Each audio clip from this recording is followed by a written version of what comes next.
at the end of time.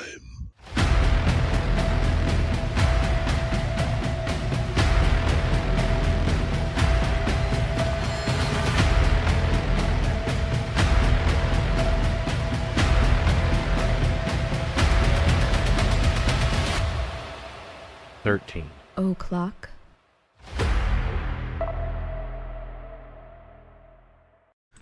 Hey, you guys, what's going on? It's Yep. Wednesday night, Yeah, and here we are for the main show. main show. Main show, we're already drinking. We're finally talking about this Yeah. fucker. I've been wanting to do this show for a long time. I figured you had, yeah. Yeah. I kind of forgot about it. I meant to like add it to the list a long time ago, and then like people kept suggesting stuff, and then Right. a couple weeks ago I was like, oh yeah, we never did do a show about that fucker, did we? Well, it kind of became safer to talk about it on YouTube after Netflix put out that program about it.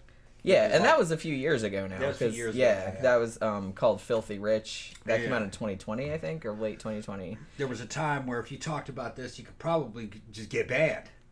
They didn't want anybody talking about it. You know how they are. Well, I mean, They're for all sure, related to one another. it's going to be demonetized. Yeah, they'll That's- probably demonetize it. I'm Yeah, sure. Sure. But, So we have to depend on Super on passing chats the and collection stuff. plate Yeah, around right. for this one. We're not gonna make any money on this one. No, we're absolutely They don't not. want. They don't We're want us absolutely talking. not. They don't want us talking about their friends. you Well, know? like I said, anytime, usually, if the show's like about a serial killer or something like that, Yeah. it just immediately gets demonetized. Yeah. Or limited monetization. Sometimes it still runs ads, but most companies don't want to put stuff on there. But yeah. People So- are still coming in. Yeah. Okay. We'll wait till everybody's in. We'll start getting into the meat of it. In the meantime,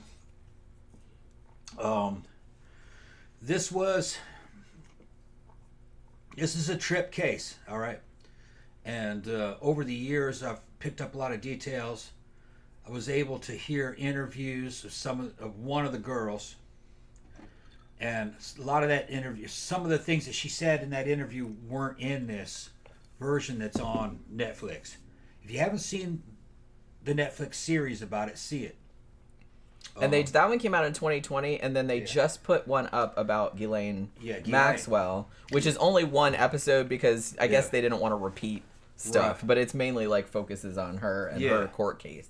Right. And that Right. just came out like recently. They had to be careful, what they were talking about because they didn't want to get sued.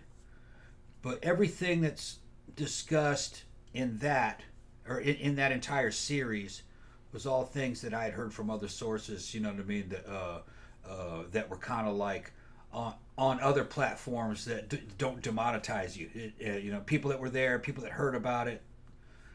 So it's a good version of the story. It's not 100% complete. It doesn't have all the little fucking dirty details or suspected dirty details because sometimes they were dropping names, and you can't you can't really prove that person was there. That kind of stuff. You know what I mean? Yeah, I mean, as far as it goes, it's just kind of like, and I'm gonna say the same thing about this. It's like, because I'm just going by what people said, like what they reported. I wasn't there, so I don't know what the fuck happened. I don't really have any dog in that fight. Well, they have logs and stuff and the witnesses, Right. And it does. The ones that do check out that they can prove that are there, at least at the time of the making, they do talk about them.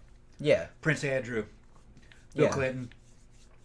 Now, it's funny how you throw Bill Clinton's name in the mix. One of the main witnesses named Virginia. What's her name? Virginia what? Virginia, Jeffrey, her name is now, but it was Yeah. Roberts at the time. She's married now. Oh, okay. Her name was. What was her original name? Roberts. Okay, Virginia Virginia Roberts. Roberts, yeah. That was, but Yeah. she got married later, so her last name changed. She saw Bill Clinton there, but she said she didn't see him doing anything untoward. Yeah, she said they were just like hanging out on Just the porch. hanging out on the porch. Him and Epstein. were Yeah, just and another hanging out guy on the who porch. worked on that island doing all the telecommunications, he saw stuff. Yeah, He saw Clinton there, but he didn't see Clinton doing anything. he did see Prince Andrew doing something. Yeah. Making out with Virginia. Yeah, And who she at the was- time was underage. Probably like 15. Yeah, 15, 16, Yeah. 17. I can't remember how old she was. Be but yeah, honest, she was underage, To yeah. be honest, you see the pictures of her at that age that they show of her, like with her and Prince Andrew and shit hanging out or whatever. She doesn't look that young. If you said she's 18 or 19, I would have believed it. She's tall and real good looking at that time. So, but evidently in person, when you saw her, at least they said she looked a lot younger. It's hard to sometimes it's hard to tell how old somebody is. Yeah, I especially can from see photos. a 20. I've run into 20-year-olds that looked underage. So in person, but Yeah, it's really hard to tell just by looking at somebody. Yeah. To be honest with you. yeah. So anyway, it's a good version that's up there.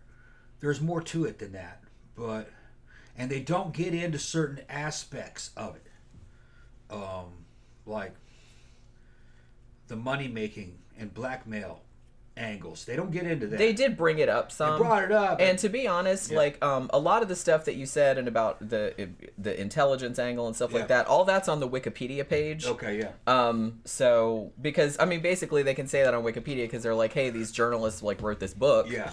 That said that he was involved in intelligence and blah blah blah. But we'll get into that. During most of their version on Netflix, they kind of make it look like it's just Jeffrey and Ghislaine doing this, and then their friends sometimes are there. It was a lot bigger operation than that. Well, and like I said, and then later on though, like near the end, they did have one of the victims. Yeah. Sarah Ransom, I think it was. And she said, this is much bigger. This is like an international sex trafficking ring, pretty much. So they did kind of get into that. But they didn't, like I said, it's 4 episodes. It's really good. There's a lot of shit to cover. Yeah. Because I was kind of worried about it. I watched all these documentaries about it, and then I was trying to, like, put together all these notes, and I'm like, holy shit, this is going to, like, take forever to cover. I had to take a bunch of shit out. You know what I mean? I wanted to keep most of the... most of the stuff I took out was just, like, the financial shit. Yeah. Because I mean that's interesting too, but I think a lot of people are less interested in that than they are in like the sex trafficking. Yeah. Another angle that they do talk about that I hadn't really thought of is that there was an element of pyramid scheme into this. Yeah. Where some of the girls didn't like doing the massage thing, but they would turned around and basically became talent scouts for $200 a head. Yeah, there was like a bounty. Yeah, turning their little high school friends out. Yeah. All right. And the thing that was amazed me, although I believed it, this is they were getting them from working class trailer parks in South Florida. They got some cute girls in there. That's where they were getting them. All right.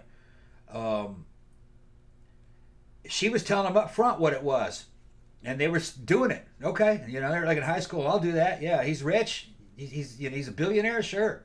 It wasn't clear. Like I feel like some of the people that were on there that had recruited other people. Yeah. Said that they told the girls what it entailed, but I don't know if that was the case with everybody. Because like I said, some of these girls were young. Had no idea. Yeah. I mean, some of them are like 13, 14 years old. They're like children. And some of them are girls that are 19, 20, where some hot chick met them in a nightclub in New York saying, hey, we're going to go out to this fucking island. A guy named Jeffrey, he'd love you to meet you, And she's got no money, and so she goes to this exotic island, and the next thing you know, she's got to put out fucking 3 times a day. And she had no idea. Let me tell you all something. If you're listening to this program and you have daughters, and to a certain extent, if you have boys too, you got to tell them nothing's for free. If some Saudi oil prince or some rich person says, hey, come to my island, or let's go travel around the world, you're going to have to give up some ass. That's why they're asking you to go. There's a whole culture of that. Those Instagram girls do that. They go to Dubai. They're going to give up ass or sell it. Well, in those days, this is pre-internet or early internet, that 20-something-year-old girl went on that trip thinking, well, they look nice, they're rich. They're just asking me to go to the damn island with them. Yeah, it's supposed to be like a party or something. Like a party, yeah. And you're the main party popper, or one of them, That's why they take you. They're not going to take some girl who to this island is not going to put out. And Jeffrey would just take it. He wouldn't ask. He'd just take it. Yeah, he's the rapist. Yeah, he'd rape you. Yep. And what are you going to do? You can't mount illegal assault against him. He's fucking got billions of dollars. Well, and he fucking knew that too. And yeah, he knew all his buddies were in the fucking Justice Department.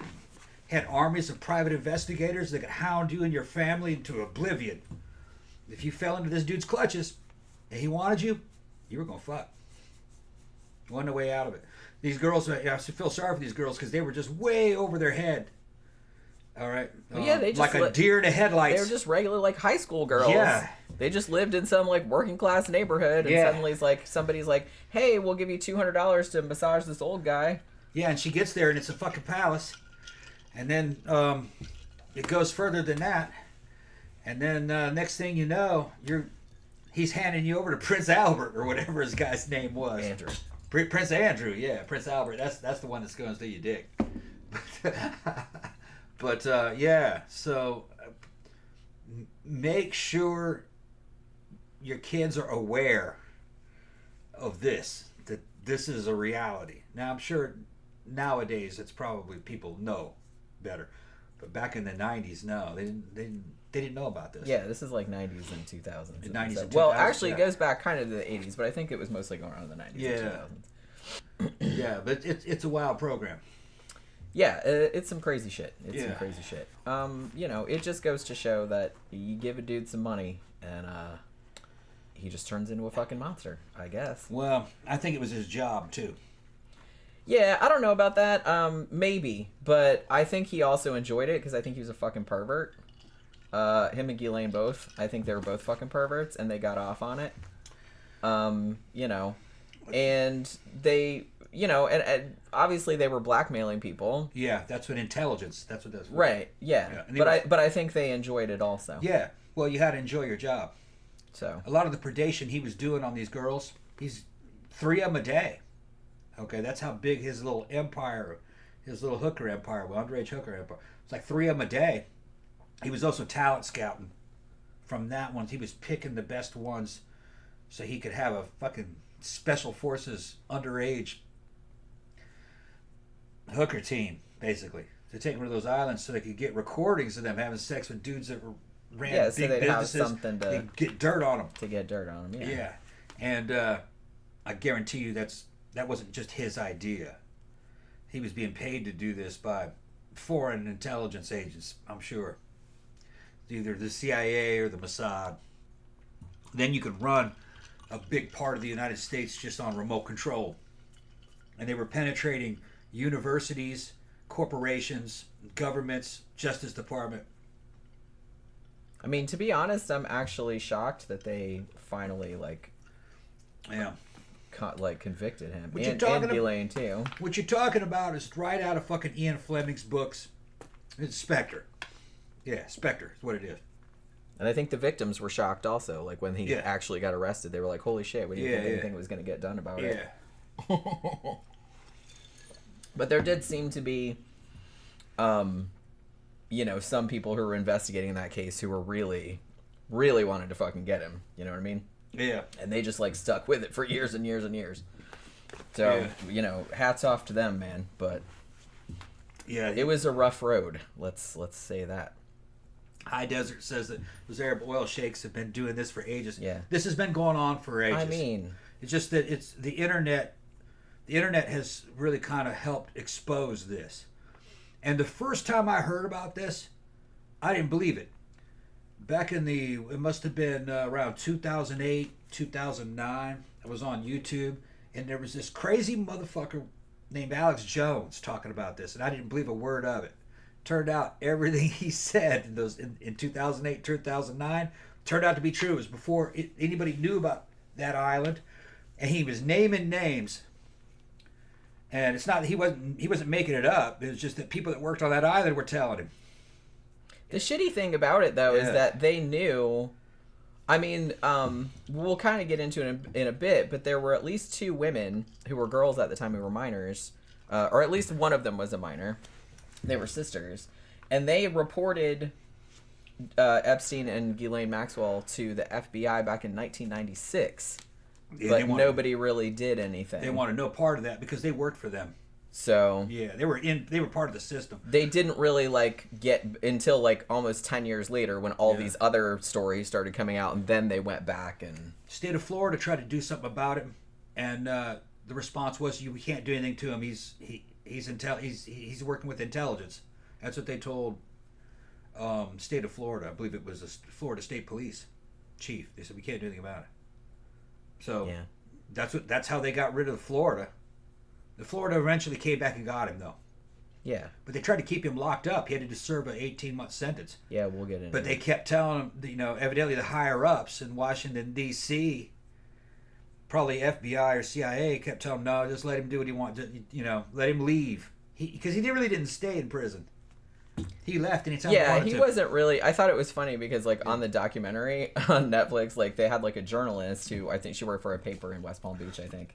And, or maybe the Miami Herald, I can't remember. But, she said, yeah, she's like, he was just, like, walking around, like, going to work and shit like that. She's like, so it was just, like, it wasn't even, like, jail. It was, like, staying at, like, a really bad motel. You're right. Like, pretty much. And another thing that I liked Netflix for is that they also said that his death was very suspicious. If he did die. I'm not 100% convinced that he died. Well, like I said, I don't know. I wasn't there. But To pull a mission off like that, to get into a prison and kill him and then take his body out, if you were trying to silence him and you have the ability to do that, then you also have the ability just to extract him from the prison alive, pretending to be dead, and then make up a fucking bogus fucking what do you call it, coroner's report. I didn't see the body. I wouldn't trust anything from any of these people until I saw shit with myself. I wouldn't even trust photographs. I'd have to be there. That's how little credibility they have for me. They just lie. Nicholas said, I heard somewhere that Epstein wanted to clone himself or believed in some form of reincarnation technique.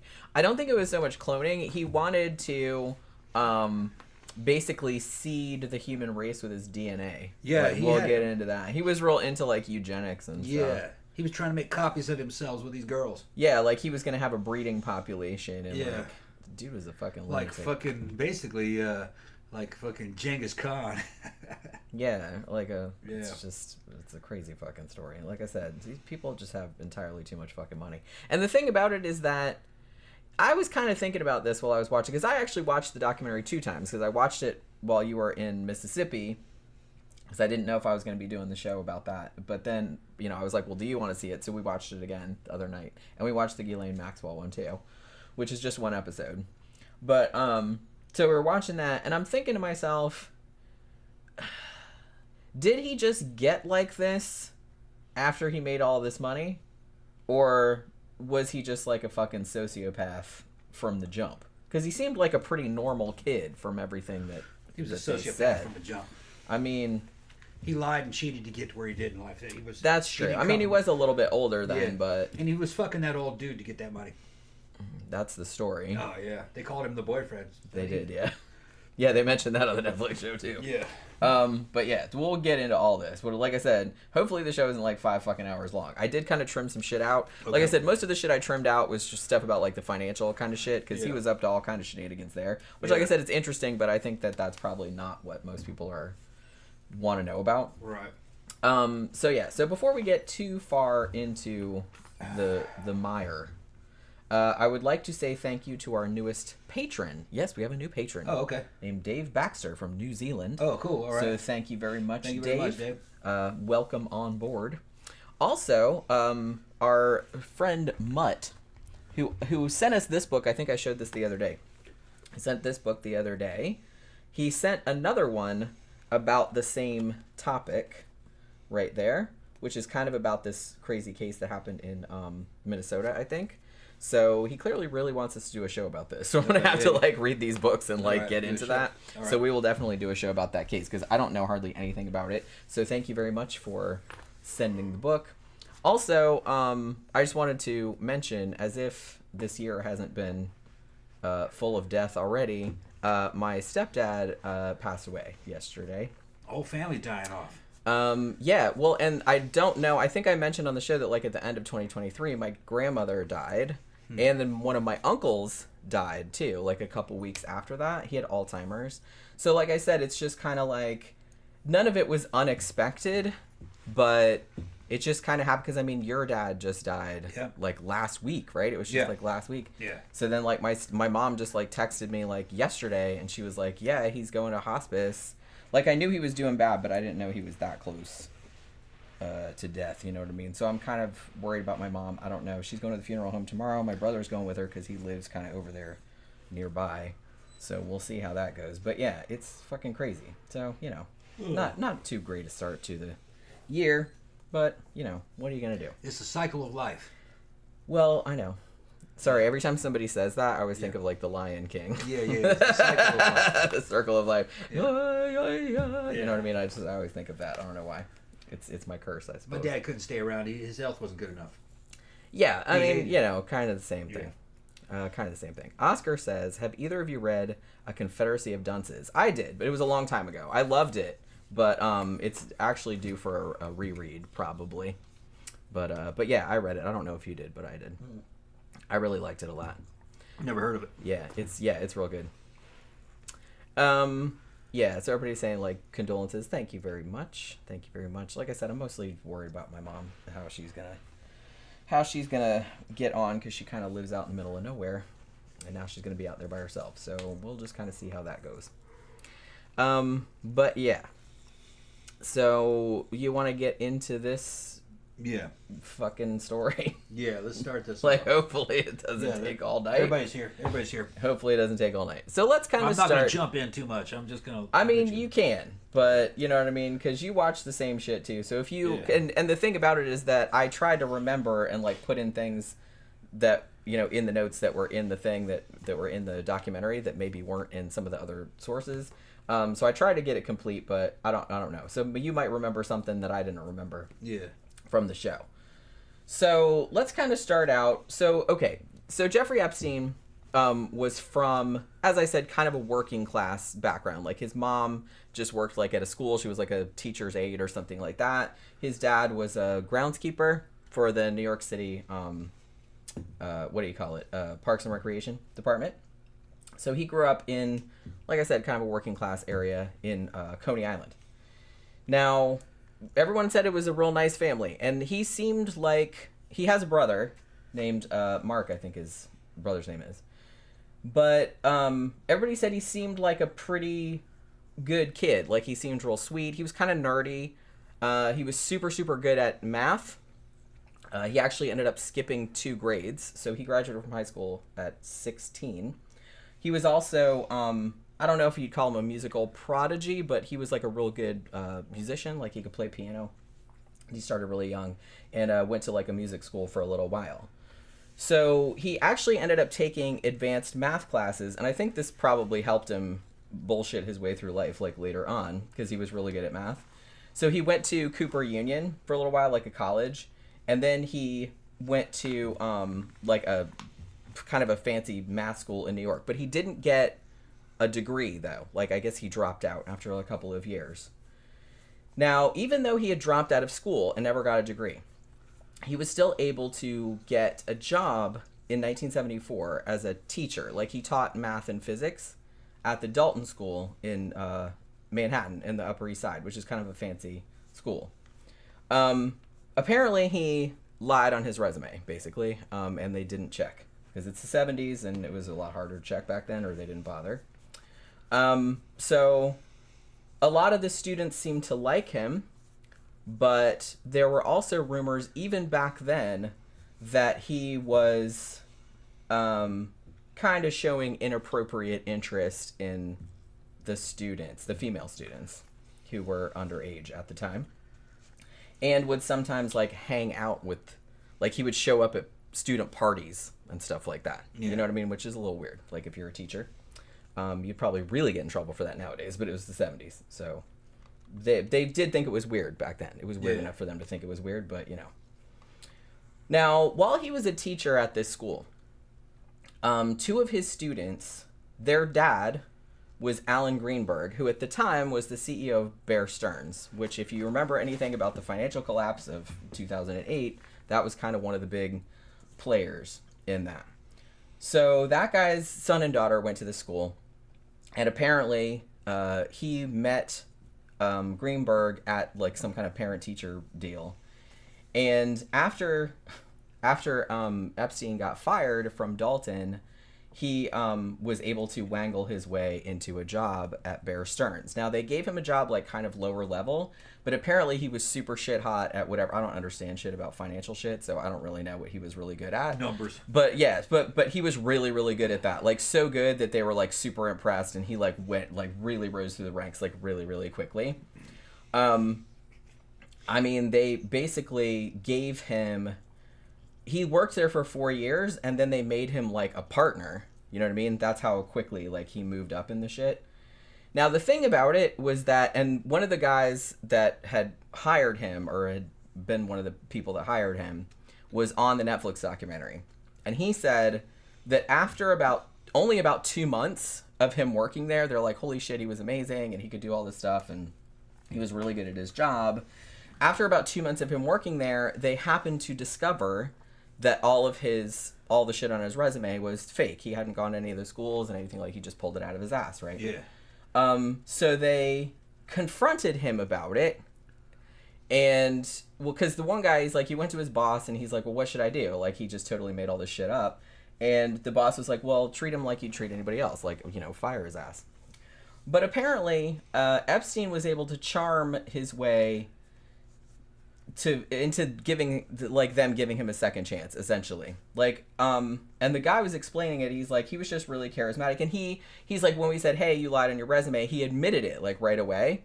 But then he just had this kind of story like, oh, well, I didn't think that I'd get a chance because I didn't have the credentials and blah, blah, blah. And they're like, well, why didn't you tell us, though? And they're like, well, I thought, you know, I taught at Dalton, and I thought they would find out, and I didn't want to lose my job there, and yada, yada. So he apparently had this kind of sob story, and he was really good at putting it across. They kind of felt sorry for him, I guess. They didn't want to kick him out to the wolves. Yeah, so they like let him work there. So this guy is just kind of like, I still regret that to this fucking day. I should have just like thrown him out on his ass. Would have ruined him for life. This never would have happened. Right. Well, it's, you know, hindsight's 20/20. I felt kind of bad for that guy because he didn't know like what monster this dude would become. Yeah. But he's like, you know, every day he's just kind of like, I really wish I just fired his dumb ass and like thrown him out in the street. So he was kicking ass in a job that he wasn't qualified for, actually. Or the way these companies, the way they figure people being qualified or unqualified, I think is full of shit anyway. And they probably knew that they were full of shit. If the dude could do the job, who cares how he learned it? And so they let him stay. He could do it. He was shit hot at it. Yeah. Who gives a shit he lied? That's why I think that, I think that probably went a long way toward them giving him a second chance. Other than him just like admitting it as soon as they confronted him with it, because he was really good at his job, evidently. You know, had he been just mediocre or something like that, yeah, they probably would have just canned him. There was a guy who was a con man. While he was in prison, read a bunch of books about medical stuff and medical procedures, and when he got out, he conned his way into a hospital as a fucking surgeon. Yeah. And was in there doing surgeries. Well, Frank Abagnale did that too. I've been wanting to do a show about that motherfucker. And everybody considered he didn't just do surgeon. He flew airplanes. Yeah. He did all kind of crazy shit. Yeah, but that one guy who was a surgeon, it's insane. He said he was real good. Yeah. He was a real good surgeon, and he faked the whole fucking thing. So he was intelligent. He knew what he was doing. He read the books. It just makes you think, you know, how hard is that stuff really? Well, I always kind of feel like, here, look, okay. So here's something that my grandfather always told me. He told my mom this, like, and all his kids that he had, and he told me this. He always said, you know, if someone else can learn to do it, you can learn to do it. Yeah. But the thing about it is that, okay, if it's something like surgery, I would rather that person had gone to a school, had been monitored, like they for sure knew that they knew how to do that. I'm not saying that like a person that didn't go to school couldn't teach themselves to do that, because obviously you can. You can teach yourself to do anything if you're if you have the motivation to do that. But it's just like, I kind of feel like it's not so much, oh, you know, they didn't go to school so they don't know how to do that. It's just like, you have to have some level of transparency of like, we know that you know how to do that because everybody checked on you. You know, you got to be a real sociopath or a real psychopath to go, you know what? I'm not really a doctor, but I know what I'm doing. Stand back. Let me cut into this woman. You know what I mean? That's what I mean. That's horrifying. For the first time, and never done it before, and they're expecting like an advanced, complicated surgery to happen. That's horrifying. Sure, you got nurses around you. You know what I mean? Who might be like, what the fuck are you doing, dude? He knew the procedure. Right. He knew the procedure. He read it before he did it. Yeah. But you gotta have serious balls. It reminds me, Well, yeah. my buddy Eric, when he got out of active duty, he went to a reserve airborne unit. I think it was the 173rd. And while he was there, one of the dudes that would go on jumps and everything, he had been in that reserve unit for years. As like a Spec 4. He shows up to some training exercise, and the MPs arrested him and took him away. Came back later. That was not a real soldier. That was a guy whose brother was a soldier. He adopted his fucking identity, stole his identity, and was going to the reserve unit in that guy's place and fucking doing shit like jumping out of airplanes and fucking going to live fire ranges and doing things. For the first time, he had no training. But he heard all the stories that his brother told him. So he kind of knew how to fake. Well, he kind of knew how to fake. Right. He would tell fake Army stories of what he did at Fort Bragg. Yeah. But those are stories he heard from his brother. And he just fit in like one of the guys. But he was doing it for years, so I guess he was a soldier. But he didn't have any training for that. He just learned on the job and just did what everybody else did. And I think most people could probably do that. Like I said, if they had the motivation to do that. Yeah. It's just that, I don't know. It's weird to me because I've always been fascinated by people with that kind of personality. Because there are some people that are just kind of pathological liars and they just like make shit up all the time. And to me, it just seems like so much work. Like to have to keep track of all of those bullshit stories that you're telling. And it just seems like too much trouble when you could just be honest. But, you know, some people seem to get off on that. Like I said, I think that's why I was always so fascinated by Frank Abagnale. They wrote a book about him, and then they made a movie about it called Catch Me If You Can, which is really good. But the book is much better. Think what balls you need to do just to insinuate yourself into it. That's what I mean. I don't have that. And fit in. Like, why would I even want to do that? He wanted to do Army stuff. I mean, okay. But he didn't want to go to basic training. Like I said, he just wanted it, so he just wanted to, like, take the easy route. He just wanted to walk in and start doing it. Yeah. He's like, I don't want to go through all this training. Don't go to basic training and fucking go to active duty and shit. That. Fuck all that, yeah. I just want to go over there and I'll jump out of that airplane. I mean, okay, fair enough. Like I said, some things, I guess it wouldn't matter, but, you know, somebody like Frank Abagnale who, you know, was doing surgery on people and also flying airplanes, that's a little more problematic. Like, obviously he never killed anybody or anything like that, but still, I don't want to think that some fraudster is like flying my fucking plane around or cutting my stomach open or something. For all we know, like those that. people are pretending to fly the plane. It's probably AI now. Well, much of it is automated for sure. But you know, you probably twisted some of those, put those guys. But you still have to know. You still have to be trained in all the procedures. Like if some shit goes wrong. Yeah, you know but that I mean? still makes you wonder how good those guys are. Yeah, well, there's probably a lot of them that are very mediocre. Well, most people are mediocre. Yeah. I mean, I'm not saying that to be like a downer or anything, but I'm just saying mediocre. most people are average. That's why it's called average. Yeah. You know what I mean? Not everybody can be like really good at shit. They're gonna mess up, and you know, and humans are humans. They make mistakes. You know what I mean? Ghislaine could fly a helicopter, and she was never trained for it. They just taught her to do it. She didn't have a pilot's license. Well, like I said, if I really wanted to learn how to fly a helicopter and somebody said, I'll show you how to fly a helicopter, I could learn how to fly a helicopter. That's some wild shit, man. I just don't really want to do that. The very, very rich people don't need licenses to do anything, and they don't need passports. Well, they live in an entirely different they can fly into any country. World. They land in private airports that their friends own, so they don't even know that they're there. Yeah. And it's like an international agreement between these countries. Yeah, which means that if you wanted to, you could load that bitch up with expensive white powders and drive it and fly it all around. They probably do. I'm sure they probably do that. Well, they were doing it with underage girls. Well, yeah. Flying them all around. Which seems a lot harder to smuggle than drugs, that's for sure. So, you know, like I said, you have money, you can get away with anything. Mm-hmm. I mean, that's always been true since money was invented. But yeah.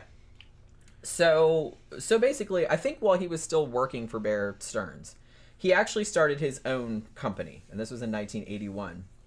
And the job of this company, it was like a consulting firm, I guess. And what they would do is that they helped people that, you know, rich people that had their money embezzled, like they would help them get it back.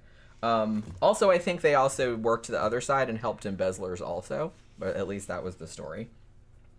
And also around this time in the 80s, this was when Epstein started telling people that he was an intelligence agent. Now, whether or not, because there have been, because like you said, we'll get into it a little bit later, but there have been allegations that he actually was an intelligence agent.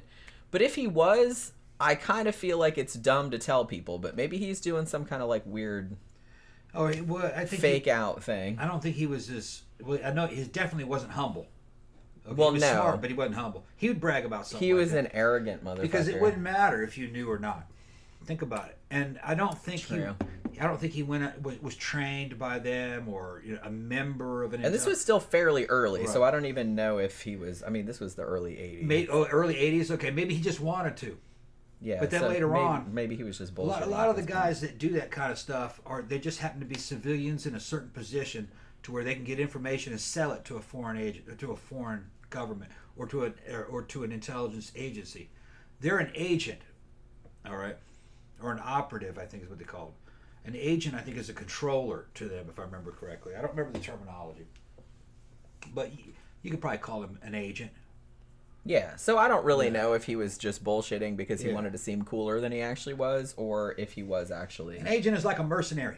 Yeah, He's which just is selling it. possible. Like I Yeah, said. he's not. Didn't have a badge or a gun. He's not even on their payroll in that particular sense as a member. You know what I mean? It's just like somebody you can pay to do something. You know what I mean? You're bribing people. The intelligence agencies bribe people to do stuff. Because I think at this point, Yeah. I don't think he was quite. I mean, he was probably still rich, but I don't think he was as rich as he became later on. Because this was kind of before he started doing the hedge fund He shit. probably had a fantasy of doing that. Yeah, maybe so. That maybe came true eventually when he got rich enough. Now, I will note that they did find when they raided his house, like, and I'm jumping way ahead, when they raided his house, like, for the sex trafficking charges, in a safe, they did find a fake passport. It had his picture on it, but it had a different name. It was an Austrian passport. Yeah. But it had expired in 1987, as far as I know. Yeah. But you know what I mean? He didn't need passports though. That's what I mean. It's like, why would you even have that? He did it one time. Like, I think he said, yeah, it had been used. Yeah. Like, it had stamps in it and stuff. But by the time they found it, it had expired, like, a long time 'cause ago. he had his own aircraft, so he could fly it. Yeah, he had, fly like, a 727 or something. Yeah, so when you have your own aircraft, you can fly it to private airports and land in one of your friends' landing strips. You know, there's like a transponder on the aircraft. Their radar can see you coming in. They go, oh, that's a private plane. And they kind of know, oh, that's a real rich dude's private plane. They don't pay any attention to that shit. Yeah. You know what I mean? Because, you know, rich There's people agreements that obviously you don't. never do There's anything. already agreements with those. You know, oh, yeah, he's a fucking billionaire or a head of state or something. Yeah. Well, the thing about it is if you say boo to them for doing something, then they'll have you killed. So, Yeah, or sued. or they'll sue you into, like, fucking oblivion. They don't have to kill you, probably. Yeah. No. Just sue the shit out of you. And, well, the thing about it, too, and I think that was a factor with a lot of the girls that were abused by him, was that, you know, these girls were just regular working-class schoolgirls. And just, what the fuck are they going to do? I mean, he has billions of dollars, allegedly. You know, there's some dispute about that. But, yeah. And we'll get to, according to the Miami, what was it, South Miami Police? Is that what was the name of that? yeah, it was West Palm. West Palm Beach Police Department. The girls ran is the near gambit from get this motherfucker away from me, he's crazy, all the way up to I love this motherfucker, I'm gonna marry Jerry, or Epstein. I'm gonna marry. So some of at least half the girls liked him. They didn't all rat on him. He was very evidently he was mesmerizing. He could charm you. So a lot of those girls liked him. Yeah. Some of them girls didn't, and he seemed to prefer the ones that didn't like him. We were talking about that last time we Yeah. were watching the thing, because he really seems to be one of those, to be honest, his pathology seems very similar to a serial killer's pathology. Yeah.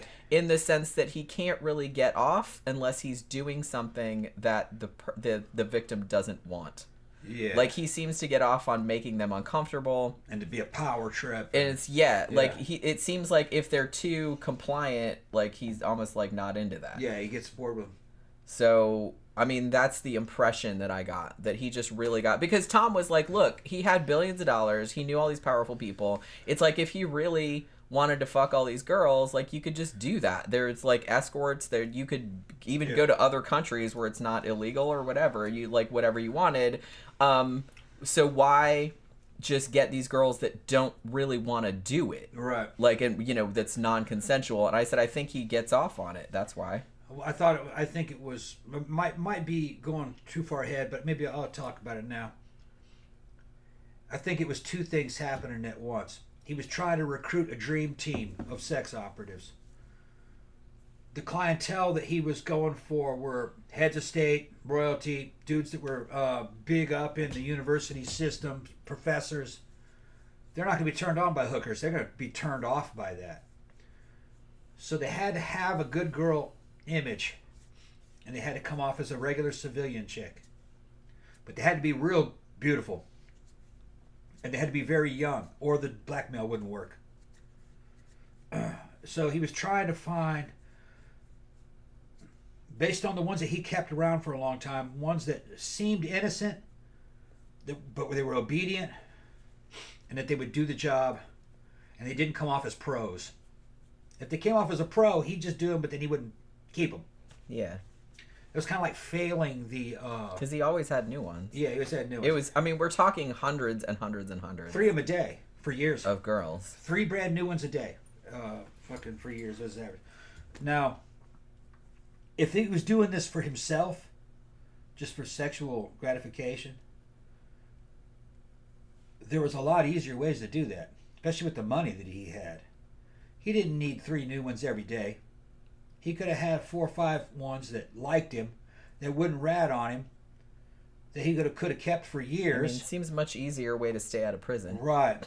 And then he's having like a real relationships with them. They're like girlfriends. They're just very young. And then when they're no longer interesting, you can damn buy them off and retire them. Buy them a house, take care of them, whatever. Put them out to pasture. Make sure they have normal lives. He wasn't doing that, though. Nope. What he was doing was chewing through a bunch of them to look for a specific one, and then the relationship was kind of abusive, mentally abusive to him. And physically abusive in some cases. In some cases, you're right. Yeah, yeah. He liked to non-compliance. He liked submission. That'd be a good way to put it. That they don't want to do it, but they're going to do it anyway. Yeah, I think he enjoyed, like I said, I think he enjoyed having power over people. It's like, I know you don't want to do it, but you're going to do it anyway.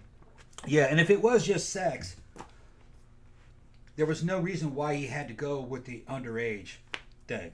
He would have been a dream client. Because, I mean, that's just asking for trouble, really. He would have been a dream client for professional girls, 18, 19, 20, 21, 25. He did have sex with older women. Yeah, they weren't all underage. Yeah. Most of them were. But he had enough money and power where he could get them of legal age, a lot of them, and keep them around. And there would have been no problem. Dudes are doing that.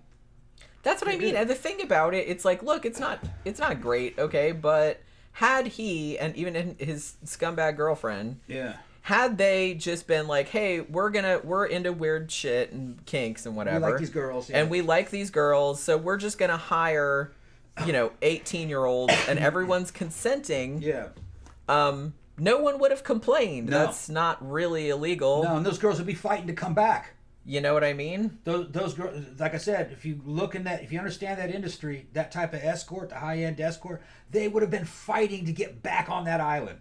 They would have loved it. And like I said, it's just kind of like, look, I don't want to hang out with people like that because it's still kind of sleazy, but it's not like illegal. He wouldn't have been like in trouble. I don't know. Because like I said, everyone's consenting. So well, in some of those states, any kind of prostitution is illegal. I think. But I'm just saying that if he had money and if he'd gone, it would have been misdemeanors. Right. Yeah, because I mean, usually it's just like a bullshit fine, or if he could have just gone to other countries like the Netherlands or something like that, where it's not like the same. That might have been prostitution may have been legal on that little island. Maybe. I don't Yeah, know. I'm not really sure what the I laws don't know are what in the the jurisdiction I was. mean, that's the U.S. There'd be but, no way to get caught there anyway because there's no cops on that island. right. So, And you got to fly to get into it or go to a boat. but the fact that he had to have, well, like you said, the underage girls. I think one, he was into that. Yeah. And two, they had to be underage for blackmail. For blackmail purposes. Because if you just had, if you just recorded somebody fucking an 18, 19-year-old hooker, They'd be like, "Whip to do." That's bad, but everybody'd be like, meh. That's not blackmail. Yeah. Not really. Like, Yeah. their wife might be mad, Yeah. but other than that, it's not illegal. At that level, though, the wives don't give a shit because that's what I mean. going out anyway. And then So they had to be underage. yeah, they had to be underage. But like I said, by the same token, I think he was into that too. Yeah. Well, I think you have to be into it in order to know how to procure it Yeah. and to work with that. Yeah, he liked him young. Oh yeah, big time. And he had a reputation for that. Like I said, even going Yeah. back to like the old days, Yeah. going after like students and stuff. So what was I saying? Oh, okay. So about the passport that he had, the passport, it was an Austrian passport, but it actually said that he lived in Saudi Arabia. Yeah. Now, when he had his consulting firm, one of his big clients at that consulting firm was a Saudi Arabian businessman whose name I'm not even going to attempt to pronounce. Now, he was actually the dude that helped, like, he was transferring the American weapons, like, from Israel to Iran. Like, that was the whole Iran-Contra thing. So that was one of his clients. And they knew that he did travel in the mid-1980s between... he went to Asia and, in Europe and stuff like that. So he was doing some sketchy shit, like, around this time. Now, during this period where he was traveling all around the world, he met this dude, this, businessman, big rich mogul or whatever, named Stephen Hoffenberg. Now, Hoffenberg actually hired Epstein in 1987. And he hired him as a consultant for this collection agency, essentially. It was called Towers Financial Corporation. And what they would do, it was this company that would buy people's debts. Like the people, that had medical bills or whatever. They would buy people's debts. And so at first, he sets Epstein up in an office in Manhattan, pays him like $25,000 a month back then, which is now like $65,000 a month, which is a lot of money. So they did that for a little while, but then they decided, and Hoffenberg was on the Netflix documentary too, talking about him. So then they decided, well, we can make a lot more money as like corporate raiders, essentially. So yeah, they went that direction, so they were doing illegal stock trading, shit like that. Hoffenberg, like I said, he admitted it, and he said Epstein was right there helping out. They made all kind of fucking money. They think that's where a lot of Epstein's like initial money came from, was from this period. So what happened after that? So they did that for a few years, and then in the early 90s, the whole thing came tumbling down because it was a Ponzi scheme, essentially, and even Hoffenberg admitted as much. They lost $450 million of their investors' money, which is more than $900 million in today's money. And even though Hoffenberg said that Epstein had been with him every step of the way, he knew everything that was going on, he was doing all the illegal shit too, but Epstein never got charged. I think I know why that might be, which I'll get into a little bit later on. And they're not sure if he got any of the stolen money. It's probable, I would imagine. Hoffenberg actually did get in trouble. He got convicted. He pled guilty, actually, to the SEC. And it was $475 million in fraud. So I think he did do some prison time. But he's out now because he was on the documentary talking. And he's very open about the illegal shit they were doing. You know what I mean? He already did time for it. He already did time, and I guess he can talk about it, and it's fine. But he was like, yeah, Epstein... a lot of people on the documentary, like the older dudes that knew him and stuff like that, said that Epstein, one of the things that was kind of a common thread running throughout their shit, not so much the women didn't say this, but the men did. They said that he could basically talk you into anything. Like, he was super charismatic and super manipulative, and he just had a way of getting people to do what he wanted. It's funny that he's described that way, because as soon as that dude opens his mouth, or any recording that I've heard of that guy, it's just an immediate turnoff from me. Being a Southerner, to us, that accent just sounds really trashy and real greasy. It's a Brooklyn accent. He has a Brooklyn accent. It's just a nasty. Although they say the same thing about Southern accents. Yeah, they do. It just says a nasty, nasally sounding, slimy. It's not as bad as the Long Island accent.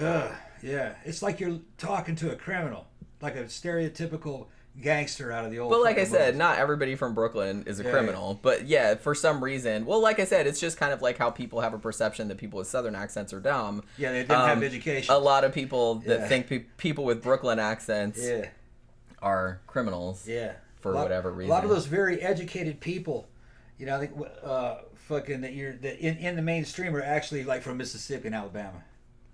They just don't use the accent. Whereas there was actually what was that damn author from Mississippi, Michener? I think no, was it James Michener? I think he was from Mississippi. Was he? Okay, I don't know. Oh yeah, there's a lot of them. I think actually his books are boring as fuck. I have to say. I think it was Michener. They're like fucking 1,000 pages. Stacks, yeah, it's like a fucking door. He writes it one doorstop after another. I think it was him. Don't hold me to it. One of them. I think I read one of his books that I couldn't get through. I was just like, and I've read some long shit, but I was just kind of like, dude, oh my god, it's so long. But yeah, I get it. To me, like, he didn't have like a super thick Brooklyn accent. Like, I've heard way thicker ones, but yeah, I see what you're talking about. It's just. But like I said, it's not fair to anybody's like.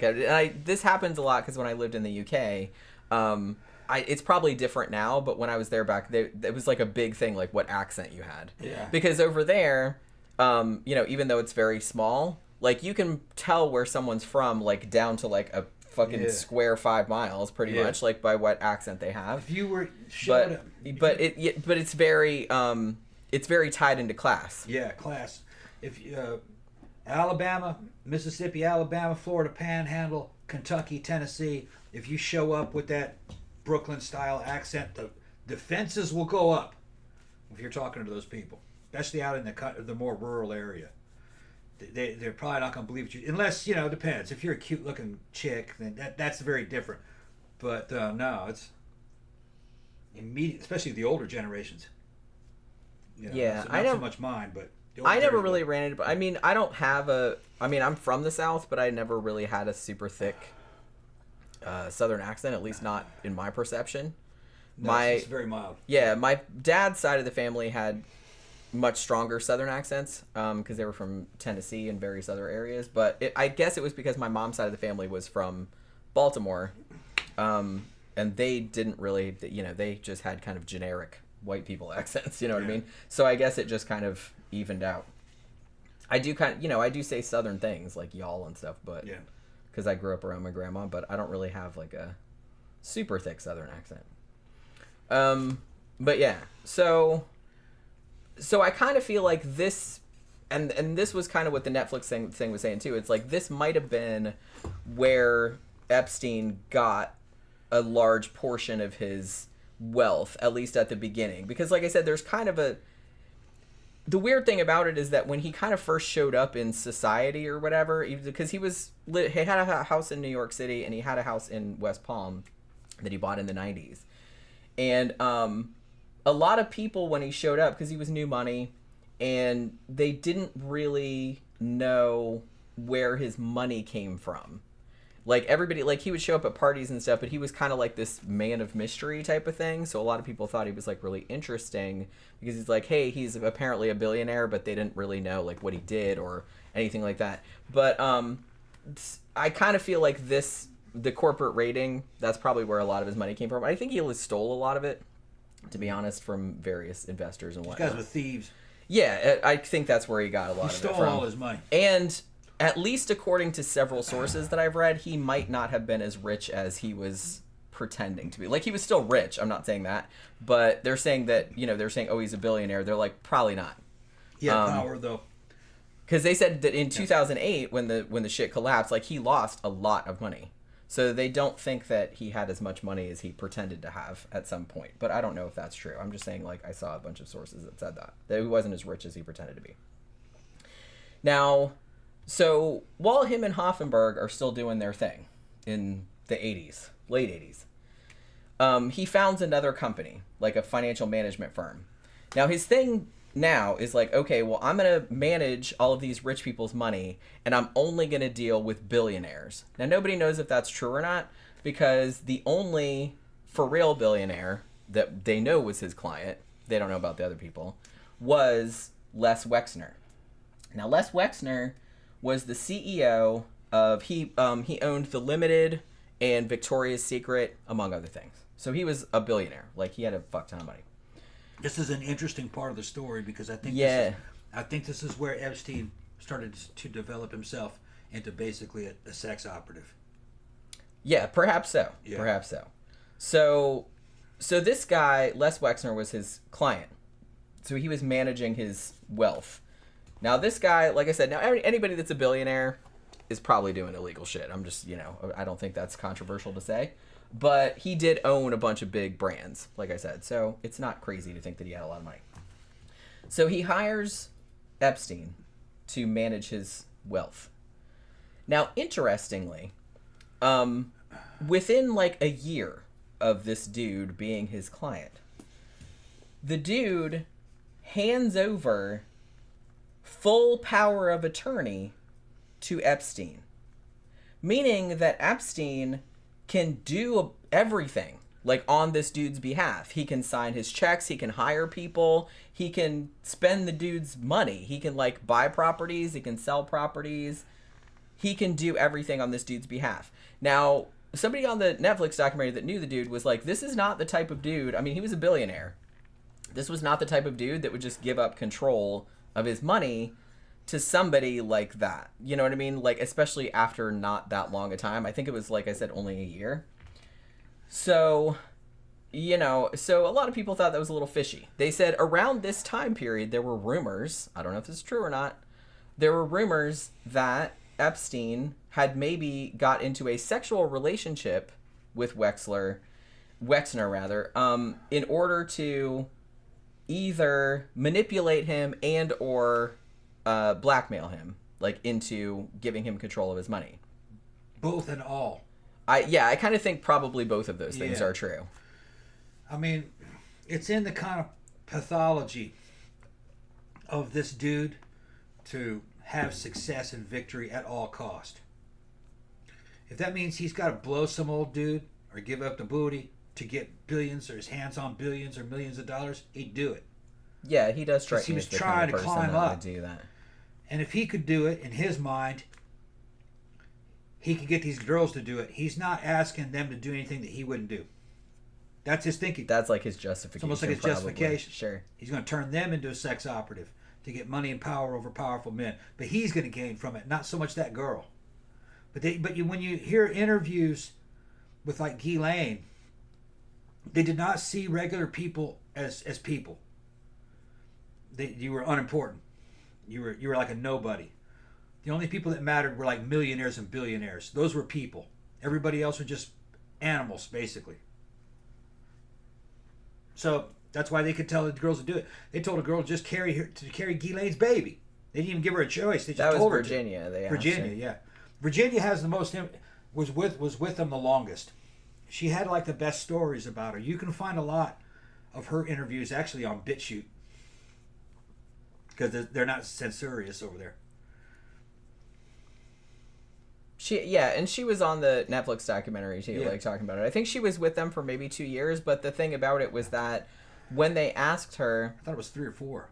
Maybe it was longer. Yeah. I thought she said 2 years, but she said when they asked her to carry a baby for them, she was basically like, "What the fuck?" And she just like, that was a step too far, I guess. Which they didn't ask her. I get it. You didn't ask her. They told her. And so they said, she said, "Okay, well, I'll tell you what. Yeah. You pay for me to go and get because she was training to be a massage therapist. So, she said, okay, well, you pay for me to get my degree or my certificate or whatever, and then we'll do it." So they paid to send her to Thailand to get the certificate because that's where you learn to be a massage therapist, evidently. So when she was in Thailand, she's like, "I'm getting the fuck out of here." Yeah. And apparently in Thailand, she met, the guy that she would eventually marry, and then she moved to Australia with him because he was Australian. And she basically just called him and said, "Hey, not coming back. Sorry, bye." Yeah, and the funny thing... She escaped. The funny thing... Funny thing about these people is that they have access to millions, and they're paying these girls like $200. Well, they were paying like the teenage girls that because they probably thought, that's all they're worth. Yeah, that's probably what they thought. $200 for that's like a quarter to them. Yeah, but you know what I mean. They kind of script on them. In one of Virginia's interviews, she saw a book that Jeffrey had. It was like a fetish book on how to manage slaves. Yeah, I was gonna get into that. Okay, yeah, I wrote that down. Yeah, and Elaine told her that she was a slave. Yeah. Yeah. So that was one of the things that I'll get into that later. Yeah, After they raided his shit, like what they found, like all these books that he had or ordered or whatever. But yeah, so he apparently got a lot of money out of this dude, and he got a lot of money in fees, like for managing other people's money too. So I think that's kind of where some of the money came from. But for real, either, like I said, he was fucking this dude, or he was procuring maybe underage girls for this dude too, like for blackmail purposes, because everybody that knew this dude was like, no way would he give up power of attorney, like over his entire fortune, essentially.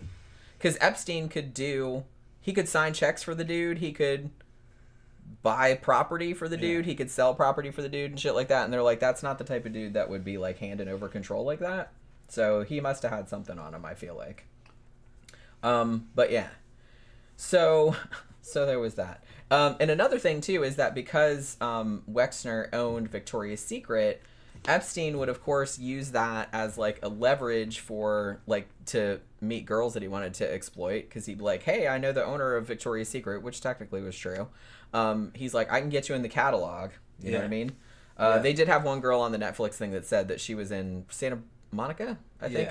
And he had come up, and she was a model, and and then he just came and like started groping her and shit, and she's like, fuck that, and she got the hell out of there. But that was it. Was that in his hotel, or was it? It was a hotel he was staying at in California. Yeah, she walked in and she saw the photographs. And he was, I'd like to see you in your bra and panties. And she did. She stripped down. She's like, which isn't crazy if you're going to be in the Victoria's Secret catalog, but still a little sketch. And then, without a word, he just starts trying to fuck her, and she freaks out and fucking ran. Yeah, I mean. And I'm sure Jeff was like, well, what the fuck's the problem? Because he was used to dealing with very compliant females, and to his mind, if you came to him looking for money, you were gonna fuck. You're a hooker. He just assumes that. So he's like, I guess he thought he was a Hollywood director. He's just gonna cast her like on the couch, because he was friends with Eric. Was it Weinstein? Yeah, Harvey Weinstein. Harvey Weinstein. He's friends with him, and that's what Weinstein did. He didn't give you a choice. If you wanted that multi-million-dollar movie role, you were go fuck. What are you gonna do? Leave the industry? Become an escort? I mean, that's kind of their livelihood. Yeah, they don't. Yeah, those actresses can't do anything. They can't work at McDonald's. I mean, they could, but it's like they're not going to do that. Who wants to? If they get kicked out of Hollywood, you have to get married, or you become an escort. That's what they do. Yeah, it's just, it's fucking sad. But and people know that, so they take advantage. So, So these guys know that. So that's, you want They're the like, part, these bitches will do anything. Yeah, just ask Tom Cruise. I don't mean nothing bad about Tom. I think some bad shit. It's all just a rumor. I think some bad shit happened to him. I think some bad shit happened to him, too. But, we've already gone into all that Scientology. Yeah, they do it to the dudes, too. It's not just the women. Yeah, it's everybody. Yeah. Like I said, anybody that wants something, there's going to be a certain contingent of people that have that thing that are going to exploit the people. Yeah, Hollywood isn't based on talent. Hollywood acting isn't based on talent. No. So I think, and the thing about it too, and they went into this a lot in the documentary, was that Epstein and Guillaume were very good at targeting girls. I mean, these were school girls. I mean, they were middle school, high school girls that were vulnerable in some way. A lot of them were, like I said, from working class backgrounds. Some of them, were essentially homeless, or came from broken families, like their parents were alcoholics or drug addicts, or or some of them had been sexually abused in the past. So they kind of knew who to target. You know what I mean? So I think they were very deliberate, like in the way that they went about it. So now we're at 1996. So Epstein has this company still where he's managing all these rich people's money. and he changes the name of the company, and then he moves the whole operation to the Virgin Islands because it's a tax shelter, right? You pay 90% less federal income tax if you base your shit there, so a lot of people do that. And that's what he did. And so throughout the 2000s, he just kind of kept investing money in all these different funds. And there was a bunch of other, like I said, financial shit that happened. He was involved in a lot of that hedge fund scandal, like all those collapses and stuff like that. But like I said, I kind of left a lot of that out because it wasn't all that interesting. And as I mentioned, there is some question about where his wealth came from, or if he was indeed as wealthy as he purported to be. A lot of sources seem to think no. Like I said, he's still rich, but they didn't think he was a billionaire. But I think that a lot of the money, like I said, came from that fucking, all that corporate raiding and shit. Yeah, some people thought, or still think, that his money was actually the money that Ghislaine had inherited from her father. Yeah, that was another rumor. He had stolen a lot of money from his investors and shit. Yeah, I gotta pee, hold on. And then when he died, his fucking businesses all started to collapse because they didn't make any sense. It was just more chicanery that this type of dude does. You know, cons and shit. But there's a possibility that money got squirreled away in some kind of the stolen money got squirreled away in some kind of hidden account that Ghislaine had access to.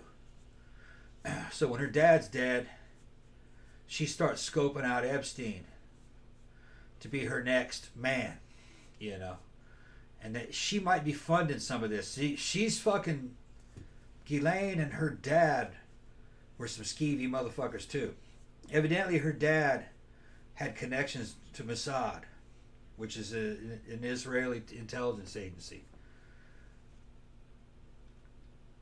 Allegedly, I don't want to get sued or anything. Allegedly, he may have been a sex operative himself, and he may have trained Ghislaine also to be a sex operative, to get information and sell information to governments. Allegedly, they had a very unusually close relationship for father and daughter. Allegedly, it looked very suspicious to everybody. Well, that kind of matches up with some of the information that you find in Operation Paperclip with the Germans that got sucked into the American military industrial complex, how they did things, how they ran intelligence agencies using orphans and orphanages or people who were involved in incest. They would sometimes do things to their own children to help make them a sex operative. And that was all these 1930s, even 1930s German bent cross mustache man secret fucking technology on how to make sex operatives. It was alleged that maybe Ghislaine and her dad had some shit. Yeah, they kind of, on the Netflix show that was about her, they kind of like implied that, but didn't want to say it outright, it seemed like. Because they did have a lot of people that knew her and stuff like that saying their relationship was very close. You know what I mean? They'd say shit like that. Yeah. So I'm not really sure. Like I said, I wasn't there. I don't know. But so it could be that her dad died and she got all the secret money that was stolen and squirreled away. And she linked up with Epstein at some point, and together they cooked up a new business plan for intelligence work. Because you can gain control over people and information out of people and sell that information and sell the pull, what do you call it? The influence of very powerful people. You know, oh, you want a certain drug approved? It's okay. I know all the fucking scientists and all the guys in the FDA and Department of Justice. For X and X amount of dollars, we can make sure that your drug gets approved. You know, okay. Or you're China. Oh, you want to know about a bioweapon we're working on? I can find that out. Or, oh, a new jet engine? Yeah, I know a guy that knows about all the jet engines that are being built right now. Would you like some plans? It's going to cost you. Well, they got access to those people and that information and all that pull through sex operations. Well, like you said, sex operatives are probably the most effective Yeah. kind of. It's not spies. 007. It's some chick that's blowing you, and she's underage, and there's pictures of you together. You got to do what they say. Pretty much. Another thing is that you can join the gang that way, knowing what's going on. Okay, I'll go to your island, take all the pictures you want. You can trust me. Just break me off some of that money. That's another thing. Yeah, because they know that they can't fuck him over because, like, yeah. hey, we have pictures of you in the safe. We trust you now. Right. Like with a 13-year-old, so you can't ever fuck us over. Right. So it's leverage. Leverage, yeah. You know? That's exactly what that is. So, as we mentioned earlier, and like I said, I had to mention this because this is fucking crazy. But, so yeah. So Epstein, like I said, he was kind of a math whiz and all this other kind of stuff. So he was real into science and like transhumanism. And he had a lot of money, so he would give a lot of money to scientific foundations and like research and stuff like that, like in the days kind of before anybody knew what was going on. And one of the things that he was interested in was eugenics, kind of. In a way that very specifically, I think he wanted to kind of seed the human race with his DNA, as he put it. I don't know if he put it like that or if somebody else put it like that, but that's kind of what he wanted to do. He had this whole thing where, because he had a ranch in New Mexico among his many other properties that he owned, and he wanted to basically have like all these brood mares, like all these ladies out there, just fucking horrifying. It's fucking horrifying. He wanted to have them out there where he could like impregnate them, and he'd have like all kinds of babies and shit like that. I'm like, because I guess he thought that, can you imagine the fucking narcissism? You're like, I need to like spread my DNA around because I'm so awesome. I'm like, no thanks. We have plenty of sociopaths, okay? We don't really need any more of those, so let's not. Thanks, but no thanks. We don't need any more of your DNA. Thank you very much. He's trying to spread his seed. Yeah, he was also really into cryonics. Apparently, he wanted to have his head and his dick frozen for future edification. Again, no thank you. Thanks for the offer, but no thank you. We will not be needing your services. I just can't imagine. I can't imagine the narcissism. It just, Camp guy thinks that the girls in the trailer it blows my mind. have bad teeth. No, those girls down those trailer parks, they're young. They're too young to have bad teeth. You should see the ones that they show pictures of them. They're cute. They're cute. I might need another drink. Florida's packed with cute girls. Cute port girls. Got a lot of them. I mean, the thing about it is that I grew up in a trailer park for a lot of my life, and I didn't really have dental insurance for most of my life, and my teeth are pretty okay. I think I've only had like 1 or 2 cavities like in my whole entire life. I lucked out. Like I got like pretty decent teeth. So I never had to have braces or anything like that. Luckily for my parents, because I don't think they could have afforded it. But it doesn't always happen, but so yeah, Baby Ranch in New Mexico. Yeah, he wanted to spread his DNA around. I'm like, great. So yeah, as I mentioned, he was real into science and threw a lot of money around there. Also gave a lot of money to political causes, candidates, and stuff like that on both sides, Democrat and Republican. He also put a lot of money into local races like sheriff, shit like that, in New Mexico, because like I said, he had a ranch there. And I think there was even one, I can't remember what candidate he was giving to, but I think he was trying to get like off the sex offender registry. This was later on, like after he was on the sex offender registry, but he was trying to like buy his way off of that. So there was that. And he also gave like a bunch of money to various police departments, like buying them equipment and shit like that. Again, you can see he's just buying influence is what he's doing. He's like, he's a good guy. He gave us like $200,000 to buy new shit. So it's like, how could he possibly be raping teenage girls? You know what I mean? He knew what he was doing. So yeah. Now, as we mentioned, he had a lot of very famous friends. Here you go. And, Yeah, camp guy. He's saying that the girls didn't have fucking dental insurance. You go look, see how cute those girls were that they were getting out of trailer park, and you'll see that one of them clearly in her little picture at fucking 14 has braces. So they got braces in the trailer park. Yeah, I don't know Yeah. how much braces cost back then. Like I said, I never had to have braces, luckily. It was But- 90s, so Yeah. I mean, they were Late 90s. expensive when I was a kid, but they got payment plans for them, though. they do, yeah. So I'm just glad I never needed any. Actually, Yeah. I don't think did any of my siblings have to have any? I don't think so. We all had fairly straight teeth. We lucked Yeah. out. One of them, because she's got little braces, and that probably helped her get hired. I'm sure Jeff probably liked that. Well, she was on there talking. Michelle, I think her name was. Yeah.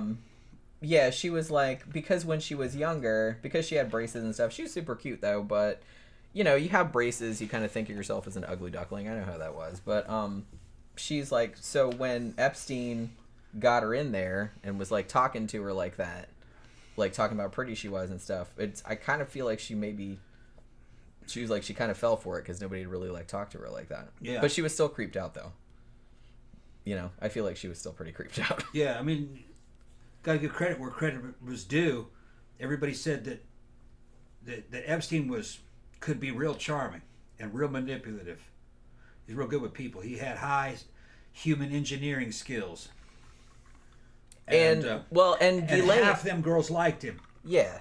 Like, some people wouldn't, like, some of the girls, now they did get a fuck ton of girls that came forward and was like, this is fucked up. Mm-hmm. But, Some of them wouldn't testify. some of them wouldn't wouldn't talk to them, like, when the cops came doing the investigation and stuff. So some of them actually did come, which is kind of sad in a way. Because, like I said, these are kids that you're talking about. Yeah. Not all of them. No, Some not were in all their of them. 20s. Some of them were older. Yeah, some of them But a were lot of adults. them were minors, yeah. Yeah. But he did, like, get some that were, like, 19, 20, 21, something like that. So it wasn't all underage, but... That's what he needed. But a lot of them To were. make money, you had to have underage ones. Yeah. That's what he was using in his operation. So he knew all these people. He knew Prince Andrew, obviously, and this guy named Tom Barrack, I think is how you pronounce his last name. He's a big, rich, like, real estate investor. And he went to these he was high up in New York society, in West Palm society. Like, West Palm, I don't know if y'all know, but, like, West Palm is kind of like, it's near Miami. West Palm Beach is kind of like just a regular working class kind of town, but then, like, West Palm, like, the island, that's, like, where all the rich people live. So there's, like, this big causeway that you go over, and it's kind of like two different worlds sort of thing. So it's that. So he's kind of high up, and so he goes to parties with all these celebrities and shit like that. He had in his contact book, he had, like, Rupert Murdoch's name was in there, Michael Jackson was in there, like, all these big, Richard Branson, like the guy that owned Virgin, whatever. Also Prime Minister of Israel was in there, Tony Blair, who at the time was British Prime Minister, and the Saudi Arabian Crown Prince, all that kind of shit. So two of the people that obviously, like, a lot of people knew that he knew were Bill Clinton and Donald Trump. So Clinton, he gave a lot of money to Bill Clinton's, like, various charitable foundations, and Clinton was actually on his plane several times. I think at one point, because I think was it Virginia, or it wasn't Virginia, it was that other woman that was, like, 21 at the time. She was, like, acting as their assistant or whatever it was. I can't remember what her name was, but she went on the plane with them. They were doing this trip to Africa for this AIDS charity or whatever.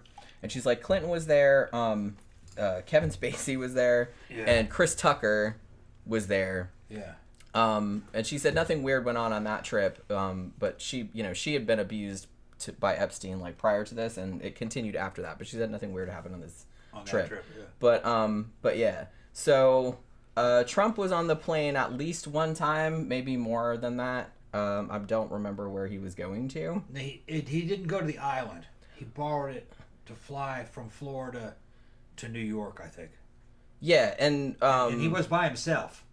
Epstein wasn't with him. I don't think... Yeah, Clinton was seen on the island once or twice, but like I said, he was seen on there, like, he wasn't doing anything. Yeah. I'm not saying he didn't do anything. I'm just saying nobody saw him doing anything. Yeah, well, none of the girls came forward to say...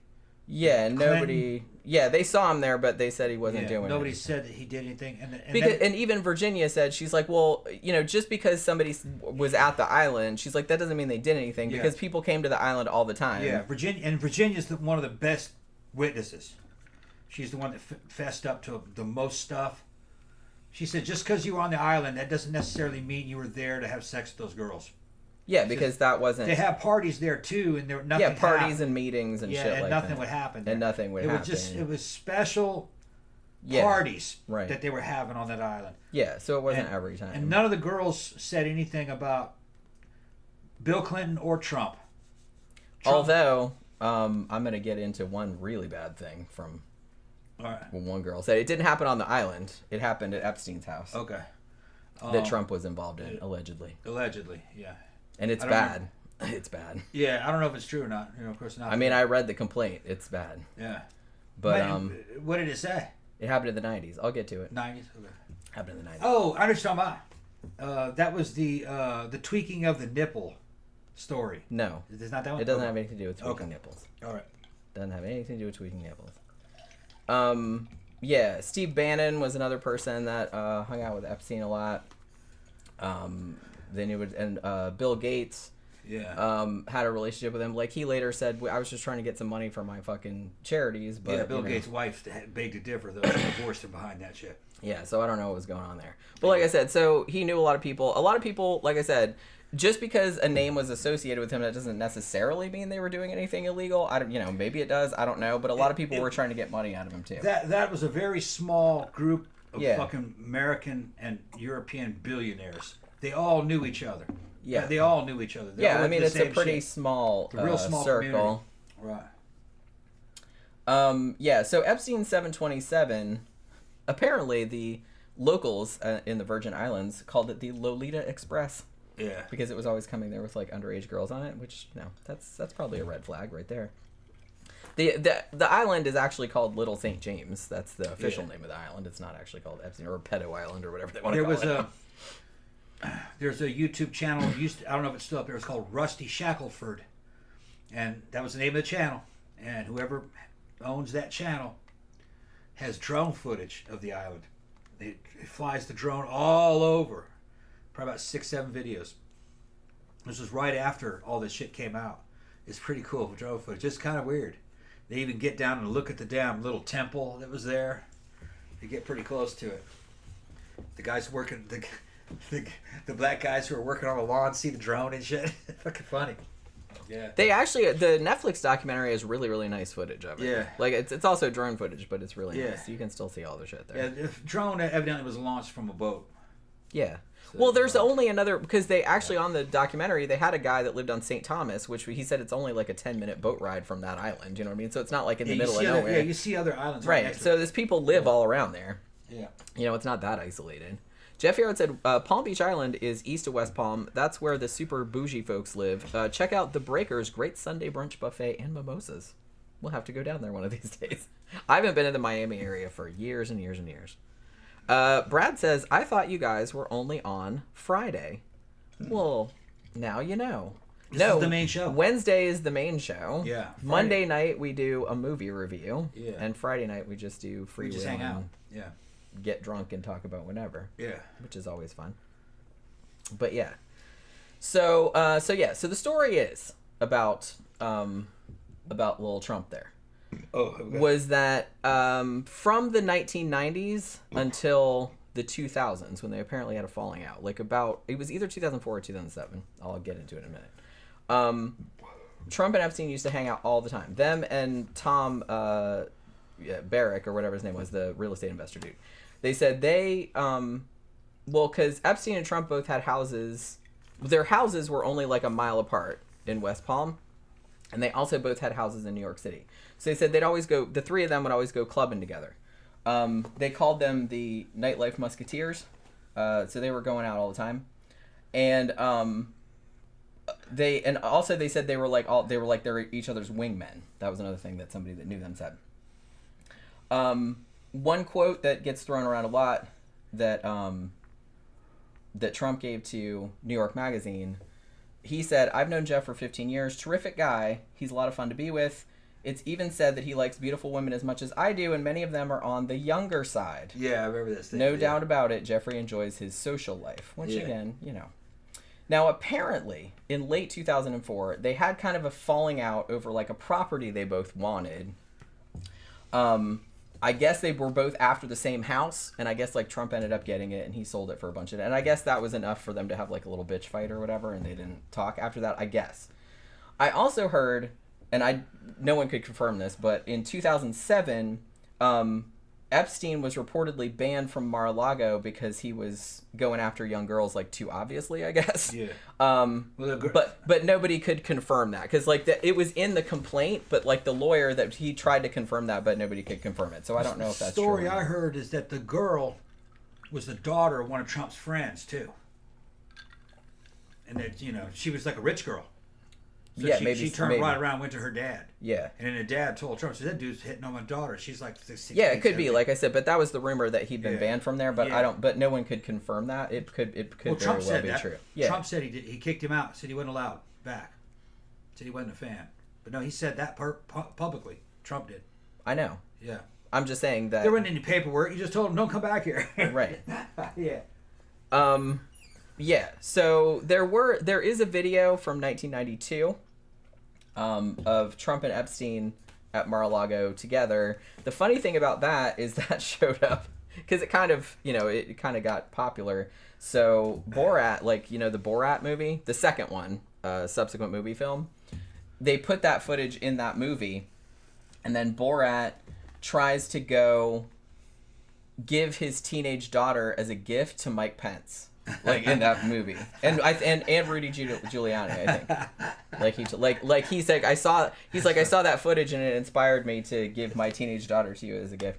So yeah, that was in the second Borat film. And actually, Virginia said she worked at Mar-a-Lago, right? Yeah, she worked at Cabana Girl or something like that. Like she was only 15 or 16 at the time, so she was like she got towels for people. Yeah, she was by the pool or shit like that. Yeah, by the pool. She was like a towel pool girl. Right, something like that. So she worked there. Did the laundry and shit. And they found out, like Epstein apparently found, or somebody found out, was it Ghislaine? Ghislaine Sarr. Ghislaine Sarr, and then found out that she wanted to be a massage therapist. Was like, oh, I'm glad you said that. Like, why don't you come over to this dude's house and do the massage? Right. And then that's how they got her. All of that kind of shit. Yeah. And then that started a sick little family. Yeah. They were Virginia like was. Danny's asking who Virginia is. Virginia Roberts. Now I think Giuffre is her last name now because she's married. But she was Roberts at the time. She was one that was abused by them over several years. She's the one in the photograph with Prince Andrew. He's got arm around her waist. Yeah. She's real pretty blonde. Yeah. Skinny, real pretty blonde, looked like a model. And now she's aged, along with the other ones. And most of these girls kind of aged into looking like people's moms. You know what I mean? Yeah. So she's not recognizable. But as a kid, you can see why Jeff and Ghislaine wanted her. See, Ghislaine was into the shit too. Yeah, and actually when they talked about Ghislaine a bit, like quite a bit on the Epstein one, but then they gave they had a whole thing about just her. Yeah. Like they did like a 2-hour documentary just about her. That's also called Filthy Rich, but it's called Filthy Rich Ghislaine Maxwell. According to the girls that knew them the best and were working with them, if that's what you want to put it, they worked together. I don't think I would put it that way. Yeah. That's what they thought. That's what Ghislaine is. But anyway, they said that out of the two, Ghislaine was worse. They said they didn't like Ghislaine at all. She was evil. And then evidently Jeffrey kind of didn't talk much and was just, Yeah, the weird thing about it is that a lot of people on there that kind of knew them said that Epstein was kind of an introvert. Yeah. Like he didn't really like to go out much. Like he wasn't, he'd go to parties and shit, but he would just kind of dress like a slob, like he couldn't be bothered. But they said that Ghislaine was actually very socially very charming. I mean, she had grown up, she was the daughter of a very big deal dude in the UK. It was like a big newspaper publisher and stuff. And she had grown up very wealthy. She'd gone to Oxford. She was very educated. She was very charming. And a lot of people said that she facilitated a lot of the shit because she could get him in a lot of higher social circles that maybe he wouldn't have been able to get into because, like I said, he was new money. Yeah. So she could kind of get him in more old money, sort of like with the royal family and all that kind of shit because she knew all those people. Yeah, now, I haven't read any of lurid details from the victims. I can only pick up what the victims will talk about. And what they're describing is not Okay, basically what they describe is that the girl's kind of there under false pretenses. She realizes it's false pretenses, that she's actually there to fuck. She becomes kind of like deer in the headlights. As you would. They're like All right. 14. That's right. The girl says no, but Jeff just ignores that and just climbs on. Now, they don't physically fight because they're terrified of the dude. He's older and he's fucking super rich. And in some cases, he's on an island with you and there's no way off that island other than this aircraft, that they're boats and shit that they come on. So they can't physically resist. They're too scared to. They think he might kill them, you know. Which he very well might Yeah. have. I mean, we don't know. Then he lets her go like nothing happened, and they do more shit. And then he might grab her again later on that night and fucking jump on her. I got the And impression... they're just like a deer in the headlights, just bracing themselves, you know. I got And the you got the impression that he liked that. Yeah.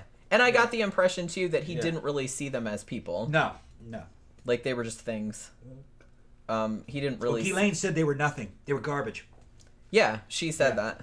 A couple of the victims said that she said that about them. Yeah, well, Ghislaine called them slaves. He called Virginia, what, you don't think you're a slave? You are a slave. Yeah. Yeah.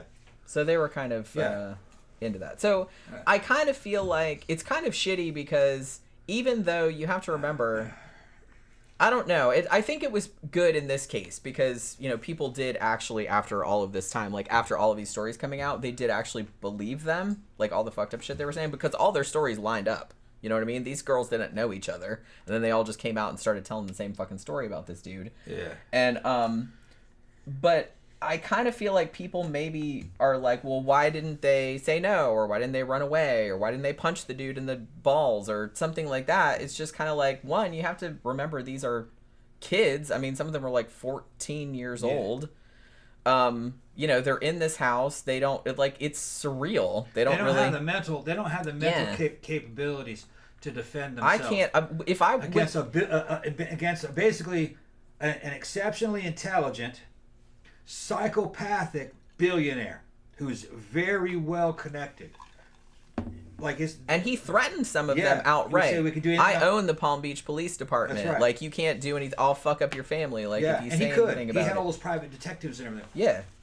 Yeah, some of the stories coming out, like he would hire private detectives to like Stalk the cops. Stalk the victims. Yeah. Like they would just follow them around everywhere. Yeah. So he could do it. He had the resources, and I think that these girls knew that, and they were fucking terrified of him. So Jeffrey wanted to ask. You could say no, but he was going to do it anyway.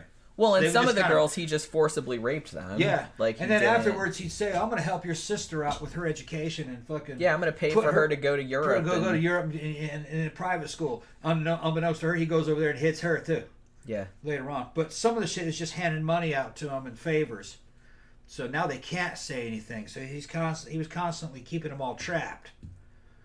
You know. And then he'd sometimes take them on trips where the presidents and shit would be their ex-presidents and celebrities and shit. And he wouldn't do anything to them. It was just, you never knew when it was going to happen. Yeah, because it didn't happen every time. Yeah.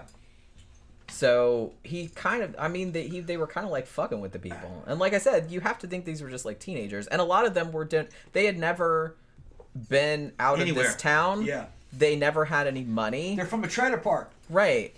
A lot of them came from abusive backgrounds or, neglectful backgrounds or had trouble in their past and shit like that. So they were vulnerable in a lot of fucking ways. Prince Andrew would show up and Ghislaine fucking grab Victoria and goes, oh, by the way. Virginia. Yeah, you grab Virginia and go, by the way, what you do for Jeff, you're going to do for him.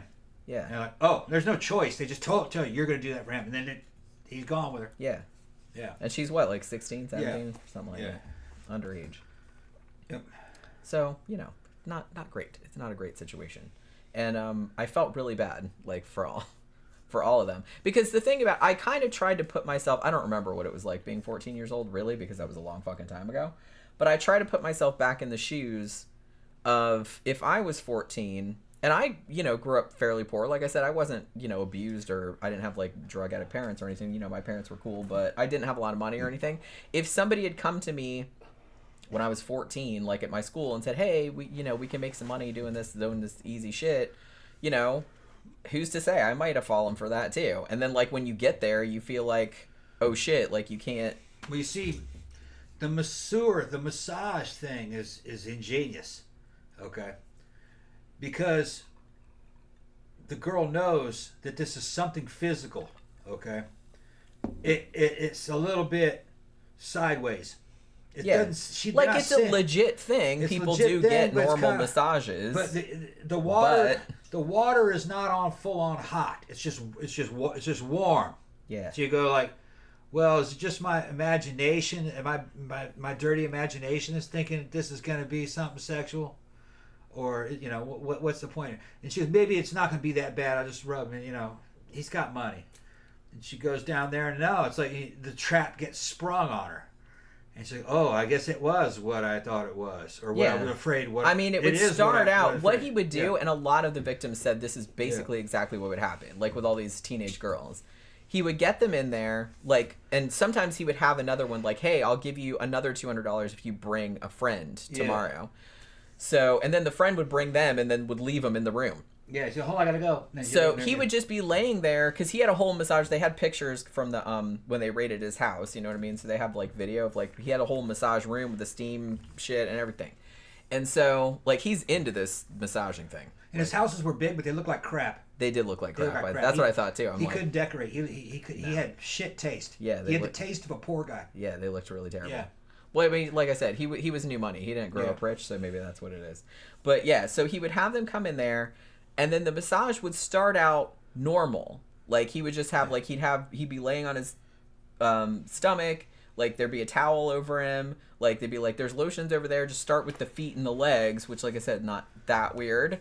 But then like the more you did it, then he would turn over. Yeah. And then he'd be like, "Hey, boner." Yeah. Better, do something and about she's like, that. oh shit! He goes, and then he could. And then he'd make the girls take their clothes off. Yeah. And then a lot of times, like he'd like reach and like try to put his fingers up in them and shit like that. He's breaking them down. Yeah. Because he wants to see like where their boundaries are. Right. Well, the thing is that it could be like, well, you came here to me for work. You knew what this was, didn't you? Yeah. So now they're applying pressure on her in the form of guilt. Yeah. We know you're a hoe. You're here for the hook. And then she gets sucked into that, and all of a sudden she goes, I guess I am. Yeah. They're young. They don't have the defenses. That's what I mean. It's just, it's fucking horrible. And like I said, they knew that. They knew how vulnerable those girls you were. know you're here with your hands and to make the money, Oh, you think it was just the massage? No, that's a euphemism. So it's a good hook. Yeah, you should have known that. You should have known. You know you're a bad girl. So it's just... you wanted to You do know this. you wanted it. You know you're here for the money. Ho. They absolutely knew So that's a very good psychological hook. He didn't say come down here and paint my fence. Right. Come here and wash my car for $200. No. Yeah. Massage. Yeah. And, baby, you didn't really think that you could make $200 giving a massage, did you? Come on, you knew better than that. You're not that stupid. I wouldn't even go to a rich dude's house to wash his car for $200. But he was lazy about it, man. Just sounded like he just would steamroll his way into here. He just go, grab her hands. Okay, let's go. Yeah. And just climb on like a beast. And Ghislaine was there to facilitate. Yeah, Ghislaine's fucking laughing. Yeah, jump on that. Yeah. You She better get on top that. of. She said, get on top. Yeah. And she's got him fucking. She's on top. They would either have to like jerk him off, or like she would stand there naked and like massage him, and he'd try to like stick his fingers in her pussy and shit like that while he was jerking it, and then they'd have to like clean up the jizz. Yeah, I bet you that girl's eyes are big around as fucking saucers, like a deer in the headlights. Yeah, well, I mean, like I said, and the thing about it is that these girls, I don't think they have any experience with this kind of shit. So it's like they would go there, they think they're just going to do something, make some money, and go home, and then all of a sudden it takes this sideways turn, and it's like surreal. Yeah, for some of them. So it's like they don't really know. Other ones, though, that other girl was recruiting them right from high school, telling them what it was. And they would still... some of them did know. Some knew exactly what it was, like what the expectation was. Because like I said, they had this weird...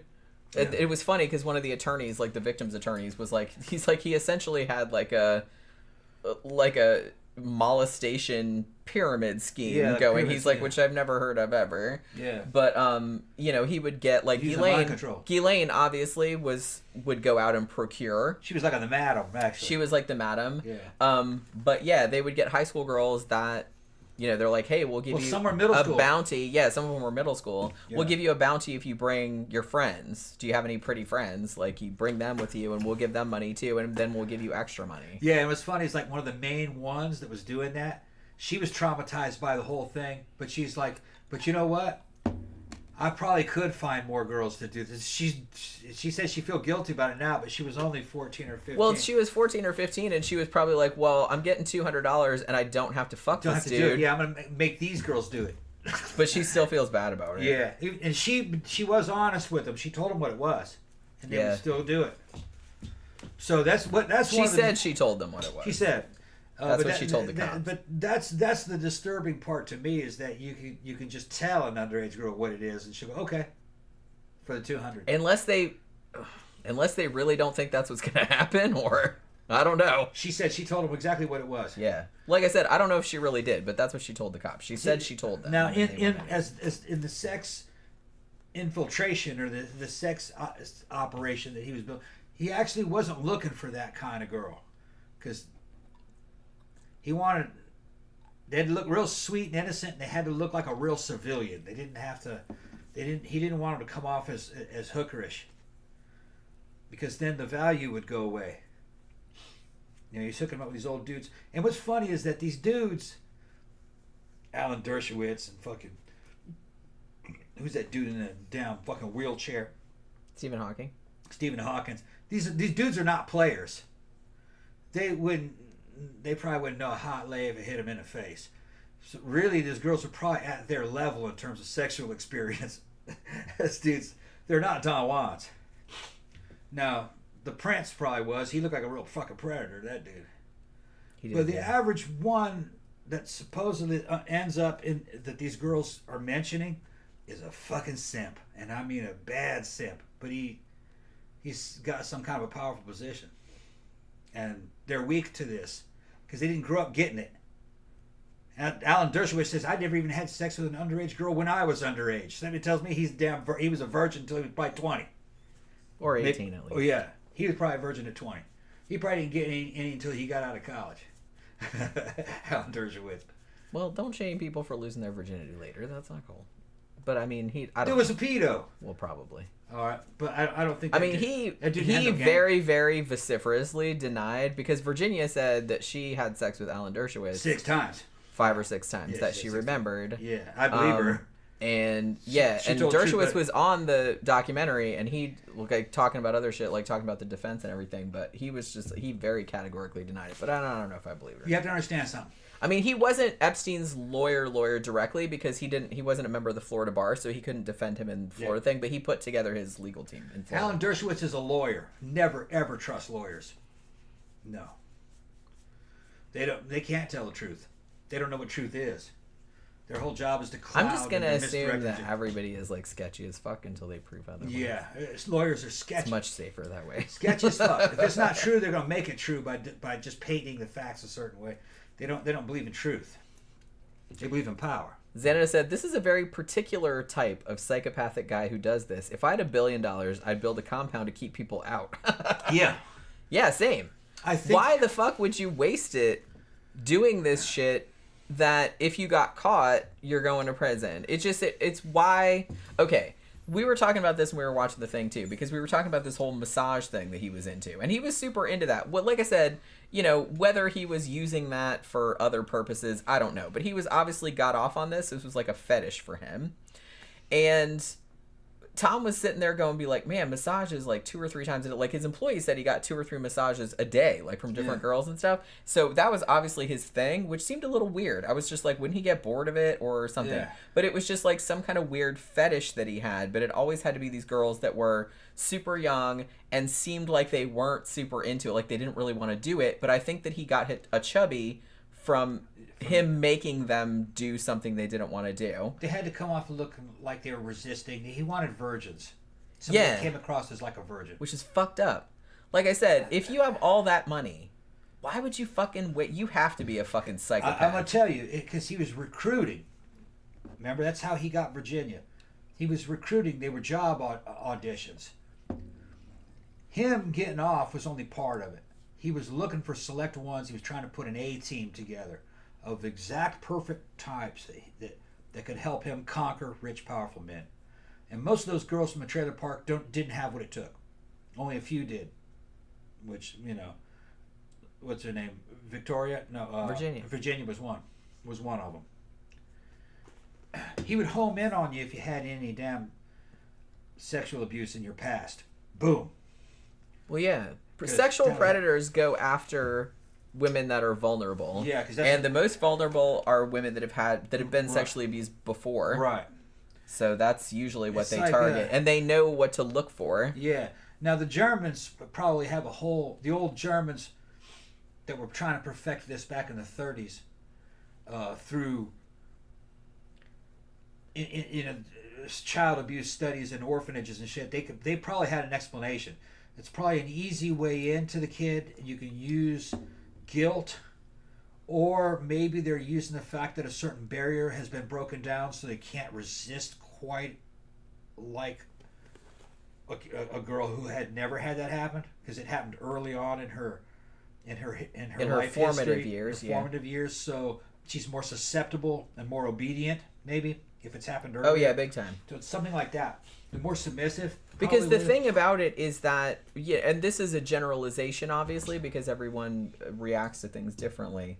But usually, younger, children that are, exposed to sexual abuse from a young age, particularly girls, will get to a point where after it happens for a long time, they start to think they deserve it. Yeah. Which is why that a lot of sexual predators like to target those kinds of girls, because they're like, oh, well, I can do whatever to them, and they'll just turn it back on themselves. Oh, well, I'm a shit person. I'm a whore. I'm this, I'm that. And so you can do anything you want to them, and they'll just turn it back on themselves. Well, that's very common. I heard on one program that was talking about sex operations is that it might be another an alternate way of looking at it. Is that because the sexual attack happened early in their formative years, they can then kind of normalize it, go through it. Like, oh, well, that's just nothing. That's just what happens. Well, that too, because a lot of them do kind of dissociate. And it's like a dissociate, like sex. Or they is nothing. compartmentalize. Yeah, sex is nothing. It's just something I can do on command and put on a good show in order to get a reward.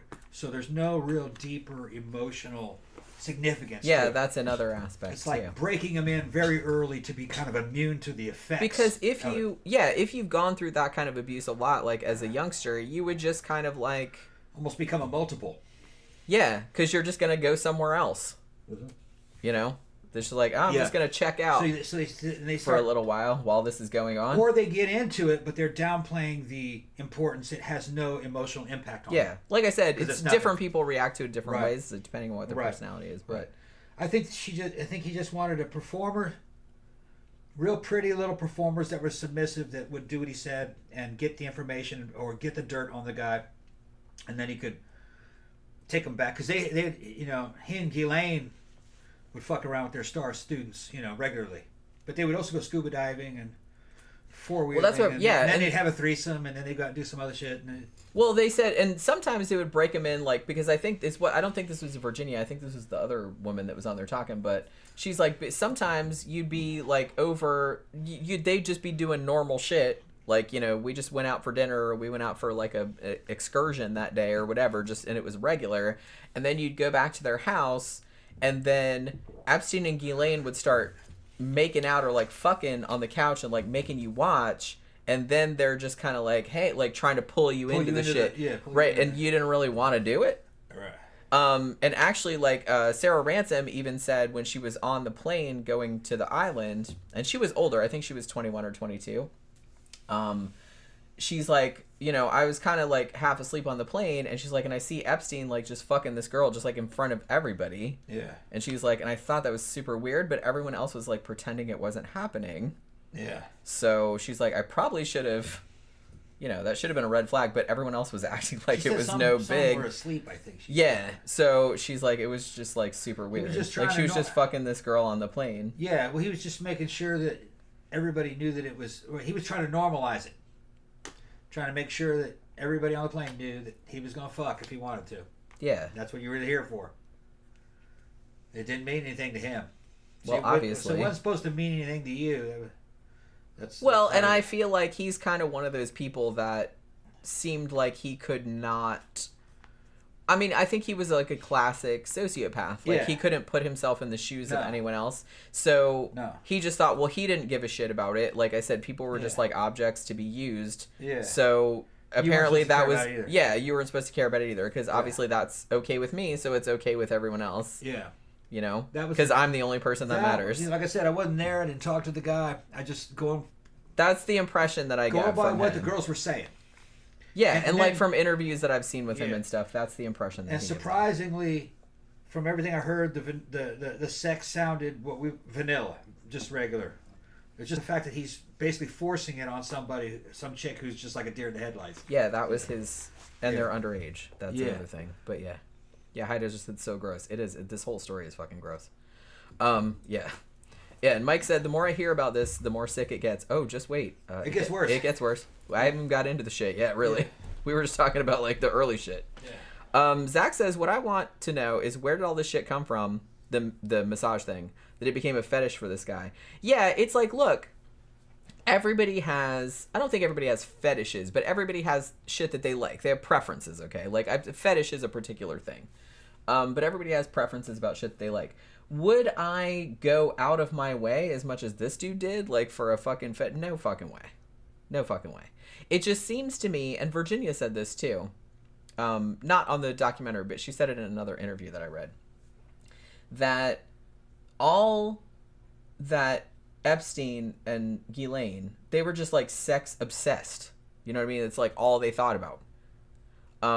All pretty much. And when they raided their house, they said it's just like, even though there was nothing illegal at first until they dug around a little bit, but they said it was still pretty creepy and weird because you go in there and there's just like everywhere there's just like nude photos.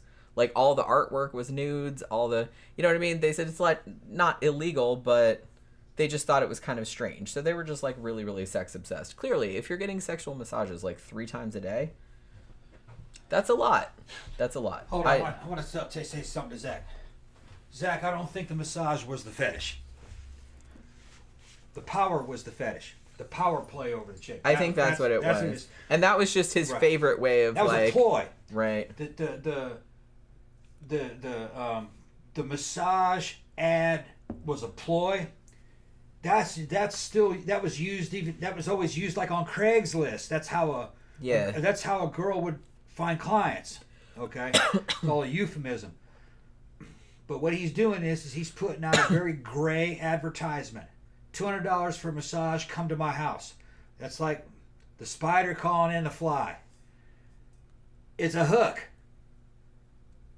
Any girl that would fucking take that offer is a girl that's willing to touch a young girl willing to touch an older man for money. You push her a little bit. Yeah, a little bit well, further. You're already you here. knew what it hit. You knew what it was. So- You answered. You're gonna mess with I mean, older you must guys have for known money. that You know that's what this is, baby. what And this that's was gonna be. exactly. Yeah. And he got so good at it, he didn't say anything about it. He would So it just might even not come here, be get on top. that he was like super into massage. He just liked that because it was like an in. It was an because, like I said, like people do get massages, and that's not weird. But the fact that it was still physical and you could turn it into something else really easily. Yeah, and it was deniable too. And it was deniable. If she showed up, he didn't he got a bad feeling. She didn't trust it. Like this is a cop. He could say, okay, done. Massage is over. Yeah, because, I mean, evidently, I don't know if this is the case, but the Yeah. impression that I got was that maybe some people showed up and they just gave him a massage and left, and that was the end of it. Yeah, probably that happened quite a bit. He probably looked at her and goes, "Nah, I can't use her," because he's using it as a recruitment tool. He's trying to get them on the island. Yeah, because girls would bring other Yeah. girls, and I'm sure he wasn't into all of them. No, well, maybe he was. He's using this as a scam to get his hands on the best girls he possibly can, so he can take them to this island. Yeah. So that was more like a job interview. The massage was a job interview, in his mind, and it's he's running 3 of them a day at least. Which is crazy. Thousands of girls, local, right? How from much the fucking- Viagra was this bitch on? That's what I was wondering. I was going, this motherfucker here. I was wondering that. I didn't say it out loud. I know you were wondering it, though, because I know how you I'm think. like, how the fuck is this dude keeping up with this shit? Because, shit, I could be on test and steroids and fucking Viagra, and I could do that maybe once, maybe twice a day, but that would get bored. Yeah, that's what I mean. That's that same thing over and over again. Yeah. Even if that's it's what I mean. Even if it's a different little chick, you go, nah, I'm not in the mood. Come back tomorrow. I mean, you would think. You would think, yeah. Because I was just kind of like, everybody is... I mean, everybody has like moods where some days you're just like, I don't really feel it, or I feel fat or ugly today, or something like that. You know what I mean? So I think it was or a I'm mixture, not feeling it. mixture of sex addiction. Yeah, that's what High Desert said. Sounds like he was a sex addict. Yeah, I think that was probably a mixture of sex addiction and ambition. He wanted to put together a team of really good girls so he could get lots of money and lots of power, either for himself or whoever it was he was working for. One of those girls thought that there was a whole ring of them. He may have been an employee. It's possible. Of something like Spectre, some shit like that. Danita said, what dirt did he get? Is anyone in jail because they were associated with this guy?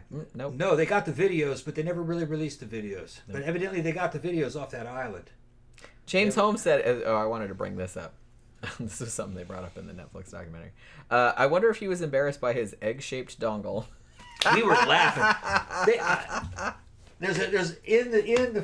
got video. One of his interviews or his depositions. Yeah. The victim's attorney. Yeah. Was trying to get him enraged, get him mad. Yeah. So basically, the first question that he asked, is it true that you have an egg-shaped penis? Like, I don't know if that's exactly what he said, but it was along those lines. Jeff fucking was great in that, though. He's like, what?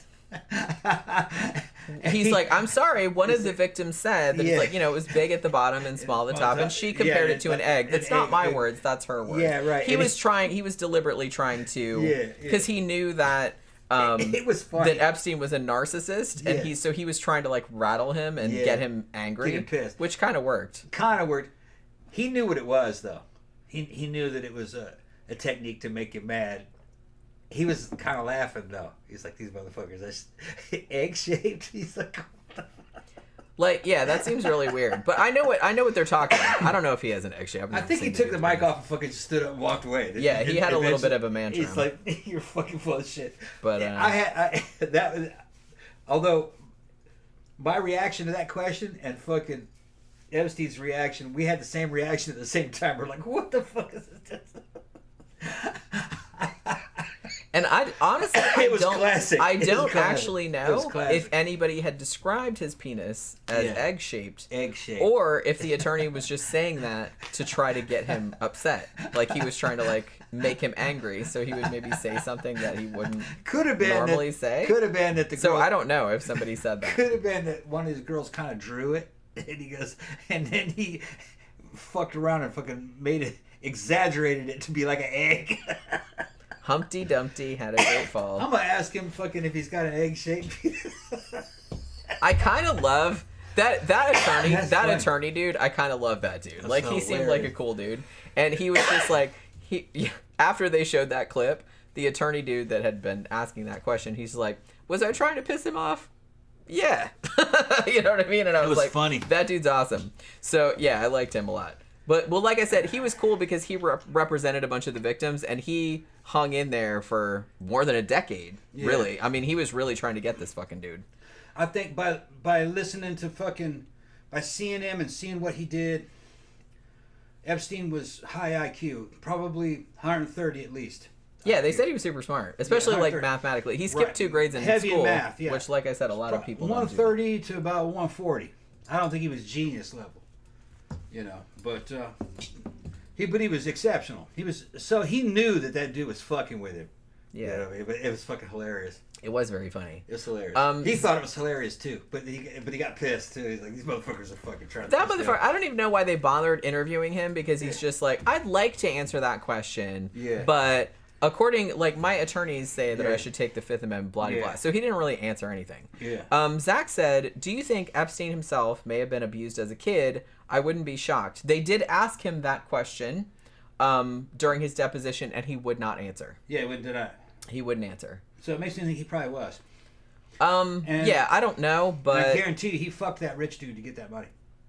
I kind of suspect he probably did too. Well, because the thing about it is that other dude that knew Wexner said Wexner, like, adored him. Yeah. And like I said, even back then, which was the 80s or the 90s or whatever it was, in New York City, everyone called him the boyfriend. So people thought shit was going on back then. Yeah. That he was fucking that dude. That's how he was like manipulating him out of his money. Epstein, by the time he was middle-aged, you know, when you got family, he would look like a fucking troll. But if you saw him when he was young, he was a good-looking guy when he was young. So it doesn't surprise me if he fucked Wexner. Wexner probably thought he was a dreamboat. Yeah. Good-looking Jewish guy. And like I said, you know, Wexner might have been, maybe he was closeted, you know, and he didn't want anybody to find out that was going on. You know, there could have been a lot of things that Epstein was holding over him. I think he just stole his money. And he did steal his money, I think. Well, listen to what I'm saying. Listen to what I'm saying. Because I heard what Wexner said. He just said, I shouldn't have trusted a sick individual like that. I think what it was is that fucking Epstein put charm on him, all right, and was in a fake relationship with him for many years until he could get into the position of trust where he could steal the money, and then he dumped him. But I think Wexner loved him and didn't want to fucking go after him. That's what I think it was. Yeah. Because the thing about it is that allegedly, Epstein stole a bunch of money from him, and Wexner didn't file a complaint. Yeah. How much did they say it was? It was $4 million, I think. Wasn't it? No, I thought it was $45 million. $45 million. It was a lot. Yeah, but that guy had more money than that. I mean, he probably didn't even notice. That would be like stealing a couple grand from me. Sure. You know what I mean? And I think he loved him. That's what he meant. Well, one of the other dudes that knew him kind of said that. Yeah. Like, not in those words, but he kind of implied that. I think he loved him and didn't want him to get in trouble. And I think he was pissed off that his heart was broken. I think why he was calling him sick is because, you know, he played with my emotions. You know what I mean? Maybe he told me so. he loved me. He didn't love me. You know, he took my shit. That sick motherfucker. You know what I mean? And I think that's what happened. I mean, there had to be something going on there, for sure. Only like I said, that's sex operative fucking. And like I said, activity. that dude would not have just given. He gave Epstein power of attorney over all of his shit. This dude was like a billionaire. Yeah, he loved him. He owned Victoria's Secret. Yeah. He owned the Limited. Yeah, he had all the money. Yeah. Why would you give somebody power of attorney? He could Epstein could do anything he wanted. He probably stole all kind of money from that dude. Just because that dude was rich didn't mean that he didn't need love. Yeah. You know what I mean? Everybody he thought he found it. Yeah. Well, I mean, they pretty much know that he did steal a bunch of money from that dude, but the dude didn't press any charges. Women have done the same thing to dudes, and the dudes didn't go after them. You know. I mean, it happens all the time. It happens, probably. yeah. Dana said it just goes to show if you want to be rich and have power, you have to be a psychopath and a sexual deviant. You can't just be a normal guy. Yeah, pretty much, yeah. Yeah. Because the thing, I mean, not just to be like regular ass rich, but to be like super rich, yeah, you kind of have to be. You gotta be bad because you have to do stuff that's not legit. That's not. You gotta crush. You have to crush opponents, and those opponents are other businesses. So employing thousands of people. Anybody that has that much money is just probably. I mean, 99.999% of they're just a terrible person. A good person doesn't ever usually get that rich. Yeah, and a lot of these big fucking firms that these guys were coming up in were scams. Yeah. Well, like I said, where he made most of his initial money, that was all like that hedge fund bullshit. That was a Ponzi scheme. Yeah. That's where he made his initial $500 million or whatever. Yeah, and that's not the only scam. The best scams are going to be enshrouded and protected in laws that protect them. So I guarantee you, the fucking medical industry is fucking gonna have a lot of element of scam in it, and some of that's come to light, like that company that tried to scam people on the damn blood test machine, the DNA machine. It turned out that I want to do a show about her. That whole thing was a scam. I imagine Elizabeth Holmes, is that her name? I imagine a lot of. I wanted to do a show about that. Imagine a lot of the American medical system is a scam in terms of especially the drug companies. They're probably everybody trying to get money. They're probably pretty by any means possible. Yeah, there's probably a lot of corruption in that. Which I get that, but and then I know there's a lot of it in the military-industrial complex making military equipment. There's a lot of scam in that too.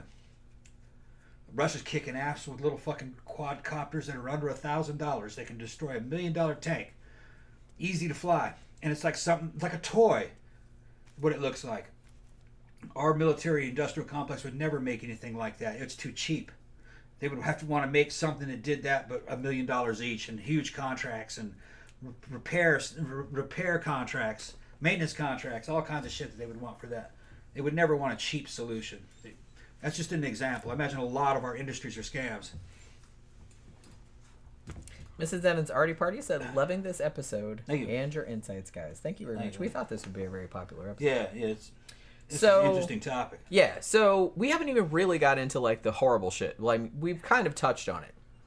But Epstein was apparently doing this shit, like, all through probably the 80s and the 90s. But nobody really knew what was going on until, like, the mid-2000s.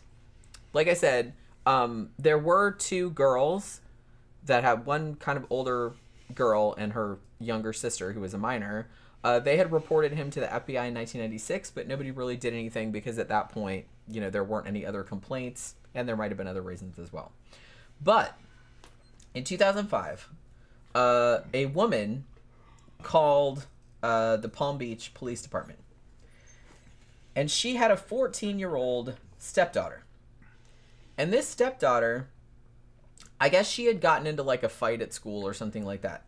And they found $300 cash in her purse. And she wouldn't tell them where she got it from. Now, later on, she actually admitted that she had got the $300 from going to this old guy's house and giving him a massage, right? So she said later, like, because the thing about it, so the mom called the cops, the stepmom. She called the cops and they said, okay, well, I think that at this point, because didn't they say this on the documentary, that at this point they'd even started being like, thought something a little bit fishy was going, because Palm Beach is kind of a small, you know, it's an island. So there's not that many, and, you know, people talk. And they had thought, there's like, well, man, there's like a lot of young girls, like different girls, like going in and out of that house. So there was like kind of rumors about it, but nobody really knew much about it. So the mom calls and says, yeah, my 14-year-old daughter said she got cash from like massaging this middle-aged dude on Palm Beach. And when she got there, she said she was just going to go give him a massage. But when she got there, she had to take all her clothes off and, you know, like some bad shit happened. So at this point, the cops are kind of like, okay, well, she's a minor, obviously. So they're going to investigate that. So they did more than a year of like an undercover investigation. Like I said, they had kind of cars. They were watching people come and go and like interview people and stuff like that. Now, while all this was going on, they got a lot of evidence that they thought something sketchy was going on, that there was minors going in and out of there. Because of her story, and she was saying, you know, all these girls in school were like saying they were going there and stuff. So the police chief at the time, whose name was Michael Reiter, he's just like, man, we really need to do something about this. And he went to the state prosecutor at the time, whose name was Barry Kersher. And he said he was going to look into it, but then they didn't really do much about it. So fair play to the police chief. He's just like, all right, fuck this. I'm going over their heads. So he goes to the FBI because he's like, we need to do something. This is minors. You know what I mean? Now, so the FBI gets involved in 2005, 2006. Now, as I said, they had previously had a report, which they did actually dig up after a while, like from a couple of girls that from 1996 who had reported them to the FBI back then. But this was kind of when they found that out. So as they conducted this investigation, they were kind of doing, the local police were doing an investigation, the FBI was doing an investigation. They found out that Epstein was doing this with a lot of girls, that he was basically like paying all these girls to, you know, essentially come over and massage him, quote unquote, but then he would end up raping them, making him, you know, jerk him off, or making them watch while he was jerking himself off, like it just shit like that. Ghislaine was also implicated in a lot of this. Sometimes she would molest the girls as well, or kind of facilitate the shit. So they ended up getting, initially, they had 5 victims and 17 other people that knew shit about it. They also kind of staked out, they were like putting him under surveillance. They went through his trash. They found shit that belonged to some of the victims. Like I think they found like a report card or something like that from one of the victims, like in his garbage and shit like that. So they knew that they had been there.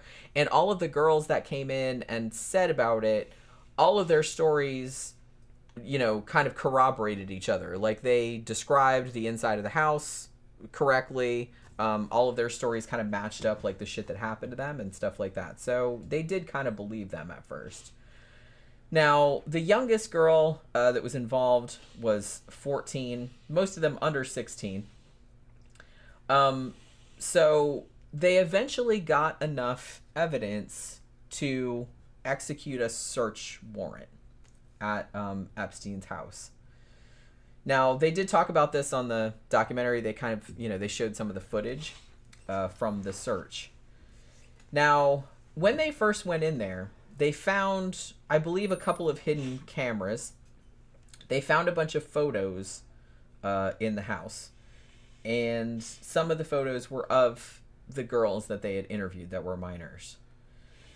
Now, evidently, Epstein, even though they thought that he didn't know that he was being investigated, someone must have tipped him off or he must have figured it out, because most of the real bad shit, they think, was gone. They went in his office, for example, and one of the computers was missing. Like, the guy said, he's like, well, there were all of these cords there, like there had been a computer there, but the computer was not there. And I believe it was later discovered that one of their assistants had, like, gotten rid of it. Like, so he must have, like, called and said, hey, get rid of that one computer, because that was probably the one that had all the, kitty prawns on it. So he's like, get rid of that. I mean, they did find some later, but not at this point. So the cops go in there and they said they didn't find anything super, super incriminating, but they did say it was kind of weird because, like I said, there was just like fucking nude photographs everywhere. Some of the people in the photographs might have been minors, shit like that. They also found a receipt from Amazon. This is what you were talking about before, where he had ordered a bunch of books about S&M. So, the books that he ordered were called SM 101, A Realistic Introduction. There was one called Slavecraft, Roadmaps for Erotic Servitude, Principles, Skills, and Tools and Training. And there was one called, with Miss Abernathy, that was that one. And then there was also a workbook for erotic slaves and their owners. So this is the kind of books that he was reading. So as we mentioned, several of his employees said that he would get 3 massages a day. Now, initially, the FBI report had 34 people that were minors that were willing to give testimony that this shit had happened to them. Later, 6 more came to light, so they had 40 initially, like, for that. Now, in this portion, and they did ask Epstein about this in the deposition, because you can see it in the documentary. One of the allegations was that on his birthday, I think Victoria said this too, on his birthday, they flew in a set of triplets that were 12 years old from France, specially, so that he could abuse them. And then they flew them back the next day. Yeah, it's funny. She said that he had bought them. Yeah. I guess to keep, but he sent them back. So he said he bought them from their family. Or he just rented them. He bought them from their family. Which is fucked up. Was what was said. But yeah. So that was, I mean, obviously it was triplets or twins? Triplets. Okay, yeah. Obviously he denied this, but that was one of the things that was alleged. Allegedly. It was also alleged that he had bought girls from several other countries, particularly in South America, and former Soviet countries. Yeah. And also, one of his main ones, I think, was Ukrainian. Yeah. She came out, I think she was Ukrainian. She's that Svetlana, the one that was... Yeah, she was one of the procurers. Yeah, evidently. But she was also a minor at the time, I think. Evidently, he basically owned her. Yeah. He bought her and she lived somewhere. Well, like I said, he kept her somewhere. But, they were basically sex slaves is what they were. I mean, there's really no way around it. Right. But, she also had access to his empire, though. She said she'd recruit like crazy. She just saw it as her job. Who knows what happened to her? Yeah, I don't know what ever ended up happening. Yeah, because once he died, I imagine all his money vanished. She was on her own. Yeah, we'll talk about herself that. Off somebody else. Yeah, what else are you going to do? Now, somebody's asking about Jeffrey Epstein's ethnic group and whether he had anything to do with the tunnels down there. Right, I gotta hold on. I gotta pee. I'm gonna get another drink too. Yeah, okay. That's some funny shit you asked that friend of mine, Rob Levinson. We were talking about the tunnels down there in New York, coming out of the synagogue. He wants to make a movie. He's a Jewish guy. He wants to make a movie about it. But the thing is that we don't have all the information. I think I want to do a show on that synagogue, but all the information isn't out there yet. I think what it was, based on the videos that I've seen, it looked like it was two factions inside that synagogue, and the faction of the younger guys started to make basically bunkers and tunnels that would go in and out of that synagogue. And then the older ones evidently told the cops, and they tore the place open and filled those tunnels up with cement.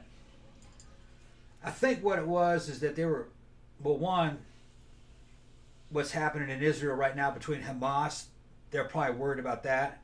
There's probably Hamas supporters inside of New York. So I think they wanted a way to get in and out of the fucking tunnels so they could defend a mosque if it came under attack.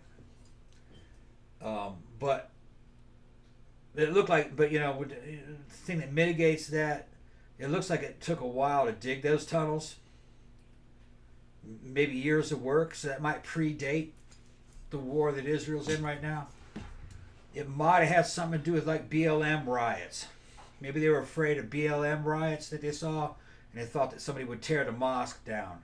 So it looks like they were trying to fortify the mosque, turn it into like not a mosque, but a synagogue. And looked like they were trying to turn the synagogue into a place that you could defend or hide in it until whatever riot was over. That was our idea. And Rob was kind of agreeing with me, like, yeah, that must be what it is.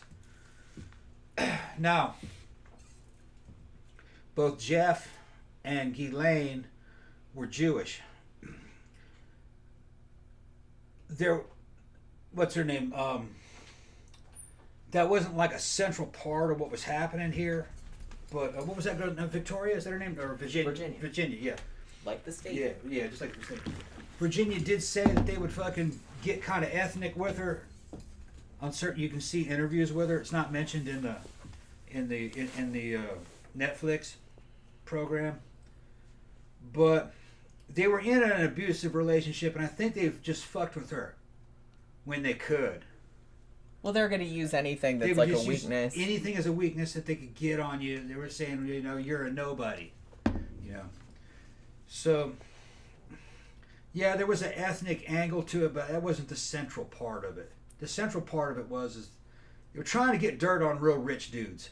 That's what they were trying to do.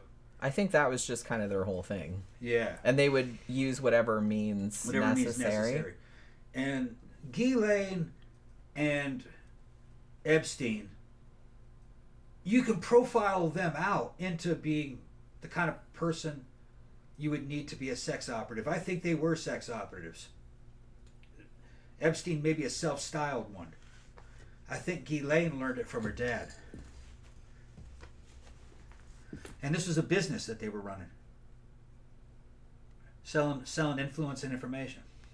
Yeah. And these girls were the hook. The bait and the hook. That's what I think it was. Yeah. Now, did they work for a foreign? Did they work for the Mossad? Did they work for CIA? They might have worked for anybody who'd pay them. That's kind of what I'm thinking. I don't even know if they did they? I don't know, but it just kind of seemed like they had the information, so they would probably just sell it to whoever. To anybody. Sure. And if any intelligence group came to them and needed help, can you get this done for us? If the price was right, he'd probably do it, or get the information. You know what really freaks me out about stories like this? Because this isn't the only story like this. This is probably just the best known one. But it kills me that so many dudes, particularly in positions of power, are willing to put their ass on the line just to get, have sex with a 12-year-old. Why? You would think that if you had all this money and power and, all these eyes on you and shit like that, you'd be like, yeah, no thanks. even if you wanted to do that, you'd be like, that's really dumb for me to do that because I'm going to get in big fucking trouble. Could be several things. Could be, like I said before, Just stupid. they do that for like gang initiation. They do it so they can be recorded doing it, so they can join the team. Yeah, and I you're get giving that. the team dirt and I power get over that. you. Same way when you join like a criminal gang, you might have to kill somebody in a robbery to join the gang. Like shit like that. Now they'll trust you because they know you killed somebody. Yeah, because they have dirt on you, sure. Or because they have dirt on you. It might be that. It might be the guy has a lot of money, but maybe he's a PDF file. Okay, Yeah. and this is I mean, I guess we don't have to worry about using Right, euphemisms now because this Right, is already right. about a time. Although I do So- think it's funny, like calling them. so he's PDF. got high class people around him of his caliber, sourcing his material for him, and he can get involved. And yeah, they get dirt on him. Now they control him. Another thing it could be that the dude is not a PDF file. He's just a fucking horn dog. And he kind of likes it because it's fucking not legal. That it's a cake. You know, it's a taboo. And so he's going to go for it that way. Because if you have a shit ton of money and you're so used to getting instant service, you know, from employees and yeah, I can hire any kind of porn star. I hire 20 of them. We're going to have this big... That would probably get old after a while because these are all things that you can have. Maybe you start wanting things you can't have. Yeah, I can see how that would happen. So- Well, like I said, it's just kind of like it's the same pathology as serial killers. Yeah. It's like they start out with some stuff, and then it's like they have to keep escalating and escalating because it doesn't do it for them anymore. Right. Too easy. So might be a living on the edge type of thrill. Yeah. Which I don't know. I mean, I get it, but I kind of feel like, especially if I was in a position of power, everybody's looking at me and had all this money and stuff like that, I would be really careful about not doing anything that would be seen as... I mean, you know, maybe that's just me. Those dudes don't have a lot of game. They I don't guess have not. And they don't have street game because they never live like normal people. Because I would kind of be like, yeah, Yeah. I don't want anybody seeing this fucking shit. So it's like, I'm not going to do it. I think the way they would see it is like, oh, I guess these are the forbidden fruits that rich guys like me can partake in. No one else can have these, but we can have them. My friends are doing it, Yeah. so you know, Peer we're getting away pressure. with some shit. Yeah, Which, yeah, that's adorable. Like, that all Yeah. of these children are being exploited just for these yeah. fucking dudes. Well, you're dealing with a dude that never really kind of had to grow up, now did he? I guess not. You know, Well, yeah, that's exactly silver what spoon it in is. his mouth from fucking cradle to grave. Yeah, they just had everything given to Everything them. given to him, so it might be that. And they're used to, like you said, they're just used to getting whatever they want. Right, so they want something that they can't have. And they can get away with anything, too. Yeah. Like, because, you know, everybody knows the story about, like, some rich dude that, like, you know, killed somebody in vehicular manslaughter because he was drunk or some shit like that, and his daddy got him out of it. You know Howard what I mean? Hughes did that. Yeah, that's what I mean. He It got happens a himself out lot. of it, It yeah. happens a lot. Yeah. If you have money, you can get out of anything. Yeah. Murder, it doesn't matter. So this might be a big thrill. yeah, because like you said, it's a taboo. I mean, Yeah. it's probably the taboo. Yeah. Um, Well, in the West, there are other countries yeah. where this isn't. Well, yeah. necessarily- I'm talking about like from our Yeah. point of view. Yeah. You know, because you know, obviously other shit. You know, back in the old days, when other shit was, you know, just shit that's normal now, like, you know, being gay or whatever was not acceptable, then that was something taboo. you could blackmail somebody Yeah. with. But nowadays you can't do Right. that anymore because, you know, who the fuck cares about that? Everybody's Well, adults. The But Germans evidently the Germans' intelligence became good at this during the Weimar Republic era, when Germany was fucking. It was totally collapsed. It was at the edge of fucking the abyss, and prostitution was rampant. There were, especially like in the Berlin era, and they already had Germany had already went through kind of like a sexual revolution. Being gay was not blackmail on anybody, even with the Nazis. Ernst Röhm, who was leader of the SA, who brought Hitler to power, was openly gay and a predatory leather daddy. All right, and he was friends with Hitler, and most people at the time thought that he and Hitler were in a relationship. Most people thought Hitler was bisexual. All this stuff kind of left out of the history books today because the LGBT community said, oh, they don't want to adopt him. Oh, no, he wasn't one of us. Well, nobody wants to fucking claim Hitler. Right. Come on. Right.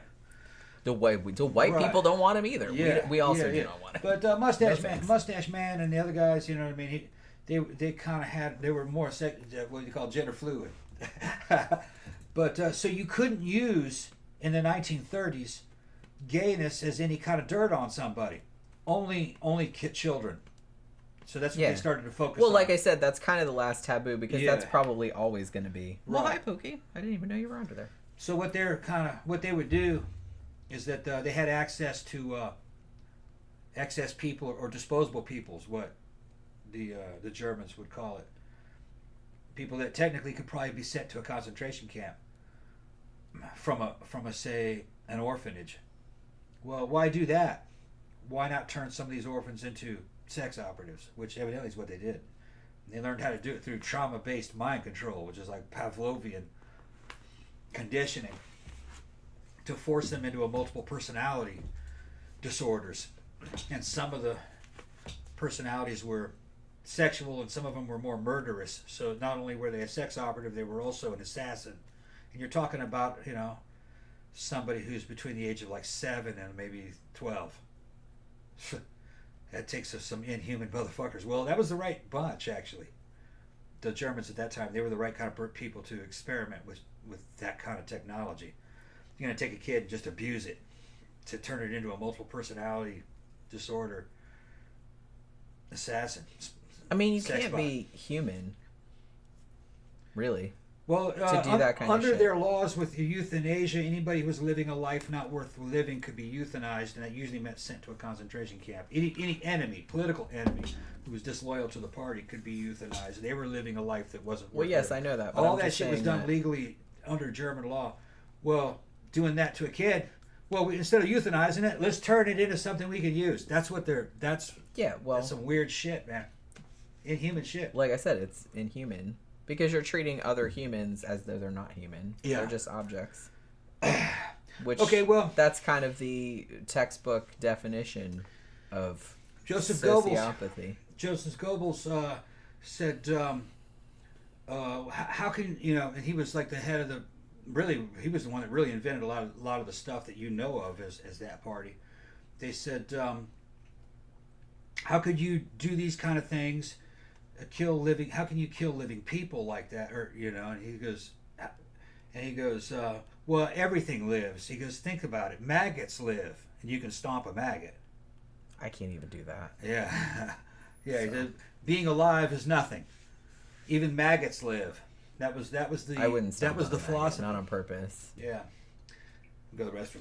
The only thing I can kill is a cockroach because fuck cockroaches. But other than that, I can't kill anything. Not even a bug. Other than cockroaches because fuck cockroaches. High Desert said that asteroid can't hit us fast enough. I kind of think that too. But the thing about it is that the reason this is kind of how I try to make myself feel better is that the reason that we talk about these fuckers is because they're largely outliers. I think most people, you don't hear anything about most people because most people are fine. I'm not just saying most people are cool or good or nothing like that. I'm just saying most people are inoffensive is what I'm saying. I mean, most people are not going to do shit like this. So I think that's kind of why people have a fascination with them. Why I have a fascination with them, because you don't see it that often, thankfully. Like I said, I don't think most people are necessarily good or bad. I just think most people are just like average. They're just like inoffensive. They're not going to do anything this egregious, I guess. I want a word stronger than that, but I can't really think of it right now. But you know what I mean? It's just,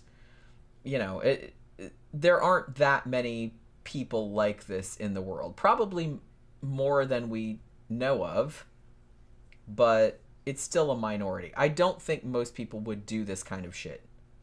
Although I will say that if you gave an average person this much money and power, I don't know what percentage I want to throw out there. 85% of them would probably do some shit like this. Maybe not as bad as this, but I think probably most people would do this if they were given this level of money and power, which most people do not have. I like to think I would not do that, but I don't know. I don't think I would. I think I'm too the way I am to like do anything like that, but it's unusual. That's why you hear about it. So, all right. So after these initial complaints, so the Palm Beach police raided his house in 2006. Like I said, they found some weird shit, but some of the shit had clearly been removed, so somebody had like tipped him off. But they did find some hidden cameras in his house. They also discovered later, because this was his Palm Beach house, they also discovered later that his house in New York also had a whole video surveillance system that pretty much filmed everybody everywhere at all times, like even in the bathroom and everything like that. So they were watching everybody and filming it. And they found out later too that on the island, pretty much everything was filmed there also. And like I said, they were doing that for blackmail purposes. They found, like I said, and this is jumping ahead some, but during the second raid on his house after his 2019 arrest, they found stacks and stacks of, like DVDs that he had recorded of various underage girls with various people that they had recorded. And he kept all of it in a safe. Yeah, and I bet you'll never find those. Probably all destroyed. Yeah, I don't know what they did with them. Like, they took them in as evidence, but I don't know what they did with them. Because they did find them in the safe. It's all their bosses in those videotapes, so they're going to be destroyed. Yeah, so after all of this, so the cops, they basically want to charge Epstein with initially 4 counts of unlawful sex with minors, 1 count of sexual abuse. I guess that was all they could prove at the time, even though, like I said, I think at the time they had 34 people coming forward. But I don't know if they had enough evidence to back all that up. So they had enough, obviously, so they arrested him in late July of 2006. Now, the charges initially were procuring a minor for prostitution and solicitation of a prostitute. So he gets in there. They only gave him $3,000 bond, which of course he paid because he's a fucking billionaire, allegedly. They had like a grand jury, which was kind of unusual. But in front of the grand jury, they only had 2 victims that came forward to give evidence. And the jury only came out with like 1 charge of felony solicitation of prostitution. Epstein pleaded not guilty. And that was pretty much as far as that went. Now, as I mentioned before, there was this woman, Maria Farmer. Now, she was an artist, and she had reported Epstein to the FBI back in 1996. Now, she said that Epstein had showed her all of the hidden cameras in his New York house and said that he was filming everybody. Like I said, even in the bathrooms and everything. So that kind of freaked her out a little bit. And there were also, as we mentioned before, like allegations that Epstein was lending girls out to various people to get blackmail information or for favors or whatever. And he had all these compact discs, DVDs, like in his safe.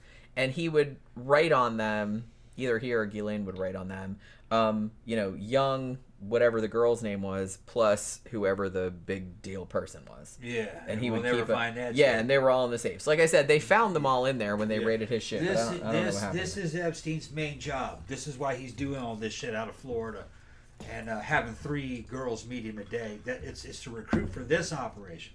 This is where the fucking money is, the money and the power. This is the purpose of it all. Yeah, I mean, like I said, I think he got off on it. It was a fetish, but I'm not saying that. But for real, he was doing all this for money. Don't for one second think he wasn't having fun. He enjoyed his work. Yeah. And the kind of guy you need to assemble an army like this is a dude that's into it. So yeah. Hell yeah. Yeah, he was super into it, but yeah, he was doing it as to make money too, like for blackmail purposes. Money and power. Because he recorded all of that shit. Power is worth more than money. All of it. Power is worth a lot more than money. Money can't buy you out of trouble. Power can. That's why they had to silence him, or at least get him out of there. He knew too much. Yeah. Had too much dirt. Yeah. I mean, we're only in 2006, dude. Yeah. We have, like, so much stuff left to cover. Okay. July 2006. The FBI starts an investigation of their own, like a parallel investigation. They had a name for it. It was called Operation Leap Year. I don't know why they called it that, but whatever. From what they could glean, they actually got a 53-page indictment, which they then presented to the then U.S. Attorney for the Southern District of Florida, who was Alexander Acosta. Now, what happened with that, it's kind of sad because all the lawyers and stuff like that for the victims, they were like, holy shit, it's like we have 53 pages of the shit, we have all of this evidence, like they had a shit ton of stuff. They're like, this guy is going away forever. They were like super happy about it. But then, so it goes to Acosta, and he got a plea deal. And when I say he got a plea deal, he got like the best plea deal in the history of plea deals. Basically, they told him, if you serve 18 months in jail, and as we'll see, it wasn't even, it was like a fucking cushy 18 months. It wasn't even 18 months, it was like 13 months it ended up being. But it's just kind of like, if you plead guilty to this one bullshit charge, like that's not even anything to do with minors, really, you plead guilty to that, then it'll be fine. You will get immunity. Like all of your conspirators and co-conspirators, like named and unnamed, will have like immunity forever, like essentially. Which several people in the Netflix documentary, like that had been in law enforcement for decades, were like, I have never seen anything like this ever. This is the craziest fucking thing I've ever seen.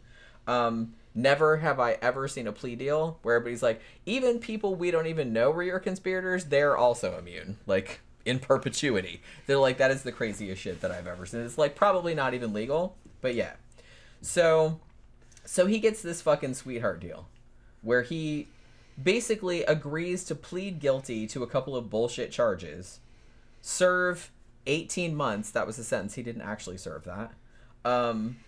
And everything will be like forgotten, and and all of his people will get immunity. So he got that, which is fucking crazy. Also, they didn't tell any of the victims any of this until after it had already taken place, which, if you were not aware, is not legal. So that's something that would come back to bite them in the ass later on, but much later on. Now, Acosta at the time, he later on said, oh, well, I gave him this super lenient plea deal because I was told by my superiors that Epstein was, he was in the intelligence thing and he was quote unquote above his pay grade, and that he should leave the whole thing alone. That's what he was told. So that's why he didn't say that in the documentary. Like, they had clips of him talking about it and like justifying the decision, but later on he did say, oh, well, they told me, like, just leave it alone, just give him a deal and shut up about it. So it was that kind of shit. Guarantee that's what it was. Yeah, well, that's what he said later on. Yeah. Now, Epstein did say he was gonna have to pay restitution to 36 of his victims, which I believe he did do, but I'm not really entirely sure about that, so don't quote me on it. They did think, like, from looking at his financial shit, that he did pay some shit out, but that might have been lawsuit settlements, because he got sued a lot. Probably justifiably so. So yeah. Now, the thing about it, too, was that one of the things that was maybe a factor in him getting off was that because Epstein was real up in that whole Bear Stearns thing, like that whole financial collapse, like he was supposedly like turning on a bunch of those people that he knew a bunch of dirt about, and he was one of the key witnesses in a lot of those cases, so they were kind of giving him a break because of that too. So there might have been other things, but that was another thing that he was involved in that they wanted him to talk about, so they were kind of giving him a break. So not too long after this, in early 2008, this other woman comes forward. Like I said, this is going to be a lot. I couldn't even like put all the... If you go to his Wikipedia page, there's a whole section of lawsuits that were filed, and it's this huge list of like fucking lawsuits that were filed against him. I can even count like the number of women that came forward and like said that he had done shit to them. It's crazy. And like I said, the on the documentary they had the dude that was like one of the attorneys for the victims, and he's just like, we made this chart of all the people that had been recruited that said that they had been abused by him. It's like, this chart could be like 5 times bigger. It's just like, it's crazy. It's like hundreds of people. So there's that. So in 2008, in February of 2008, there was a woman in Virginia who, as far as I know, is unnamed. A lot of the victims, when they first came forward, they didn't want to be identified for fear of repercussions. So they would just be Jane Does. So she was Jane Doe number 2, and she actually filed a $50 million lawsuit against him. And she said that when she was 16 years old, this was in 2004, that she had fallen into that kind of thing. She got recruited, oh, come give this dude a massage, and then she gets there, and then he, basically like showed her his dick and then like raped her, you know what I mean? And then paid her $200. And then later on, another woman alleging the same stuff, like, also filed a lawsuit against him too. So there was a bunch of these lawsuits happening around that time period. And Epstein settled a bunch of them out of court. That doesn't necessarily mean that it's guilty, but you know what I mean. He did settle a lot of these out of court because he had the money. So why not? It's part of his system. Sure. Yeah, well, like I said, people that have this much money, they can pretty much do whatever they want because they can pay and have things go away. You know what I mean? And that's pretty much what he did. So in summer of 2008, Epstein pleaded guilty to basically just a bullshit charge. It was procuring for prostitution, like a minor, which doesn't necessarily, and I'm not saying that he didn't do this because he did, but the charge is not that you had sex with someone that was under 18, but that you just procured someone for the purpose of having sex with them, but it doesn't necessarily imply that you did that. So that was the charge that was the thing they charged him with, which is a bullshit charge. So he gets sentenced to his 18 months. Now, normally, if you are convicted of sex offenses in Florida, you get sent to state prison. Epstein was not sent to state prison. He was instead taken to the Palm Beach County Stockade and was put in a private wing all on his own. And after he served a couple of months, he was actually put on work release and was allowed to leave his cell, which was not locked, by the way, to go to his office for 12 hours a day, 6 days a week. Probably getting girls then. They think that he probably was. Oh, sure. Nobody was watching him. Yeah. So he basically just lived, like I said, the lady that was the journalist, she was just like, yeah, it was just like staying in a real shitty motel. Like, pretty much, like, it wasn't even like jail. Because he could just leave. Like, no one was really watching him. Like I said, even when he was in the cell, they didn't lock it. And they gave him access to, as far as I know, he didn't, like, he had the wing to himself. They got him a TV. They got him, like, all this other shit. So it wasn't like jail. You know what I mean? Just hanging out during He was just kind of hanging out. He would go to his office, probably get underage girls and fuck them on his desk or whatever. Yeah. Like, I don't know what he was fucking doing, allegedly. So, yeah.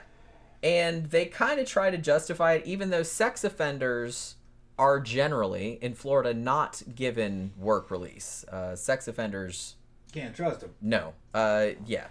As far as I know, they don't give any sex offenders work release. But they made an exception for him because he had a lot of money. So, yeah. So he was basically able to come and go as he pleased. Which is, kind of shitty. Also, he paid... What he did was he paid a bunch of the cops to supposedly, like, watch him while he was out and about.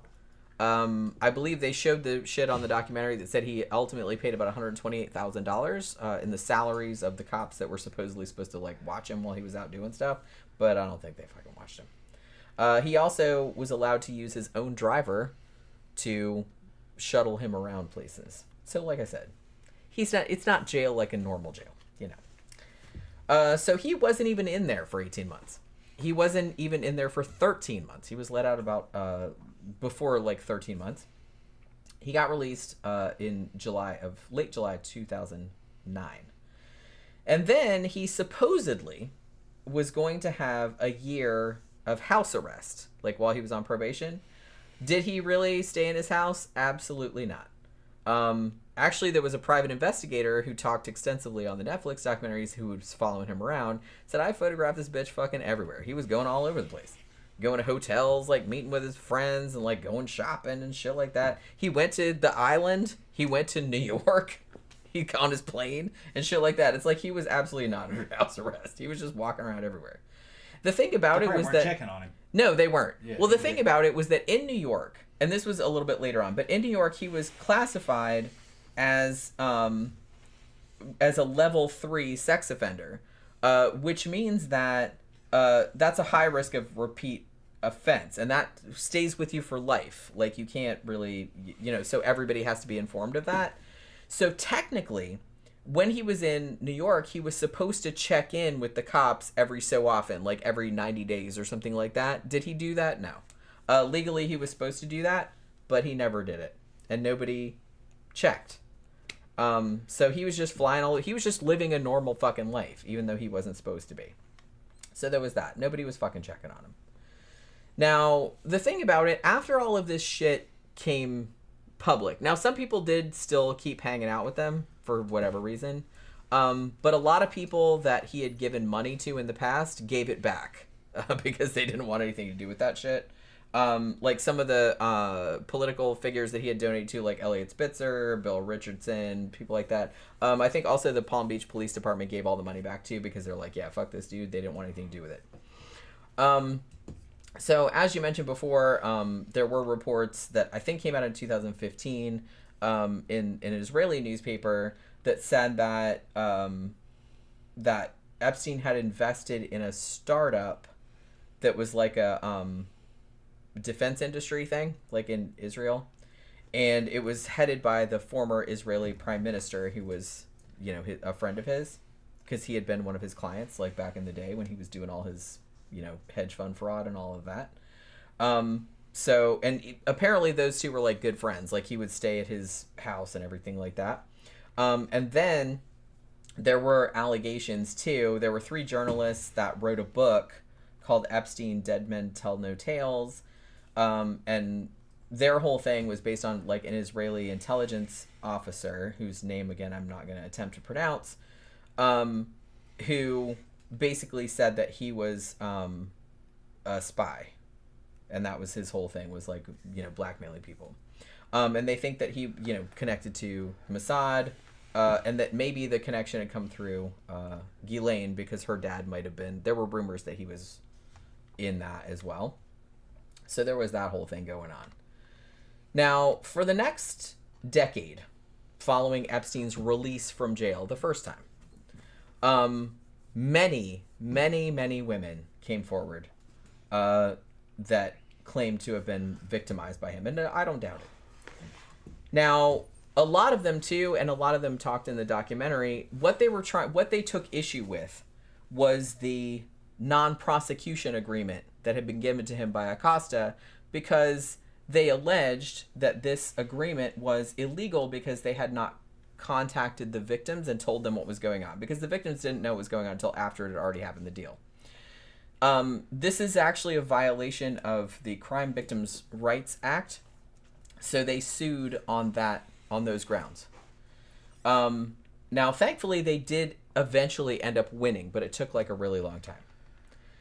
So one of his accusers, who we talked about, Virginia, who had said that her abuse like started when she was 17, and she had been trafficked essentially to a bunch of different people. Kept loaning her out. Yeah, Prince Andrew was the big one, and there is a widely circulated picture of her when she was very young, when she was 17, with Prince Andrew. And actually, the guy that worked on Epstein Island, like on the telecommunications shit, said that he saw Prince Andrew with a girl that looked like her, and she was half naked, and he was like grinding up on her and shit. And the crazy thing about it is that, and they showed part of this on the documentary and it kind of made me laugh, is that like on British TV or whatever, like they actually interviewed Prince Andrew and they asked him about that shit. They're like, they have a picture of you. So what's the deal with that? And he didn't even try to make up a lie or nothing. He was just basically, I have no recollection of that picture being taken. That's all he said. And it's just like, and everybody was like, well, that just made him look more fucking guilty. It's like, you at least could have come up with it. I mean, you know, and people probably would have thought you were lying anyway, but it's like, at least come up with something. Instead of just, I don't remember that. For a while, Virginia was like their top star.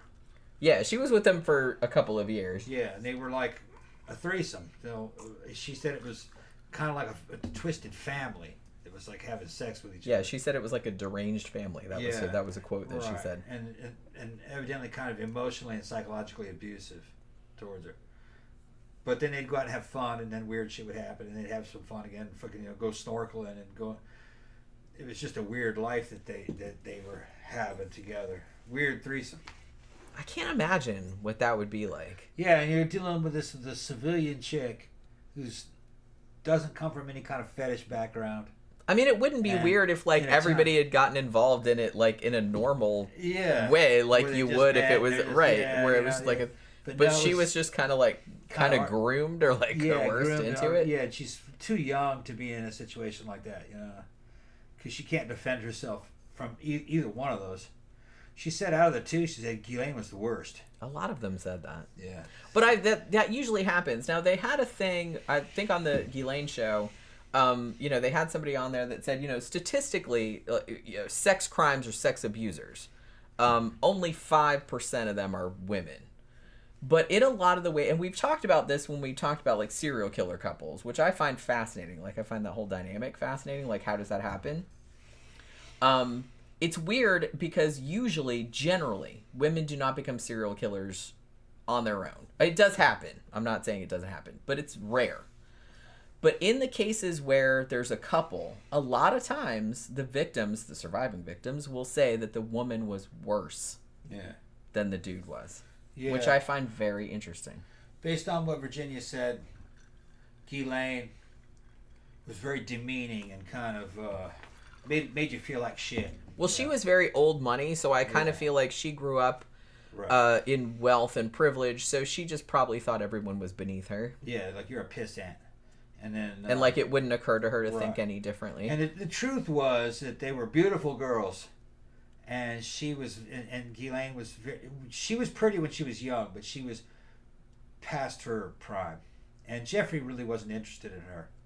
Well, I heard that they stopped having sex after a while. Like they just kind of became friends and like partners. And like she was just like facilitating him banging 14-year-olds. So I think her cruelty towards the girls was really a manifestation of jealousy. I'm sure, I'm sure that was a huge factor. So she's jealous of these little chicks. Little trailer park girls were beating her, you know, well, that's got to be. Yeah, these little. I mean, considering that, were higher than her. The weird thing about this whole relationship, and a lot of people brought this up on both documentaries, was that they thought that there was something in Guillaume, because nobody said outright that they thought she was fucking her dad, okay? But some people kind of implied that, or like euphemistically kind of said that, maybe, or they kind of like hinted at it. They did say that they had kind of a weird, like very, very close relationship. And a lot of people also implied that she was using Epstein as a replacement for her dad. I don't know when they met how much older he was than her. Yeah. I'm not really sure what the age dynamic. I don't think it was huge, but. And I think it was quite a blow to Guillaume, who was basically a fucking very spoiled, rich, British socialite. Okay. And the guys that she liked, like Jeff, was really attracted to fucking little blonde, like teenagers from Florida, from the Florida trailer parks. Like an actual like middle-aged woman is not gonna appeal. Yeah. So no matter how rich or fancy she is. Doesn't matter how rich or fancy Guillaume was or how sophisticated it was. She couldn't compete with that fucking 16-year-old from the fucking trailer park. Yeah. And so I imagine that's a huge blow to her already inflated ego. You know. Oh, I'm sure. Yeah. And that probably manifested as cruelty. Cruelty, yeah. Yeah. I mean, I don't doubt it. I can see that was my read. I can see how that would happen. That was my read. That was my read of the situation. Because, situation. like I said, I don't. Nobody knew really because they weren't watching the shit. But a lot of people did say that it's like I think at some point their Ghislaine's and Jeffrey's sexual relationship ended, even though they were still in a relationship, kind of. But it was just kind of more like a friendship after that point. Yeah. And I think that maybe that was a factor. Even long before she ever met Jeffrey, Ghislaine was a freak. She did weird shit sexually and was daring other people to do weird. Like, she was at a party and she wanted all the guys to put blindfolds on, and the girls would be paraded to the guys one at a time, and the guy would try to identify that girl by her tits. By feeling up her tits. And the chicks were like, yeah, a lot of them ran. I didn't sign up for this bitch. She was super flirtatious and super fucking... Yeah, they said she was like super sexual. Yeah, like she would always bring everything back to you. And trying to be the center of attention all the time. And then she trying to be a daddy's girl all the time. And then the fucking trying to get shit from her dad and crying when she didn't get what she wanted from her dad. She sounds like a fucking sex operative. Yeah, well... Somebody who was groomed from an early age to use sex as a weapon and a means of control, and when she got too old to do it personally, she maintained her control over Epstein by being a madam. She was the one fucking facilitating and finding these girls for her. See, That's here's how she another, stayed on top. and I think, like I said, this is another thing, and I know I keep comparing him to a serial killer, but it's kind of similar. Like the pathology is kind of similar. Serial killers are. It occurred to me. Yeah, well, serial killers is a sexual fucking. That's what I mean. So I kind of feel like even though he identity. didn't kill anybody that we know of, Yeah. I'm not saying he didn't. It wouldn't surprise me if he had. It's the same thing because. But it's a similar psychology. I feel like, It's the same psychology. And you kind of see the dynamic between the two of them reminded me of serial killer couples. Yeah. Because you would see shit like the dude who was like super, was usually abusive toward her as well. But she just was kind of into it and all this other kind of shit. And then he didn't want to fuck her anymore. Yeah. So she would try to please him by going and finding victims for him. Yeah. And I kind of feel like the same dynamic was at play here. It is the exact same. It seemed like the very same thing. It's a sexual orientation, and it's the same thing. A serial killer is nothing more than a serial rapist that kills the victim. Jeffrey Epstein was a serial rapist. Yeah. He just didn't need to kill the victim. He didn't need to. He had... That wasn't his thing. Because he could make it go away. He could make it go away. Because he had all the money. enough money to where he could just make all that shit vanish. Had he been poor, he probably would have been a serial killer. Right. That's the exact same mentality. The only way to protect himself would have been to kill her. Yeah, that's because he had the exact same mentality. Yeah, it is. It's the same thing. Yeah, well, that really occurred to me when I was watching the shit. It's like, But he's monetized his sexual orientation. Yeah. He's using it as a fucking scam. And he came from a Ponzi scheme and other scam organizations. So so he was just right very used to. Yeah, his whole entire life was built on lies and bullshit. Imagine if you were to fucking hook him up to some kind of fucking electrodes and EKG and look at his brain waves. He was probably always happy. He was probably a very happy dude. Because he's living out his fucking fantasies. And he can do exactly like whatever he wants to. Yeah. He can do whatever he wants to. It wasn't until the very end. And would never suffer any consequences. Yeah. And honestly, he suffered some consequences in the end, but not really. Not much.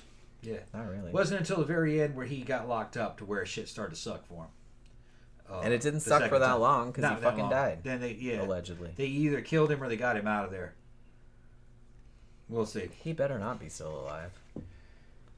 Everybody's everybody's telling you to put on the Danzig wig. Yeah, what is this? People wanted me to fucking put the wigs on. You haven't put wigs on for a long time. Shit, what? Tammy says, I don't think Tom is ever going to wear a wig. Man, putting on a wig ain't shit, man. Go get a wig. They're fucking Jeff Epstein was making dudes put on dresses. At the Island was a painting of Bill Clinton in a dress. Yeah, I think Danny said something. Yeah. So, shit, man, I put the wig on and the dress. That'll really fuck y'all up if I show up in a dress. But what's weird is that you could probably get in some. I've also heard rumors. I'll give you $20 if you do that. I've heard that. I've also heard rumors that I don't have any big Hollywood execs would make dudes, males, dress up in dresses to get in like a ceremony of like submission. Evidently, The Rock, he had to put a dress on, and they take pictures and they fucking laugh and have a party and shit. You're in a dress. You're like, it's like joining the team. That's some weird shit. I don't know if it's true.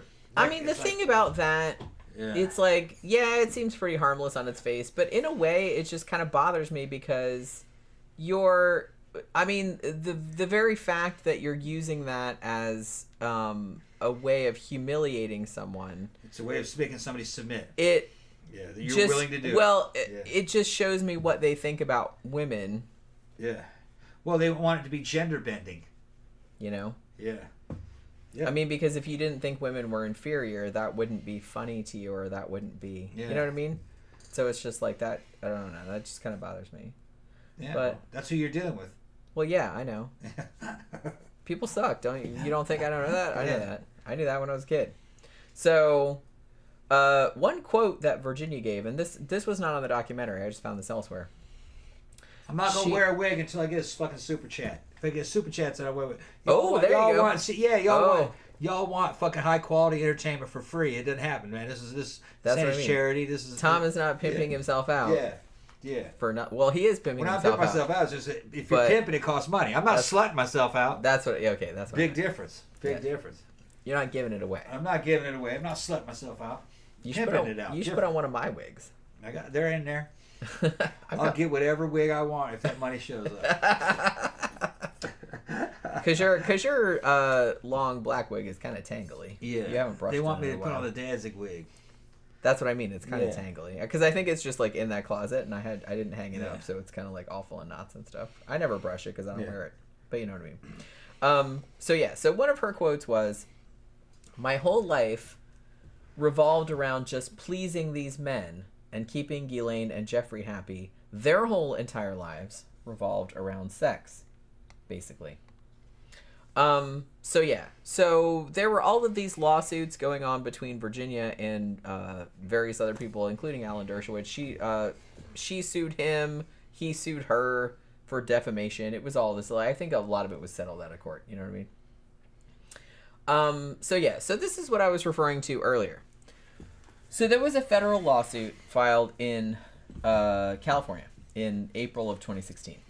Now this was against Epstein and also against Donald Trump. Now this was a woman who was 13 at the time of the assaults. Now she, I don't think she gave her name at the time, but her name later was Katie Johnson. I read the complaint. It's on the internet. It's on the Wayback Machine if you want to see it. It's pretty fucked up. So what she alleged happened, and this was back in the 90s, in 1994, I believe this was, when Epstein and Trump were hanging out all the time in New York. And this happened at Epstein's house in Manhattan. This woman alleges that there were 4 separate occasions. She was initially lured to Epstein's house. Like I said, she was 13. Because he said that he could help her modeling career, and he would like give her some money, like take pictures and shit like that. And you know, she's 13. What are you gonna do? So she gets there, and this shit happens. She says the first time she was there, she was forced to give Trump a hand job. Second time, it was a blowjob. Third time, she was forced to make out with another girl who was 12 while Trump watched them. Then they both had to give him a blowjob. And then after he was done, he pushed them both away and yelled at them because they had performed poorly. There was that. The fourth time, Katie got tied to the bed and Trump raped her. She actually asked him to wear a condom, and he hit her in the face and said he'd do whatever he wanted. Afterward, Katie asked what would happen if she got pregnant. Trump threw money at her and told her to, quote, get a fucking abortion. There were also a few occasions where Epstein was present while Trump was getting a massage from another underage girl. Katie said she heard the two of them arguing over who was going to take her virginity. Epstein was mad because Trump had already raped her. So Epstein then attempted to sodomize her, but couldn't do it, so raped her vaginally instead. Epstein then beat her about the head because he was mad that he hadn't been able to, quote, pop her cherry. Katie also said that both she and her family were threatened with violence if she ever said anything about what happened. Like I said, this complaint is online. You can read it if you want to. It's in the Wayback Machine. That's where I found it. So, I believe that this suit was dismissed, but I don't really know why. 2017, Sarah Ransom, who was on the Netflix documentary, filed a suit against both Epstein and Ghislaine Maxwell. She alleged that Maxwell had hired her to give massages to Epstein and then later threatened to physically harm her or destroy her career if she said anything about what had happened. Now, this girl, she was a little bit older. I believe she was not a minor. She was a little bit older. What had happened with her was that she wasn't American. I think she was where was she from initially? I can't remember. She was on the thing. Her accent sounded South African, but I'm not really sure if that's where she was. But she moved to New York. She was at a nightclub one night and she met a girl her age so she didn't think anything about it.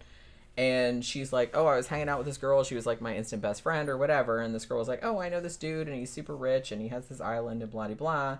And so they're like, we're going to go there and have a party and blah, blah, blah. So she's like, okay, private island, private plane. All right, I'm down.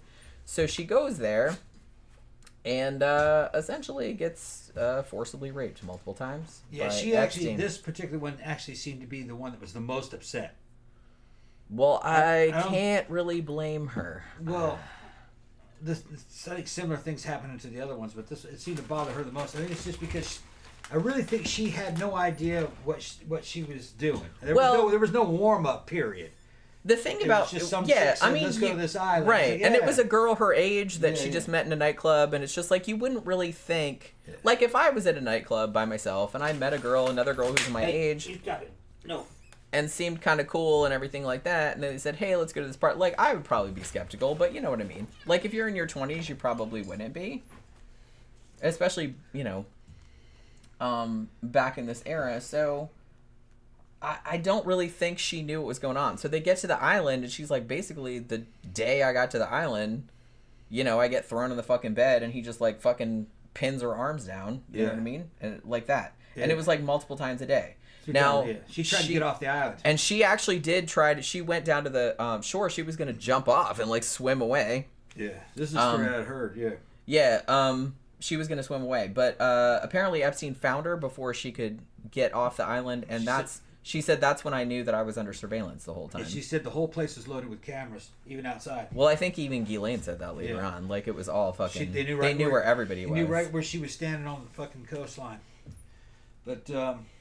Yeah, they got her. Yeah, that one.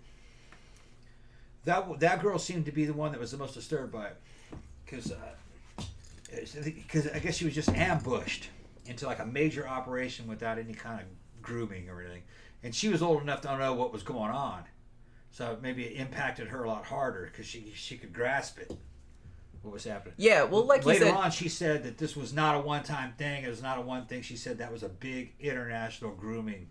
Yeah. And so she thinks there's more of it out there. It doesn't doubt me. I don't doubt it. I don't think it looks quite like this. I think Epstein's operation was very retro, probably. Something like Epstein is doing, I don't think that could survive the age of the internet and cell phones. Imagine, I think just during the time when he was in Florida recruiting all those girls, I think texting was just brand new. I don't think those girls had phones. Phone is game changer for something like this, because you got constant communication with the outside world. It's harder to isolate somebody. Yeah. Hey, stop it.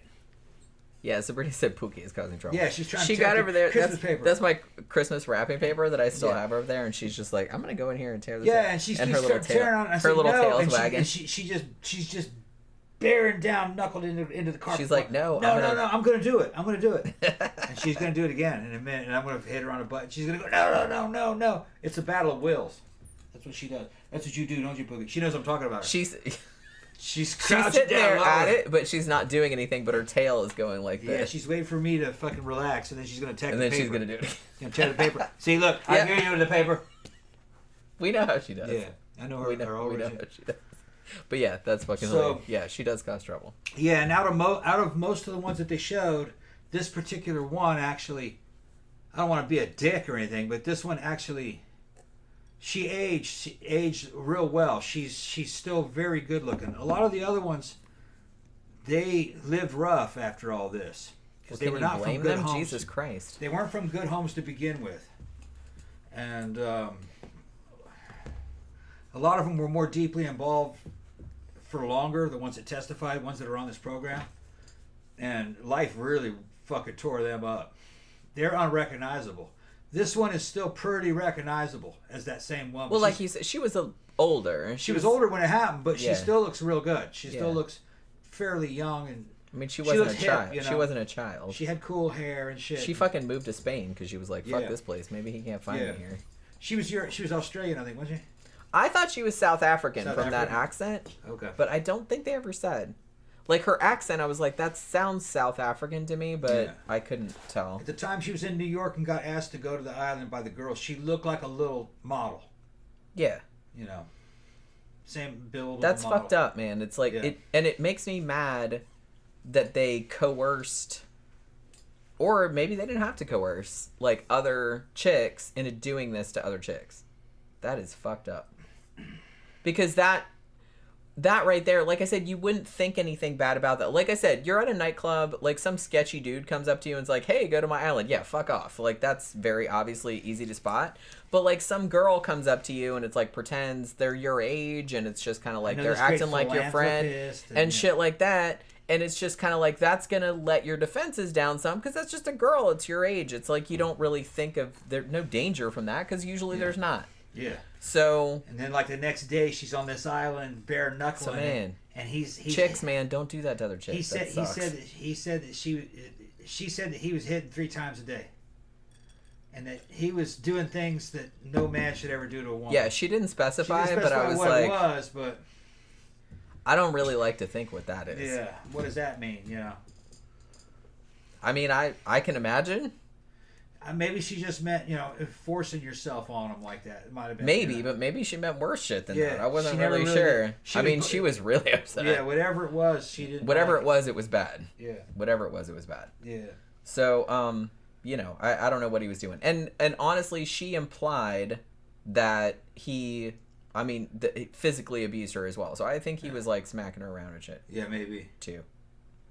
Although most of the other ones didn't report that, but No, but that doesn't mean he wasn't doing that to other people because Yeah. most of the people reported similar shit, but he seemed to like act differently toward. like he did different to every person. Yeah, like he acted differently toward the younger ones than he did the older ones. I noticed. The older ones. Here's the thing, I don't know if this is true, but this is just the impression I got from like watching all the interviews with the victims. I got the impression that the younger ones, the teenagers, he would more try to like finagle his way, like he was grooming, like I said. Yeah. The older ones, he would just kind of like rape them Yeah. and like hit them and shit. You just say, "Roll over, brace yourself, woman." Right. It was Like, it was more that kind of shit. Yeah, yeah. So it's like I kind of feel like when they were younger, he had like more. This is gonna sound fucked up to say, but he had like more patience because he's like, oh, I'm gonna Handling them with kid gloves. right. He's like, I'm gonna ease this one into it because he was more into that. Yeah. If the woman was older, like over 18, then he was just gonna take it. Like a steamroller. That's the impression that I Right. got. But just from just from the different, because they had victims that were 14, 15 when they met him, and they also had victims that were 18, 19, 20 when they met him, and there was a distinct difference in the way that they were approached and in the way that they were treated. Yeah. So I kind of feel like he was more into the teenagers, and I think he enjoyed the process of grooming them. So he kind of took his time with that, where it's like, older women, older in this case being 18 or 19, he's just going to take it. Yeah, he's probably seeing him. Well, she's a veteran. I don't have to pussyfoot around. Right. I can just I'm just gonna throw her on the bed and like Yeah, and that's what he did. I'm gonna give her money. She's not gonna give me any problem. Right. It's gonna be like that. And I got that impression. And probably, he was probably mostly right. Because we only had a few complaints out of probably thousands of girls. So it probably mostly worked. Because the ones either that or, like I said, I imagine there's a percentage of girls that were just kind of like, oh, they liked it or just were in love with him or put up with it or whatever, they put up with it because of the rewards. And the thing about it too is that I think there's probably a substantial portion that is like, I don't want to talk about it because it'll just cause trouble. Because it'll just cause trouble. And I think they were afraid. Yeah. Of what he could do to them, which I don't blame them one bit. Yeah, but here's what's weird. Here's weird. And they had a couple of them that said that they went through that. They said, yeah, he raped me and shit. But then she comes back.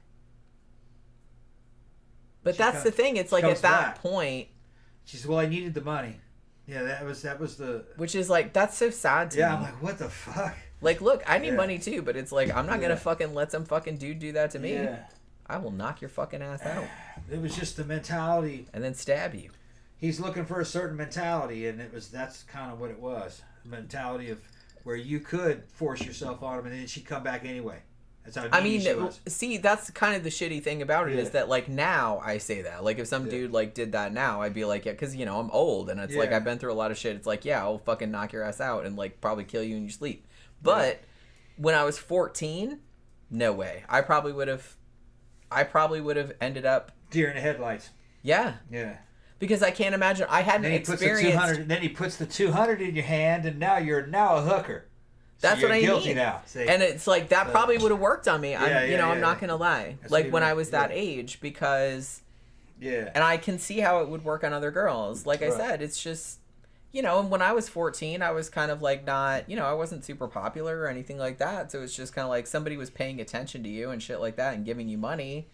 You might be like, well, I don't really like it, but I'm getting something out of it. I'm getting something out of it. Yeah. But I would have been, I know myself, and I would have been like, oh my God, I'm the worst person ever. I'm such a horror, blah, blah, blah. I would have been like that. So it's just, and I feel like a lot of them probably felt like that too. Yeah, but then what they do is they double and triple down on it. Well, the damage is done, so I may as well do it again. That's what I mean. Get the money. That's what's so insidious about this kind of grooming is that they absolutely know that's what will happen. He would, before he'd do anything during the massage process, he's interviewing them, and if he asked some questions, and if they answered that they had been abused, then fucking they go to the top of the list. Oh, he loved that. That's what he's looking for. Like I said, they're going after that shit. That's what you're vulnerable. He's going to triple down. He's going to double down on your abuse. Yeah. Say, okay. Like I said, all sexual get on top. That's all basically sexual predators will go after vulnerable women like that. Yeah. All of them.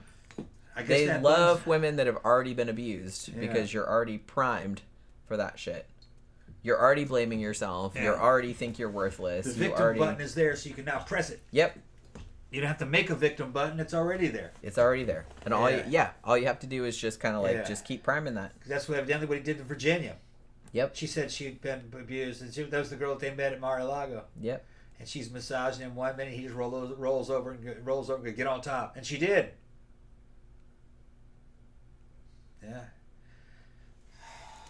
Girls are. I just can't. Weird, well, I can't imagine. I'm trying to place myself back in that mindset. Like, what if this had happened to me when I was 14? Because it could have. I didn't live in West Palm, but I lived in Florida.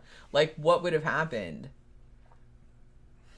I don't know. I like to think that I'd be too cynical to be like, yeah, I'm not doing that shit. But you know what I mean? Some of the girls thought that they were going to get married. I'm not touching some old dude. The cops said that some of the girls said that they wanted to marry which, like him. I said, that's even married. sadder to me. Yeah. That's even sadder to me. Yeah. That's even sadder because they absolutely knew who to target. Yeah. Absolutely. So yeah. So there was that whole thing we talked about Sarah. She was on the thing. Like I said, she moved to Spain. She's doing good. It looked like she got a dog and everything. Now, later on in 2019, April of 2019, Maria Farmer, who had first filed a complaint against Epstein and Maxwell back in 1996, actually. She actually finally went public because she's like, look, I reported this shit back in 1996. Nobody did shit, but now everybody's kind of like coming forward, so I'm going to come forward. So she filed an affidavit in federal court after all this shit got public. Now, she said what happened. Now, she was not a minor at the time, but her sister, Annie, was. She was 15. What had happened was that Maria, she met Epstein and Guillaume. She was an art student. She was graduating. And so when you graduate, you get an art show. And she had 3 pieces in the art show. And she was like, I was so excited because my 3 pieces like sold right away for like $12,000 each, right?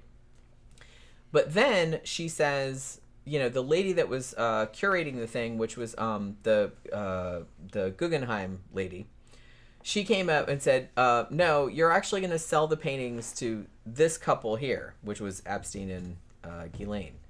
And she's like, no, I already sold these to like somebody else. No, you're going to sell them to them and you're going to give them a break on it. So she had to sell these 3 paintings for like half of what she had initially agreed to sell them for. That's what she says. So after this, nothing happened like initially. What they told Maria originally was that like, we bought your paintings, we'll make it worth your while, Jeffrey said to her. And then they said, oh, we're going to give you an artist residence at, you know, Wexner, the dude that owned Victoria's Secret and The Limited and all that. He had this huge mansion in Ohio. And they said, you're going to go there and do like an artist residence. You can go there and live and you can paint and we'll pay you and blah, blah, blah.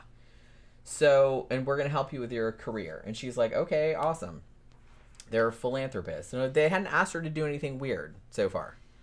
So she's like, okay, fine. So she goes there to the house. And they're like, hey, she had done these paintings about, like, she had done, like, a series of paintings about puberty.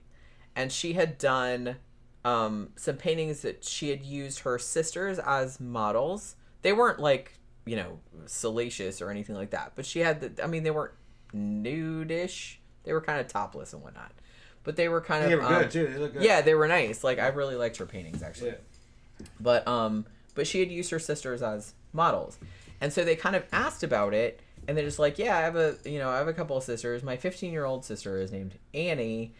And then they said, oh, well, we want to meet her, and blah, blah, blah. So she didn't think anything of it because, like I said, nothing weird had happened yet. So they said, oh, we'll send her to school, and we'll do this and that. Because her sister wanted to be a translator. So it's like, so we'll send her to, I think, Spain? Was that it was, yeah. I think they were going to send her to Spain. And they were going to, like, teach her to, which they did do. But while they went there, they also were like, hey, got to give Jeffrey a massage. Yeah. And then... Jeff would go over there and hit. And then all of that happened. And then later on, and then, like, her older sister didn't find out about it until, like, later. Because Maria was like, I didn't know, because they eventually started abusing her too, but she didn't know they were abusing her. Yeah, they didn't mention where the parents were. Yeah, I don't know. Somehow they got her away from the parents. Got both of them away from the parents. Well, like I said, the older sister was older. I mean, she was an adult. Yeah, so it didn't matter. And she was kind of like, and I don't even know. She said that she was responsible for her younger sister, so I'm assuming the parents were maybe like out of the picture or something like that. So they'd have been good targets. So, yeah, so Maria was like, her entire life, she's felt like horrible because she's like, I was responsible for her, and I didn't think anything of it. I thought these were just nice people that were going to help her with her education, and, you know, we didn't have a lot of money, so blah, blah, blah. And then they ended up doing the same shit to her that they had done to, you know what I mean? So yeah, she doesn't forgive her sister about it either, according to what she said. She said, well, they didn't talk to the sister. They did talk to Maria, and she said, she's like, I wouldn't blame her for being angry. She's like, if the situation was reversed, I would be angry. Yeah. You know, which, I get it. I can't imagine living with that kind of shit. I can't imagine it. But yeah, so there was that whole thing. But like I said, when she found out that was going on back in 1996, she reported it to the FBI. Yeah. You know, fair play to her. But they didn't do anything. Yeah, they knew about it, and they're like, oh, whoops, we can't go after that guy. Yeah, they didn't do anything until 2005 when the other reports were, and then they looked back for shit, and then they found that, and then they went back and talked to her, like, 9 or 10 years later. So then that happened. But like I said, she did report it, so, fair play to her. Oh, you know what? Danny said something good. He said he heard that the Bill Clinton painting of him in a dress. He heard that it was Monica's Lewinsky's dress. That may be true. That would make sense. He said it was red. It was blue, wasn't it? I thought it was blue. What it was. I don't remember what it was. Wasn't it blue? I thought it was yellow, but the one in the painting. I am 90% sure that it was blue. Was it blue? Okay. But that would make sense. That would be like something. So they wouldn't actually need the dress. They would just have to know what it looked like. Did somebody do that in AI? Because I could do that in AI pretty quick. No, somebody painted it in oil. Well, I'm just saying you could do it in AI and then paint it. Yeah. Bill Clinton wearing a dress. the dress. Yeah. The thing about, you could say a lot about Bill Clinton, like, you know, yeah, he fucked around his wife and shit like that, but one, Monica Lewinsky was not underage. Yeah. Two, she was apparently into it. Yeah. So she evidently could never get a date after that. Poor girl. I kind of feel bad for her. Because her name was synonymous with that. To be honest. Evidently that she was like... She's probably like, man, that was the worst fucking blowjob I ever gave in my life. It's just like, it ruined her whole entire life. It was. And like I said, it's not great. He was married and shit like that. But like I said, nobody was unconsenting. He didn't rape anybody. Yeah. It was just kind of like, yeah, he was cheating on his wife. That's fucked around up. The Oval Office. But probably happened she a lot. was into it. Yeah. And, he wasn't like raping people that weren't into it. They were fucking around in the Oval Office. That was it. Sure. That probably happens a lot. I'm sure it does. Like I said, it's not. I don't advocate it, but on the scale of shit, it wasn't really. It wasn't a crime. No one was doing shit that wasn't consenting. What sucked and I think it was about 10, 15 years ago. Might have been 10 years ago. It came out like in the media that she's fucking sick of that shit. That fucking she can't get a date. She hasn't dated since that time, and that fucking it's totally fucked up her life. Because whenever you say the name Monica, people start going tee and the dudes didn't want to date her. I said I would be like, man, I'd have changed my fucking name. I would have too. Yeah, I would have changed my name, and if I had money, I'd have gotten plastic surgery. Yeah. She wasn't shit bad like looking. that. She wasn't bad looking. No, I mean plastic surgery so no one would recognize you. Yeah. Like, actually, not because she didn't look bad, because she was cute. It wouldn't matter if they recognized her. It wouldn't matter if they recognized her or not. She just needed to get rid of that last name. I would get a whole new identity. Yeah, because anything that's that culturally iconic, Yeah. you are never going to outlive that. Never ever.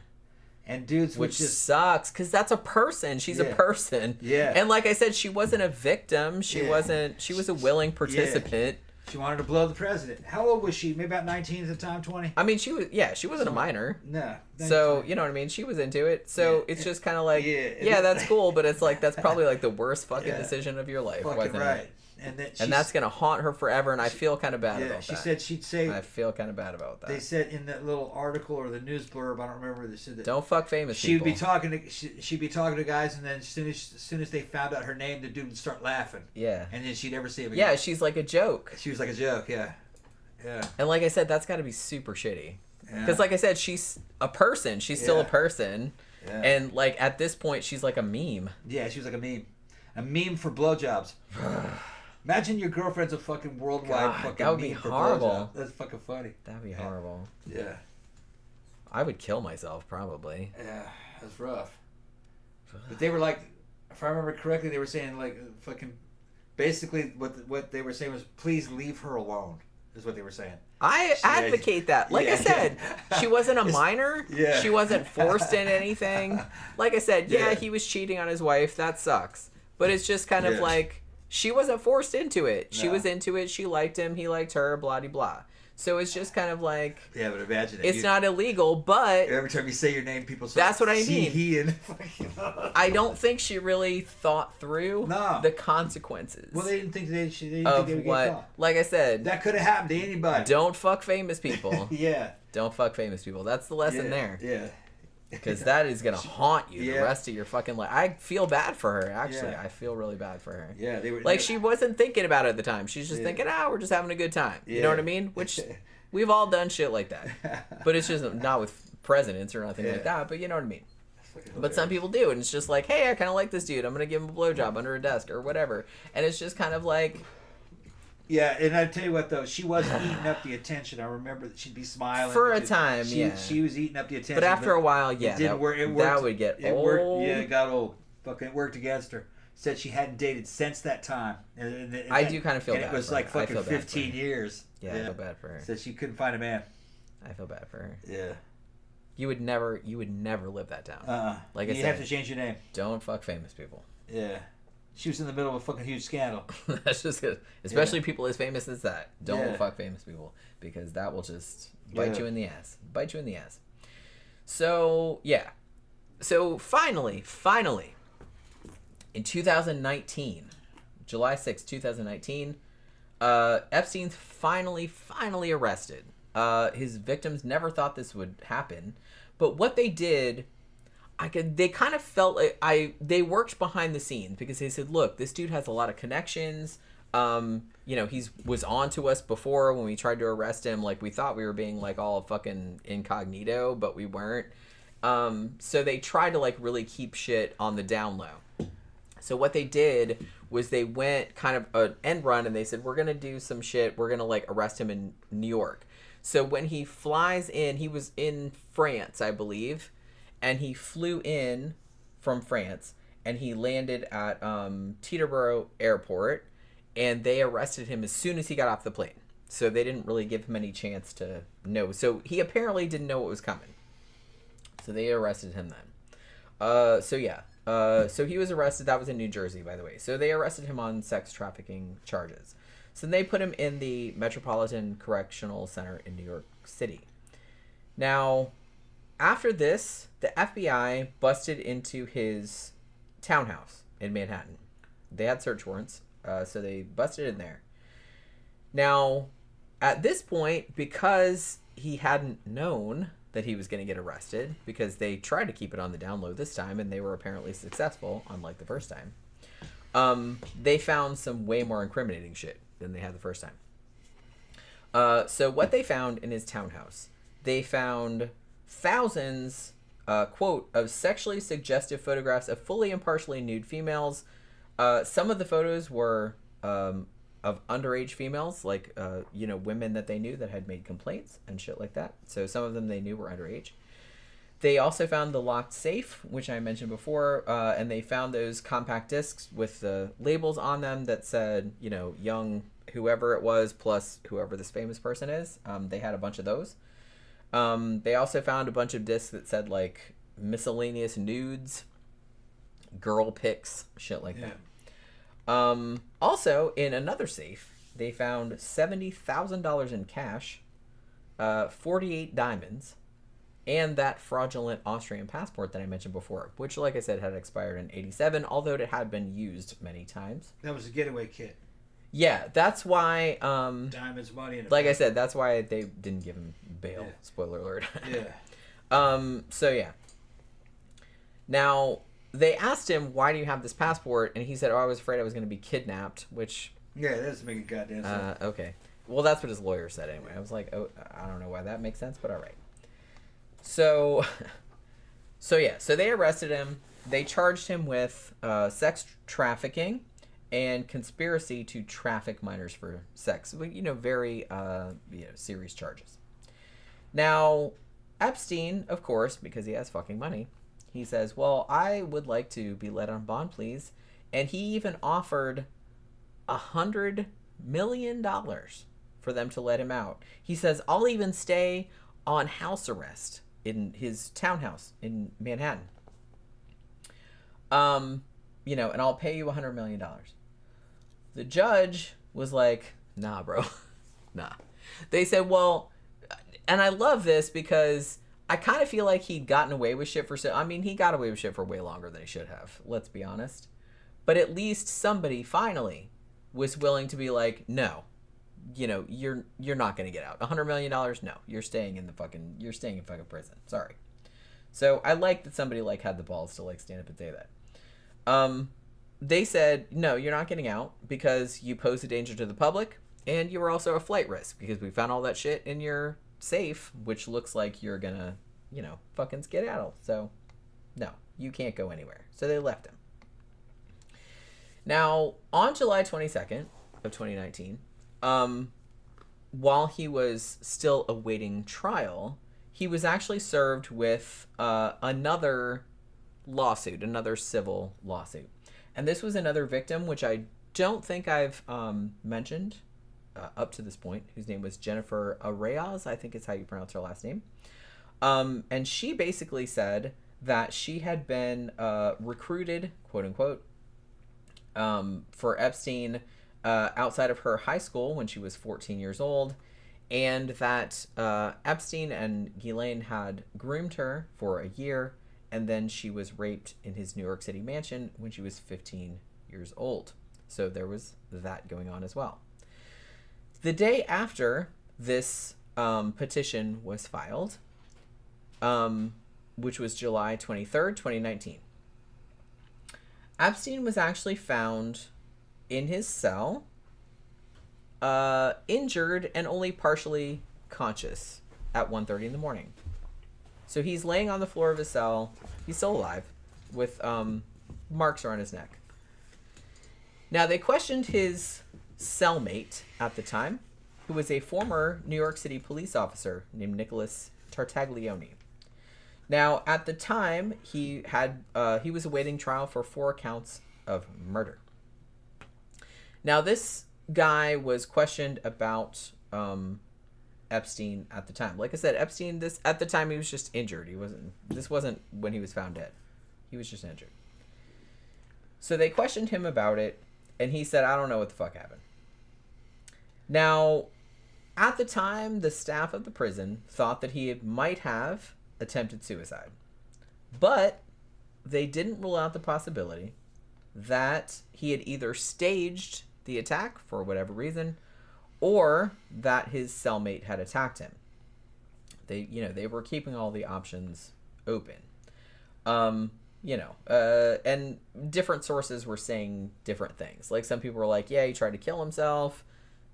Some said he tried to stage it to look like somebody attacked him, or somebody actually did attack him. Those were kind of the 3 options. And like I said, this wasn't when he died. This was a couple weeks before that. Now, a couple days after that, he was actually placed on suicide watch after this, because they were like, well, we don't know. Like, maybe he tried to kill himself, so we'll put him on suicide watch. So they kept him on suicide watch for 6 days. But on July 29th, he was taken off suicide watch, and he was put in a different housing unit with another inmate, like not the same dude. At this point, everybody that knew him said that he was acting normal. He was in quote-unquote good spirits. So when he was put in this other unit, the jail said, okay, well, he's going to have a cellmate, and we have a thing where the guard's going to look in on him every 30 minutes. Because, like I said, he's still kind of, Pookie, please stop. Oh, my God. No. Yeah, she's trying to tear shit. I know. Okay, you're going to be punished. Come here. Okay. She goes, okay. She just wants attention. She just wants attention. Okay. You sit down. Get up in the lap. Down. Bring her up in the lap. She wants to come up in the lap. You want to come up here? And then she's like, no. She just wants attention. No, she said no. Okay. But yeah, so they had this whole procedure in place, evidently. Like I said, they're supposed to, look into the cell every 30 minutes, whatever. However, apparently on the night that he died, this was not followed. So August 9th, 2019, Epstein's cellmate at the time was transferred out. He was supposed to get another one, but another one never came in. So he was in there by himself. Now, later on that night, he was supposed to be checked every 30 minutes, but the 2 guards that were assigned to check on him evidently fell asleep and didn't do anything. So they didn't check on him. And then later on, they falsified their shit, either because they were covering something up, or they were afraid of getting in trouble, or whatever. There were also a couple of cameras in front of Epstein's cell that were apparently not working that evening for whatever reason. So the next morning, 6:30 a.m., on August 10th, 2019, Epstein was found dead in his cell. So they did do apparently some life-saving measures, and then called an ambulance. Now, they took him to the hospital, but he was obviously dead. And at first, they were kind of like, well, it looks like a suicide, but we're not entirely sure. Basically, they were like, at first, they were kind of like, well, there was all kind of like negligence at the time at the prison. It's like, look, the guards fell asleep. It's like the cameras weren't working. They did kind of say that this prison, which was originally known as the Tombs, I think I talked about it before in one of my true crime cases, is notoriously understaffed and underfunded. So they were kind of going that angle where it's just kind of like, look, everybody that works here is kind of idiots and they're underpaid and they don't really like give a shit. So it could have just been negligence, perhaps. But, you know, who knows? So, but they didn't really want to make any, you know, super final decisions. Now, so there was that. Now, they did an autopsy the next day. Now, what they thought at the first autopsy was that it looked like that he had tied some shit around his neck and thrown himself off the top bunk. Which isn't very far of a fall. Isn't very far. Now, it looked like, and they talked about this on the Netflix documentary. They're like, there were 3 breaks in his neck bones, like the hyoid bone. Which, like I said, if you know anything about true crime, the hyoid bone, that's usually how they determine if somebody's been strangled, like especially if you just find them like years later, like when they're skeletonized. That's usually how they determine if someone's been strangled, because their hyoid bone will be broken. It's a bone that's like up here. It's like kind of horseshoe shaped. Now, they said it's not, here's the thing. It's not impossible for someone who hanged themselves, for example, to have a broken hyoid bone, and it is especially more likely when the person is older because their bones are more brittle. But it's not super common. Usually you see a broken hyoid bone in strangulation cases is what you would normally see. And Epstein's family, in particular his brother Mark, hired another forensic pathologist or whatever to look over the autopsy again. And he thought, I mean, he didn't come out and say it because they can't come out and say it because they weren't there, but you know what I mean? He thought that it was more likely that that it had been a homicide rather than a suicide. So, you know, like I said, nobody knows, nobody was there, but it does kind of seem weird that the bones were broken in that particular way. It very much checks out that he was... I'm gonna pee. It very much checks out that he's some kind of an operative. Like, he's an agent that intelligence agencies use to entrap people so they can control them. For the agency or national defense, or maybe other countries can control. I think he may have been a double agent or a multi-agent. But it follows that if your agent gets compromised in a situation like this, you either try to save him or kill him. I would think that if you had the ability to get into a prison and get him out of there under the guise of medical treatment, you could also get him out of there alive. It might even be easier to get him out of there alive. It'd be less trouble. You just say, hey, lay down, and then you cover him up and you take him out.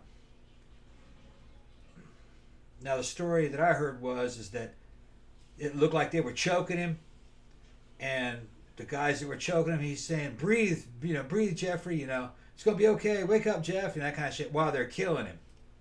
And then they put him on a gurney and run him out. It'd almost be easier to get him out of there alive because he would go willingly. But maybe somebody decided, if they did kill him, they decided that he was just too dangerous to be left alive. Maybe they were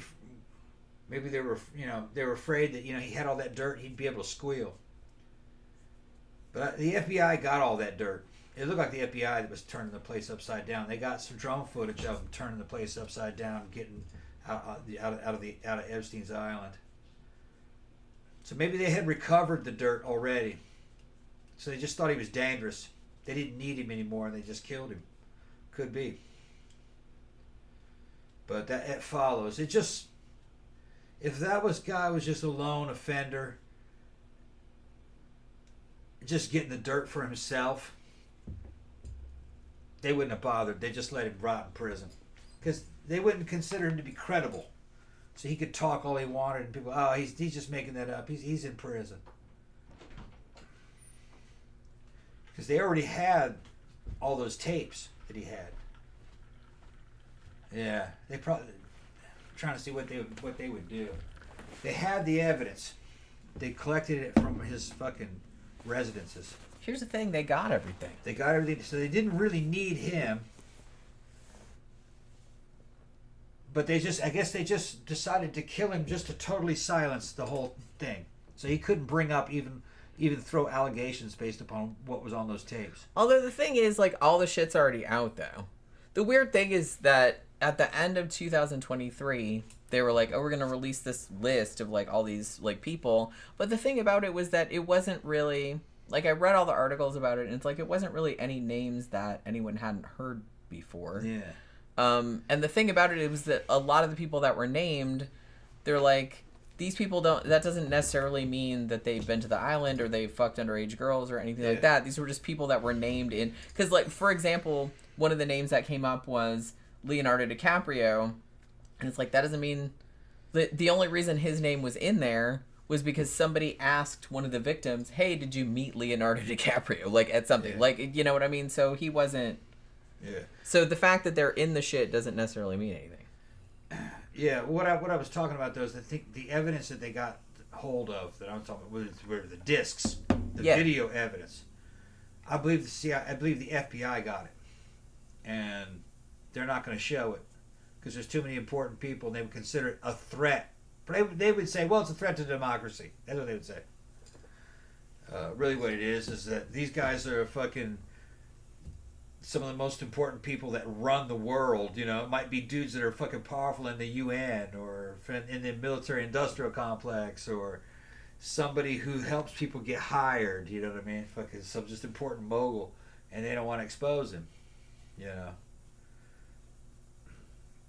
So they got the evidence. You'll never see that evidence. Although I guarantee you, the intelligence agencies, the FBI, CIA, Democrat Party, they hate Trump so much because they see him as a threat. If there was videotapes of Trump, they would have leaked it. So he must not be on there. You know, I don't know about the other allegations. They said that chick dropped them or it got vanished. Maybe she recanted it. I don't know. Maybe she was paid off and recanted it. There's no way of knowing. She said she was threatened. Said she was threatened. Yeah. Yeah, that shit. Anything's happening. These are fucking powerful dudes, man. But I guarantee you, those tapes, you'll never see them. You'll never see them.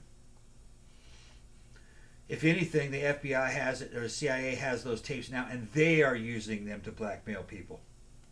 That's another thing that they could do. Well, yeah, probably said that. Because that's too much power to throw away. Look, we got them. We got them. We got the mother load. Score. So an intelligence agency would just use that. So Jeffrey outlived his purpose. And they probably have more of those. So I guess they just went in there and killed him. They didn't want him talking. You know, I mean, he didn't seem like he would have, but he probably would have done anything to get out of prison. Would have. He would have done anything to get out of prison. Well, shit, man. He would have lied to get out of prison. He said that he would give all his wealth to get out of prison. Yeah. Yeah, and that includes lying. So they could use him as a political stooge and name people that he served that weren't there. You know, you could get him to say anything. Say he was too dangerous, they killed him. Yeah. For a minute, I thought maybe they got him out of there alive. But now that I look at it, why would they keep him alive, though? Well, you could silence him by keeping him alive. Right, him back but on the team. I just feel like keeping him alive would be too much trouble. Too much risk, probably. Much easier. You probably wouldn't be able to control him because he'd be back up to his own tricks. That's what I mean. He's a serial sex offender. Yeah, that's the thing. Like, I kind of feel like even though, like, whether, regardless of whether he was some kind of secret agent or something, which maybe he was, he really seemed to be into this shit, and he really didn't seem to be willing to stop. No. Or unable to stop. So I kind of feel like he was not valuable to anyone alive. Yeah. He was a... So if he was indeed bumped off, he was bumped off. I don't think they would have kept him alive for any reason. Why would they? He was a serial rapist. Because he would just do the shit again and get them in even more trouble. He was a high-class serial rapist that could move in the highest circles. And he learned to monetize that. Wouldn't surprise me if Ghislaine helped him monetize it. Yeah, she probably did. I mean, she also seemed like a horrible person. Yeah, I mean, she probably taught him everything her dad knew, type of deal. These two, I mean, this was a match made in hell. Seriously. The two of them. And we talk about that a lot on, like, the Serial Killer Couple show, because like I said, I'm fascinated by that dynamic. And I kind of feel like a similar dynamic was going on here.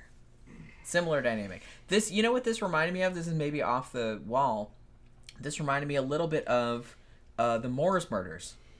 Ian Brady and Myra Hindley. Yeah, kind of like that. Yeah. Because she, left to her own devices, I do not believe that she would have ever killed anyone. I think she would have just had a regular, normal, boring-ass life like everyone else.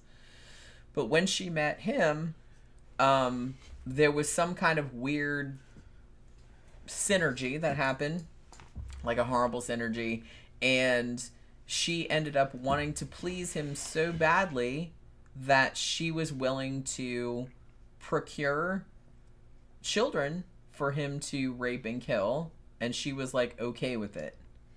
I think that was kind of a similar dynamic to what was going on here.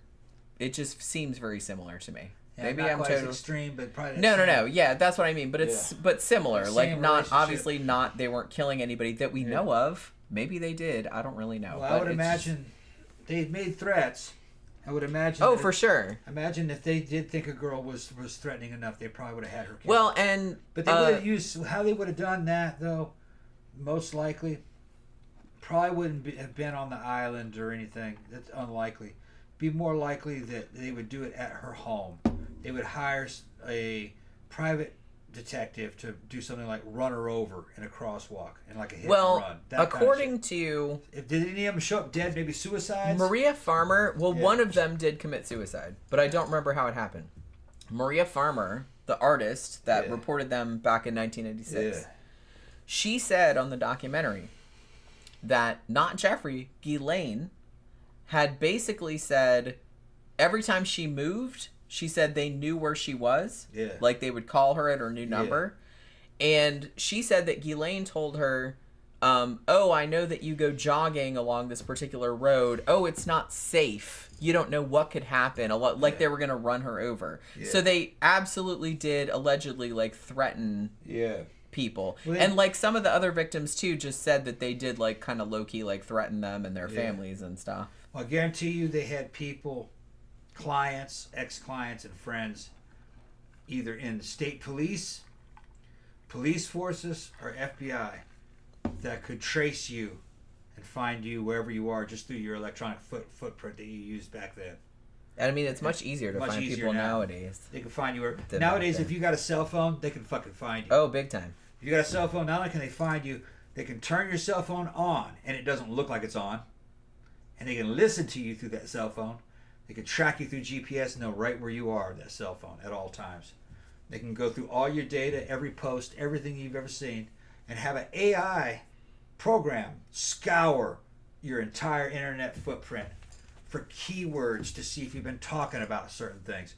Some of the AI programs evidently can read your whole internet activity and over time come up with a psychological profile of you. And then where you are at certain times of the day, your schedules. When you're working.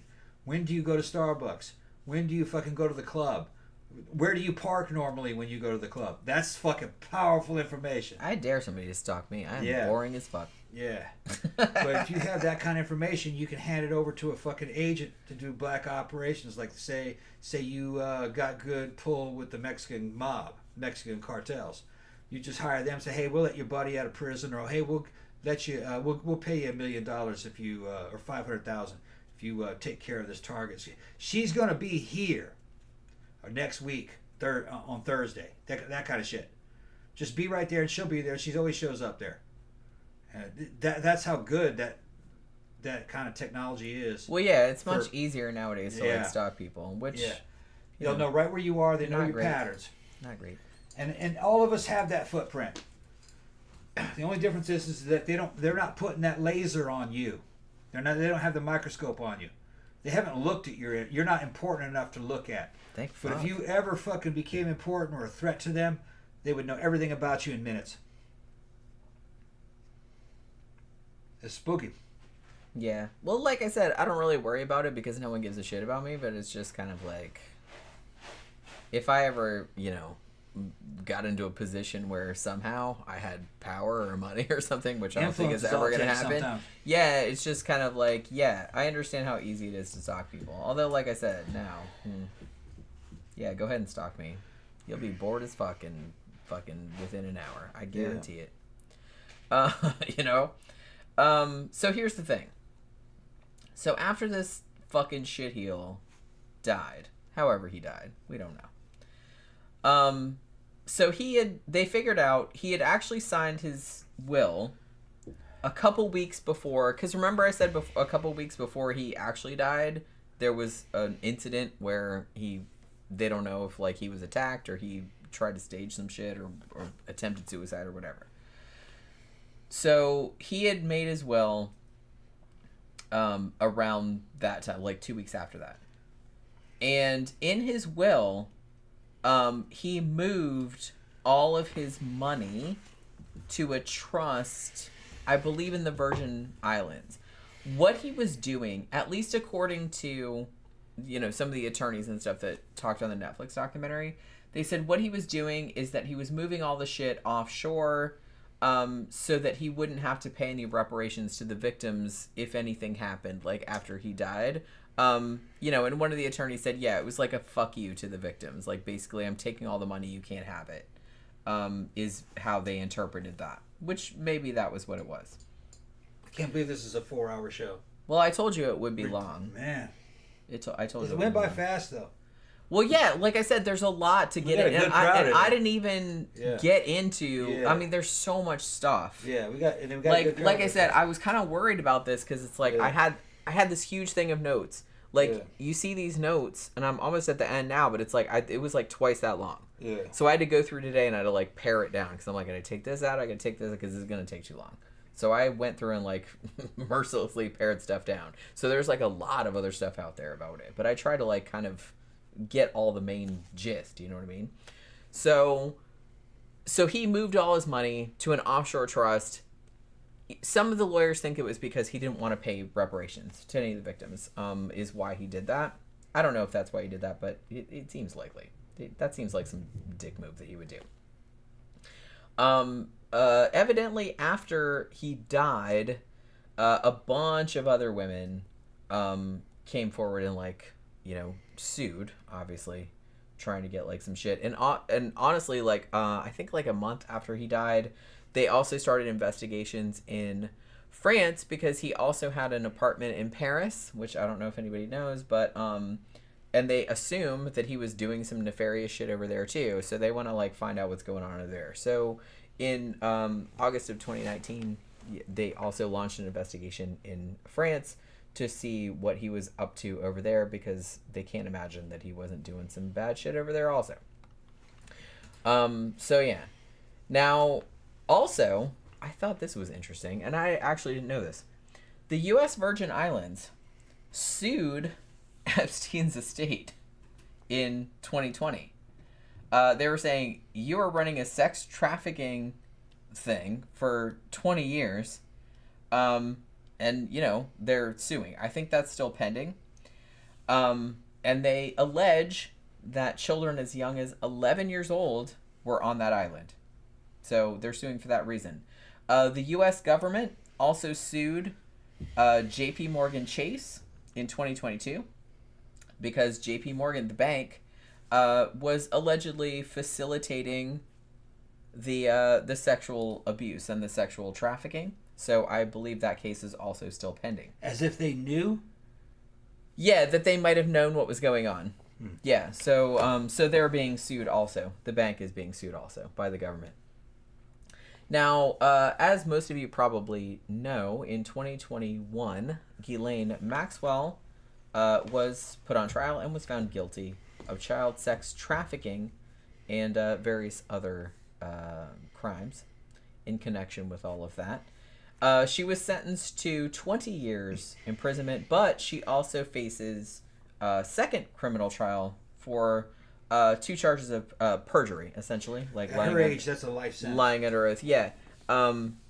Because she evidently, allegedly lied about Epstein's abuse of underage girls, so they're going to get her on those... they're trying to get her on those charges as well. So she is probably going to spend the rest of her life in prison. Like I said, Netflix has a good... The Jeffrey Epstein Netflix documentary is very good. It's 4 parts. It's about 4 hours. But they also have one on Ghislaine Maxwell. It's only 1 episode. I think it's an hour and a half, and something it puts like that. faces to this. Yeah. So they actually show the girls. Yeah, it's really interesting. They should, like, watch all that shit. We watched all that shit. The girls are on there. The ones that talked, they're on there. And shows what they looked like when they were, kids on that island. And it's messed up, man. Yeah. It sounds like something... Okay, somebody mentioned that Alex Jones fucking talked about this in 2013, and it was all true. I think it was even before that. I said, a lot of people knew about this. Right. Well, the charges were from 2005. Yeah. It was first reported to the FBI in 1996, but they didn't really do much about it. The main charges came out in 2005. Yeah. First time I heard about it must have been around 2011, 2010. No, 2005 was when it was, in Florida at least, that was when it went, Florida-wide, statewide. I don't know if it went nationwide, but the FBI did become involved in 2006, I believe. Yeah, first time I heard about it was like 2010. And AJ was talking about it. And he named a lot of shit. I didn't believe it. It sounded too fucking fantastical. Billionaires on islands with all these fucking underage girls. He even said, the plane is called Lolita Express. All that shit checked out. Well, like I said, they knew all that back then. Yeah. He wasn't reporting anything that wasn't known. I don't think that, people didn't believe it, though. I don't think that people, the wider public knew about it, but it was known. Because, I said, they started investigating him in 2005. Yeah. Most people didn't believe it. I didn't believe it. It sounded like something that was made up. It sounded like something out of a James Bond movie. Because that was when the first... Yeah. That wasn't the first report. The first report was in 1996, but they didn't do anything about it. But the first, major report that they actually, decided that they were going to investigate was in 2005. Yeah, it wasn't in the mainstream, though. They weren't talking about it at all. Yeah. Well, it was still local. I think it was still a local case at that point, because it was still Florida. But he was talking about how important it was. You know what I mean? And the little details about Ghislaine and her father, he said that people involved in it had called him, too, and told him a bunch of stuff. So it may have been some of the girls that called him, may have been some of the staff that worked there that quit. That's the thing. It's a lot of people knew. That's another thing that I think these dumb ass rich motherfuckers don't consider. You guys have a whole staff of people that work for your dumb ass. Yeah. And you probably don't pay all that well. Right. You fuck them over, they're gonna tell all the fucking dirt of what you were up to. And some of these billionaires, fucking guys like Gates and shit, they have these delusions of grandeur. And they're going to do things. They're doing things. They're talking about, fucking getting rid of meat and fucking making people eat bug protein and shit and getting rid of all fucking farming and everything. They're fucking crazy. All right? That's a mad dream on par with the Nazis. They don't live in an amount of security as they think that they do. They have private security around them that have family in the real world. If they're seeing the world fall apart and money becoming worthless, they look at a dude like Bill Gates and they go, well, that motherfucker's not rich anymore. Money doesn't mean anything. I'm going to kill him, and take this shit for myself. Or look what he did to my family. They can't trust anybody if they start doing shit that bad. And Epstein is kind of like that same type of situation. Serial sex abuse of people's children, low income children. You know, you're not gonna be able to get away with that forever. I mean, here's the thing. You know, This is why I've always been kind of like... their own staff turned against him sometimes. This is why I've always been kind of like, you know, I've always been poor, so maybe it's easy for me to say this, but it's just kind of like, just approach everyone as if they are the same as you. Yeah, well, don't like don't. look at, yeah, that's what I mean, Yeah. and that's kind of their weakness. Yeah, I feel they think that everybody is stupid. Some of the shit Guillaume told people was, and she thought that they would actually believe that. Like, we ain't stupid, bitch. Yeah, you know, she would tell people some shit that was just insane, and I'm poor, but I had a decent education. Yeah, so. you know, but they're so used to being surrounded by employees and yes men that they think that everybody's stupid and they can just say any old random thing and you'll believe it. Now, I grew up partially in Brazil in a very expensive. When my mother was in the State Department, I went to a very expensive international high school in Brazil called Escola Graduada de São Paulo. And all the president's sons and all the captains of Brazilian industry, all their sons were in there. All the consulate and embassy kids were in there from fucking a bunch of different nations. So I grew up around the children of this type of people. The Malufis, the Melos, they were real powerful. The Santos family, they owned the fucking... the media, pretty much all the movie theaters and I think 2 of the television channels, the big television channels. Malufi, his dad, I knew the son. His dad just robbed Brazil blind. He was a president. I think Ricardo Melo, his older brother, ended up becoming president of Brazil. One of my buddies was he would have been the king of Brazil. But they were no longer a monarchy at the time I was there. He was kind of like a deposed king of Brazil. And he was just some kid I used to pick on in class. You know what I mean? Fucking, he's goofy. Luis was his name. They think, because they grew up in these little insulated, really expensive schools, and everywhere they go is basically kind of like an enclosed, hermetically sealed, rich people capsule. They think regular people are just stupid. Or another species. They're their servants, you know. So they can do shit like this. But I mean, you know? y'all gotta live in the world too. Yeah, they do. They just don't realize. They don't realize that they do. Eventually, you'll find out. But I think they what can it's go, like for the rest of in us. some countries, they can go generations like that, though. Oh, I know. I know. It's just that you just look at other places, you know, like Rome and other civilizations. Eventually you run a civilization into the ground. The people just kind of rise up and kill you. Oh yeah, in revolutions and shit. That's gonna happen. That'll eventually happen, and Sure. empires all go the same way, which might be why they're y'all all don't building, get too big for your britches. Yeah, which means maybe that's why guys like Zuckerberg and these other guys are building these damn fucking bunkers out in fucking Hawaii and stuff. But you can't hide. It's just not this. This is not the 20th century. In the end, you really can't hide. cannot. Yeah. There's a lot more of us than there are of you. Right. Right. And it would end up like the end of the Third Reich, where all the leaders are tried in like a Nuremberg trial for crimes against humanity. And you're all strung up. Yeah, and you hang them all. And the family members, too. Well, I don't know. Sometimes they do that just so there's no one left to inherit their power. So the families are accused and convicted of crimes. Because usually this is done in some kind of a revolutionary court. It's not about justice. It's more about elimination, you know. Yeah, I get that. But there is something to be said about not descending to the level of your enemies also. Gonna say. A civilized person might think so, but by the time this shit happens, that's not what's happening. I get that. I get that. When you look at the French Revolution, they got so pissed off they were killing revolutionaries that started the revolution for anti-revolutionary fucking. I know.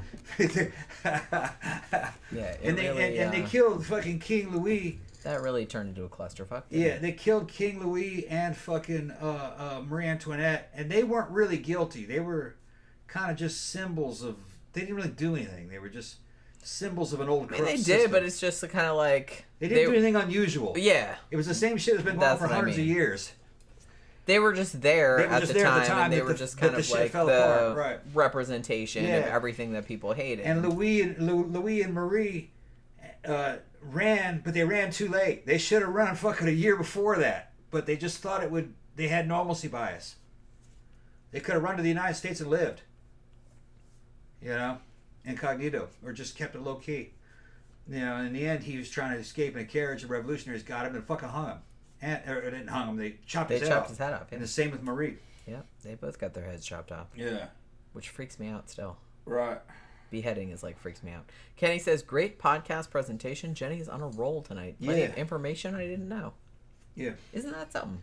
Yes. And like I said, I cut so much stuff out. Yeah. I cut some, and this show is so long. But I'm glad I cut all that But stuff out because some of those girls agreed with me that it was an international blackmailing ring, that it didn't really have anything to do with the Yeah, girls. well, like It I was said, about Sarah making money Ransom and said that power. too. She's basically like, this is like just the tip of the iceberg, The tip and of like the- a lot of them said that. But like Yeah. I said, it's it's a docuseries. They're trying to like keep things focused. Yeah. So they did kind of allude to that, but they're not going to go like super into it because one, they probably can't prove the allegations, I would imagine, and they don't want to get sued, and two, that wasn't like the main. I did like that they focused a lot on the victims. You know what I mean? It seemed like the large portion of it was kind of focused on the victims, but they did kind of go into Epstein's background, and they went into Ghislaine, and like I said, they had a whole other show about Ghislaine, like about her fucking deal and shit like that. But they can only do so much in 4 hours. But I think they did a good job. I'm a mythicist. I love to see things in mythological terms. It helps me process information and put things in a proper light. Ian Fleming was an OSS member. He was an early special operations guy from England.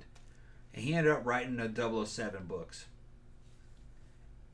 And he said in his private life that there were gangs of oligarchs and stuff meeting up in hotels that are actually running the world and causing a lot of problems, like wars, and they're doing insider trading based on things that they're gonna tell politicians to do.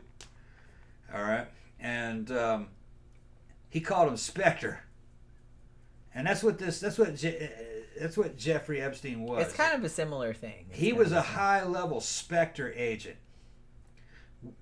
and I would, that's how Ian Fleming would have described it. Yeah, it's like I don't think it's quite as organized as that. No, it's a culture, but like a mafia kind of. Well, the thing about it is that, and like I said, I've said many times on the show before, I'm not like a big conspiracy theorist or anything like that. There are conspiracy theories and blah blah, but I do kind of feel like if you have billions of dollars and you're in those circles and blah blah,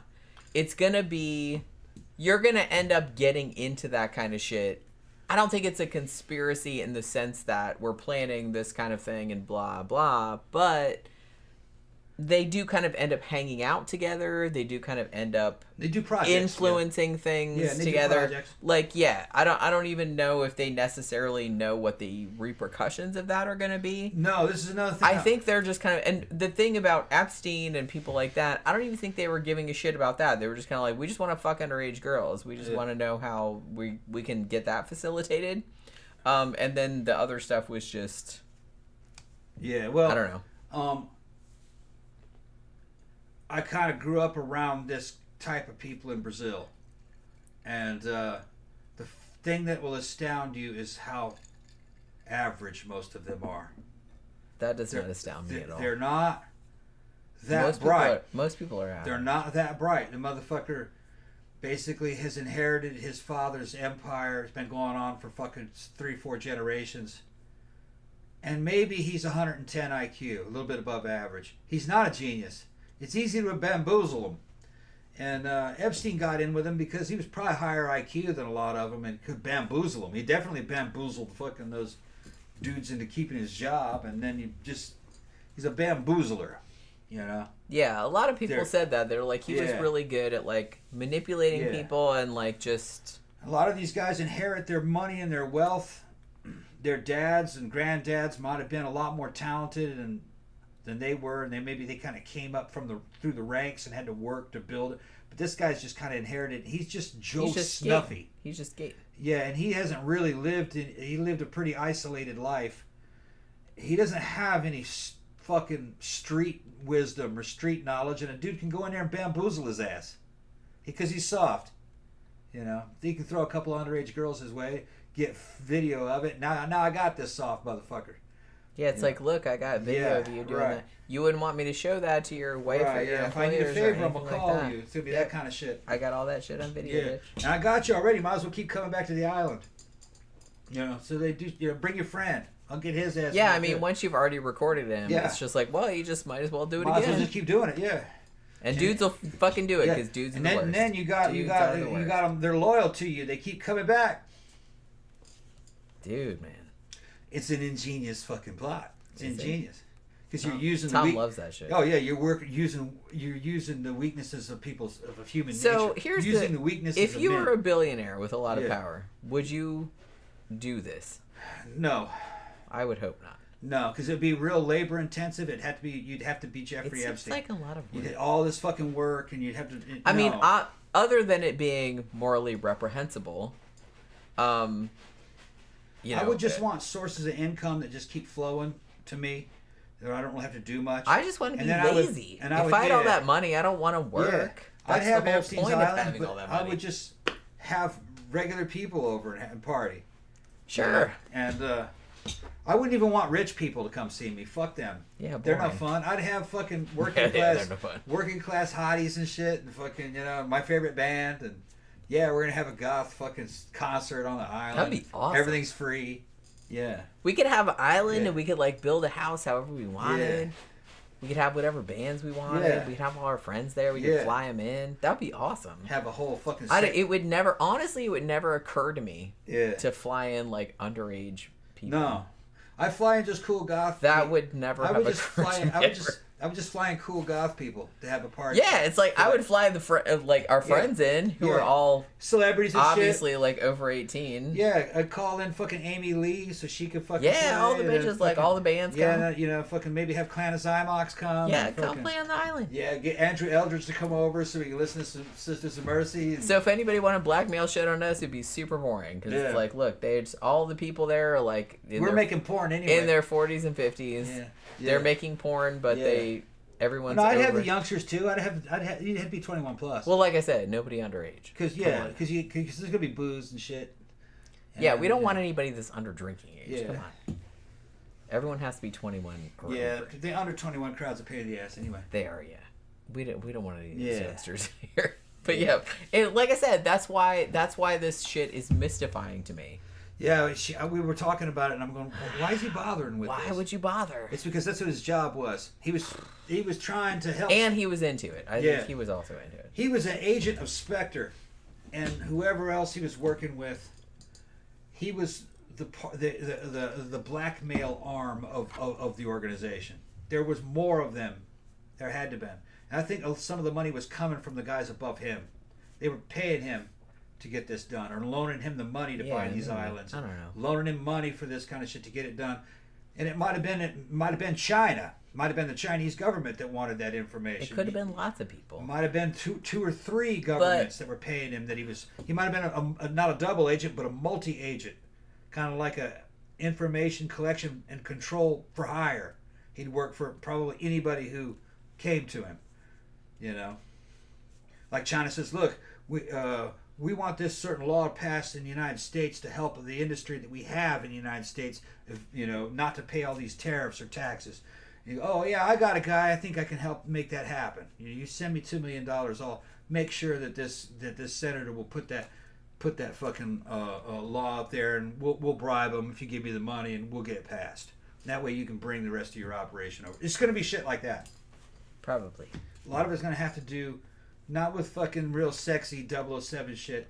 It's going to have to do with fucking industry. Well, yeah. Industry, probably. Boring shit. Industry, banking, and education, shit like that. Because he was interested in university professors. So that means he's trying to get control of the tech. They're trying to get control of the technology. He's trying to get control of science. so he could Yeah, get these dudes he to... gave a lot of money to... Yeah, that's what he's doing. Yeah. That way he controls what science says. You know, you can't disobey the science. Science is taking place of religion. You know, so if you can have some bamboozled people with scientific mumbo jumbo, Well, you can and get the them to do all shit, kinds of shit. well, and the shitty thing too is that a lot of scientists don't have a lot of money, so it's like if some philanthropist comes there and says, "Hey, I'll give you money for the research," they're like, "Okay, we'll take it." And like I said, a lot of them did after they found out what happened. They gave the money back. Yeah. But and I guarantee you, when he says, "I'm going to give you the money to write your scientific paper," but the scientific paper must say this when it's done, when it's over. Right. And you go, "Okay, yeah, I can do that. I can give you a study that says that." And then you got Jeffrey Epstein in charge of science now.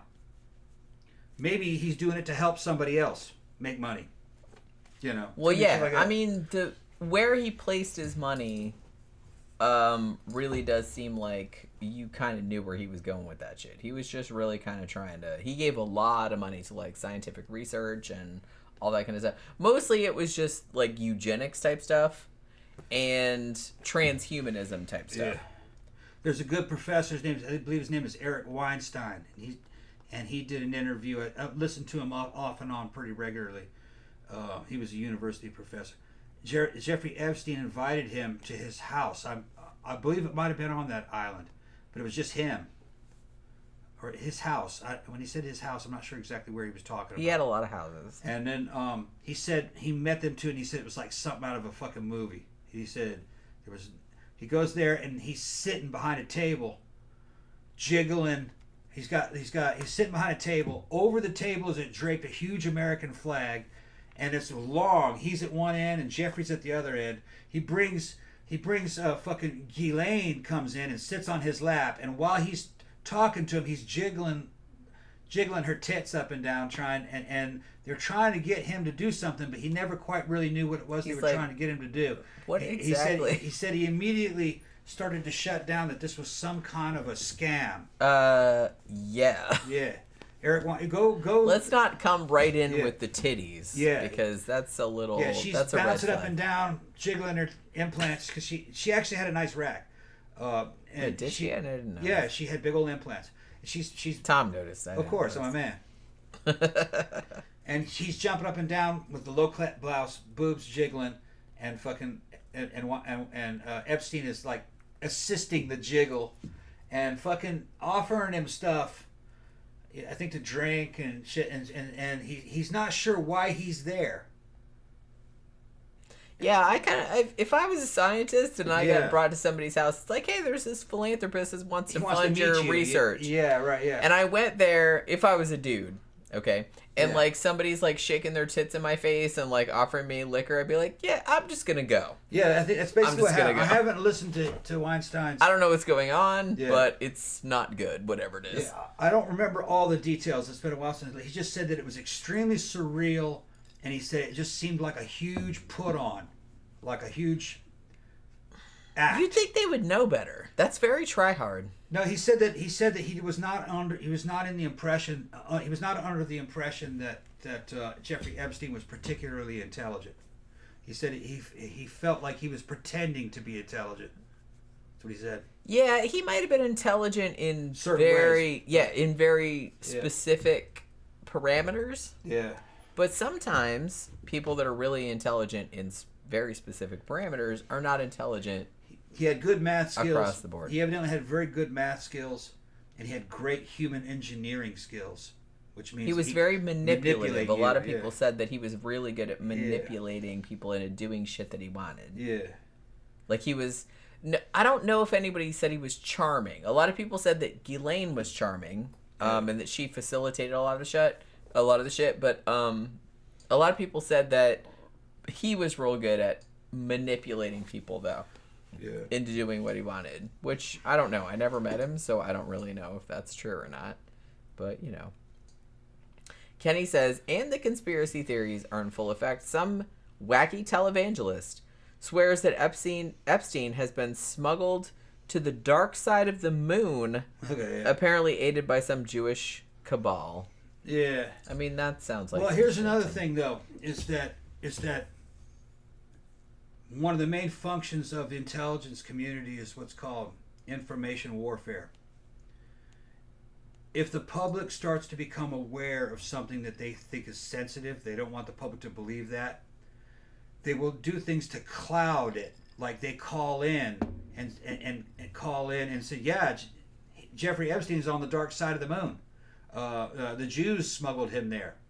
And that gives and they go, oh, get out of here. But then the news agencies that they control, because they're all hired, that happened with the fucking Patriot Act. They will say, the Epstein, talking about Epstein is anti-Semitic. These crazy people are saying that Epstein is on the dark side of the moon and the Jews took him there. The whole thing was just an artificial distraction. It was the intelligence agencies that planted the fucking fake conspiracy theory, and now it's them using the media to try to cloud the issue, saying if you talk about this subject, you're racist. That's basically how they do it. It's a bunch of different ways. It's just different games. You can talk about something's true. Well, you make up a bunch of conspiracy theories that aren't true and then claim all conspiracy theories are not true. Although one of them's true in there. 5 of them are lies, but one of them's true. But they've clouded it. They put a bunch of lies out there. It's called information warfare. It's disinforming people or misinforming people. You can know something and then they put that shit out, which will cause you to unknow it. Because you say, oh, I must be wrong. I thought that was true, but it couldn't be true. Look at how crazy these people are. So that's how information warfare works. Boyfriend, the women know it as gaslighting. The boyfriend's gaslighting and fucking abusive behavior. We're very familiar with that. Yeah, you saw me fucking her, but it wasn't me. You just thought it was me. You know, it's just shit like that. You know what I mean?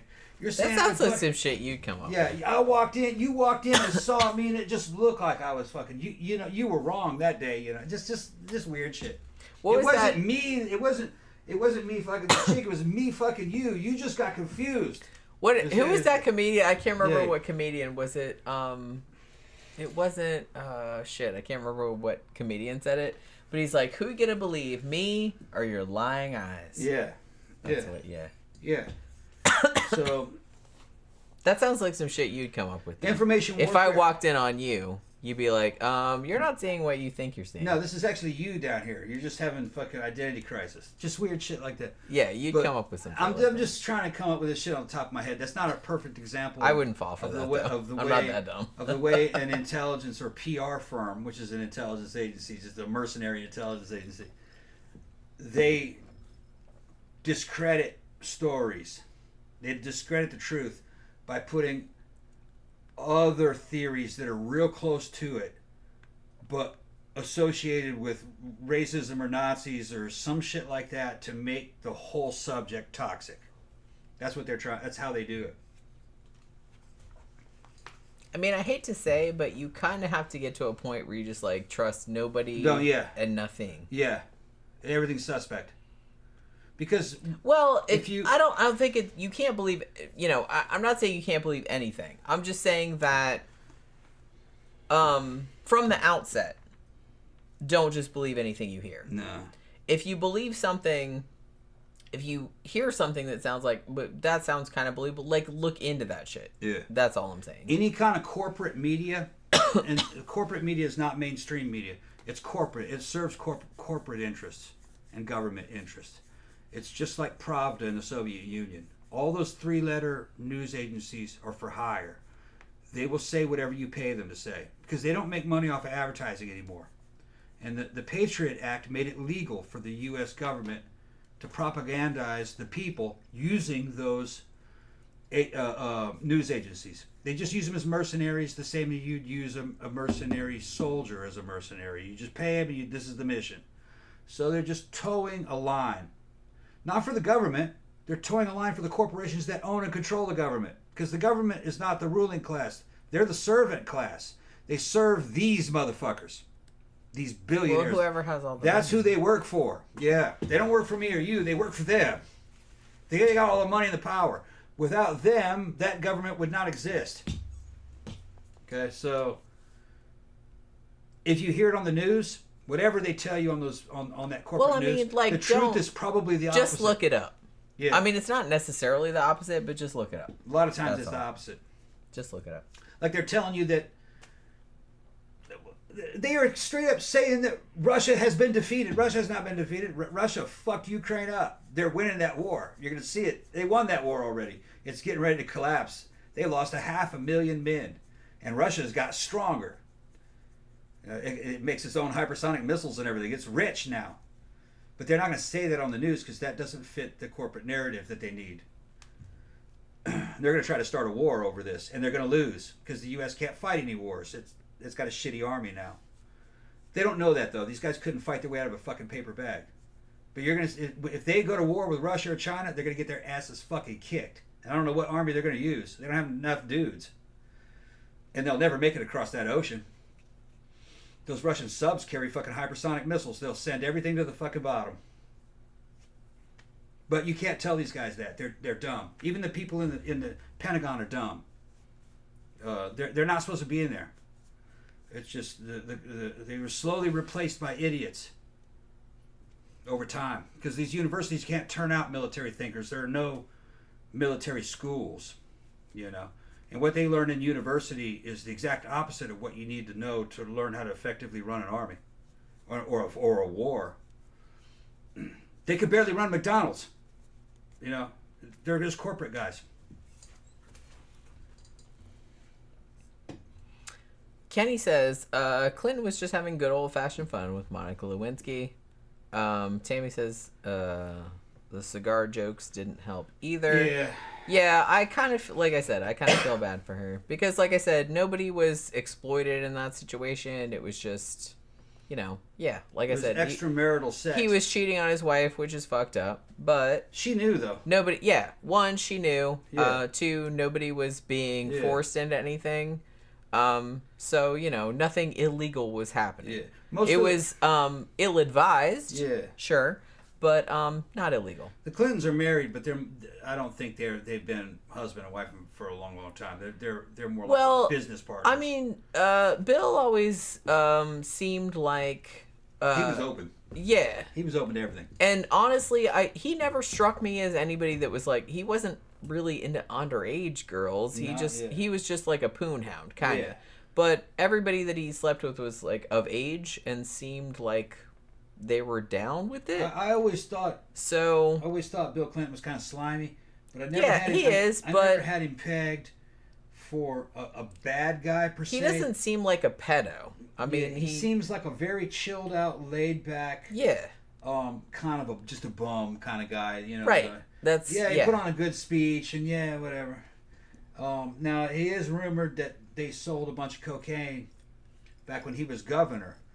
But even that, they used that money to run campaigns, which that makes sense. The timing was right in that, and I think a lot of them do that. Involve the drug trade to help raise the money to fucking run for office. But I'm not really even that bothered. Well, like I said, yeah, it's drugs are illegal and shit like that, but it's not. Like I said, it's not like they shouldn't really be illegal. That's what I mean. Yeah. So I'm not that bothered. I'm not that bothered. It's just another scam. Scott says, I think they both had their side pieces. Yeah, they probably did. Yeah. So, and I think they both knew the score. Yeah. I think they were in an open, they were business partners in an open like I relationship. said, I don't know why everybody had such a fit. I think Hillary was into girls, actually. I mean, maybe so. And the thing about it was that I don't know why everybody's had such a fit about, like, him and Monica Lewinsky, but just because, like, yeah, he's cheating on his wife, but one, I think she knew, and two, Monica was not underage, and she was at the time consenting. So at the time, the Republican Party wanted to get elected. All right, so they just wanted to use that as a smear to try to win the next. But that doesn't bother me that much. That's what they did. It didn't work. No. Nobody really cared. No. Why would you? Because, like I said, nobody's getting hurt by it. Everybody seems to know what's going on. The political parties are always mentally and culturally behind. Like I said, they don't know what regular people actually think. Nobody So- is underage. Yeah. Nobody is being forced into anything. So what they do is they thought, oh, you know what? If people knew about this, they'd be scandalized, and we could win the next election. But Nah. people didn't give a shit. Nope. They didn't give a shit because they don't really know who the American public It's not is. the 50s anymore. Yeah, they don't care. Yeah. Sorry. They don't. Neither side knows the Democrats don't really know what the American public is. Neither do the Republicans. They don't know what the American public is like, and they're a uniparty. They serve the same oligarchs. It's just two different sales techniques. It's Coke and Pepsi, and it's just to give you the illusion of truth. If you give the people the illusion of choice, the illusion of choice. If you give them the illusion of choice, like, oh, I can pick Coke or Pepsi, it's all cola, though. Part of the problem with the Soviet Union is that the Communist Party was just one party. There was just Communist Party red. There was no Communist Party green. If they had two communist parties, the people would have a sense of having some say in things.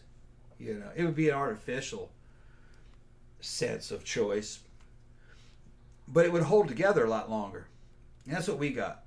We have an artificial sense of choice, but really, no matter who you vote for, you're going to end up with John McCain. Which is just the same fucking thing over and over again. It doesn't matter because they don't work for you. Old white dudes. Doesn't matter what color they are because they serve the same oligarchs. You are not their boss. Their boss is above them, and he's a billionaire out on that island. That's who really runs that shit. Although, do we really think that Epstein is still alive? I do not think that. I thought so for a while, but now that I think about it, no, it'd be better for them to Why kill would him. they keep him alive? It'd be better for them to kill him. Even if he was killed, which I don't know. Like I said, I wasn't there. But if he was killed, why would they keep him alive? There's only one reason why they would. Dumb. I'm going to tell you. There's only one reason why. If you go in there and rescue him, the other Spectre members think, oh, well, if you're a Spectre member, they can't take care of their own. So they'll come and rescue me. But the thing is, though... But, probably what happened is that the other Spectre members bitch is said, a liability, Let me say something. Let me finish. Probably what happened is that the other Spectre members said, no, he fucked up and got caught. He has to die. Sure. That's probably what happened. That's what I said. Yeah. He's a liability. Yeah. Like I said, you bitches do this shit.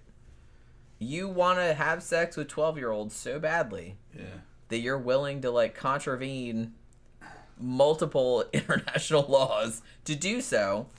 You get killed, I feel like no one should really stand up for your ass. Really. Had he lived, and then it would have been. I feel like he's a lot more of a liability alive. Yeah, but had he lived, he would have had the power to dismantle the fucking empire. He would tell you all the dirt that he had, and if you could find it and you could get it, you could expose the very top. Here's the thing, though. I kind of feel like it'd been good for us had he been alive. In this, it wouldn't have been good for them. That's why I think that he was not kept alive. Another thing too is that had he, hypothetically, had he still been alive, had they kept him alive, which I don't think they did, but if they did, would anyone, and he came out and said, oh, this, that, and the other person did this, that, and the other, would anyone care? No. Yeah. I don't think they would care. No one would care. Look at all of the shit that powerful people have done, and no one gives a shit. Nobody gives a shit. So it's why would they give a shit that he had done it? Oh, this person did that. This person did that. No one would care. They really wouldn't. So... Okay, well, I'll tell you what, Jen, it's midnight. Probably time to shut the show down. Yeah. What do we got coming next week? Do you know? Well, Friday, okay, we're gonna do the sidetrack show. Yeah. But for next week's show, I don't know because okay, we haven't done the poll yet. Okay, all right. Poll opens if you are a patron or if you're a member on YouTube. You can vote on whatever the topic is going to be for the following week. I put the polls up at 10 a.m. Eastern Standard Time on Friday mornings. And you can vote all the way through the weekend until Sunday at noon, Eastern Standard Time. But only if you're a patron or only if you're a YouTube member. So I don't actually know what the topic's going to be until Sunday at noon. so I don't know what the topic's going to be. But Friday night will be our normal show. I don't think we're going out Friday night, are we? I don't know yet. Maybe. I mean, I don't know. We went out last Friday, but we'll see how it goes. Okay. What happened? Huh? Scott says, I also think Bowie's still alive, and probably Elvis. Yeah, okay. How old would Elvis be Oh, he'd be in his 90s now, huh? nowadays if he was still alive? We would all like to think that Elvis and Bowie were still alive. I think Bowie's death upset me more than any other celebrity death ever. I don't normally care because they're celebrities and I don't know them, but I don't know. Bowie's hanging out with Major Tom. David Strung Bowie's out in death heaven really high. got me. It got me. Yep. I mean, you know. All right, so we're going to wrap it up for the evening because we've been on for several hours at this point. 4, at least, almost Yeah. 5. Hopefully you guys have enjoyed the show. I tried to really... Did I do a good job? Yeah. Okay. Yeah. I feel like I tried to get all of the notes put together and shit like that. It was difficult, but you know what I mean. To kind of winnow everything down. But I think I covered all the major points. So hopefully you guys enjoyed the show. Please join us again Friday evening for our sidetrack show where we're just gonna drink and talk about bullshit, and that's always fun. For the weekend, so yep. yeah. So thank you very much for dropping by this evening. We'll see you guys again on Friday night. Good night.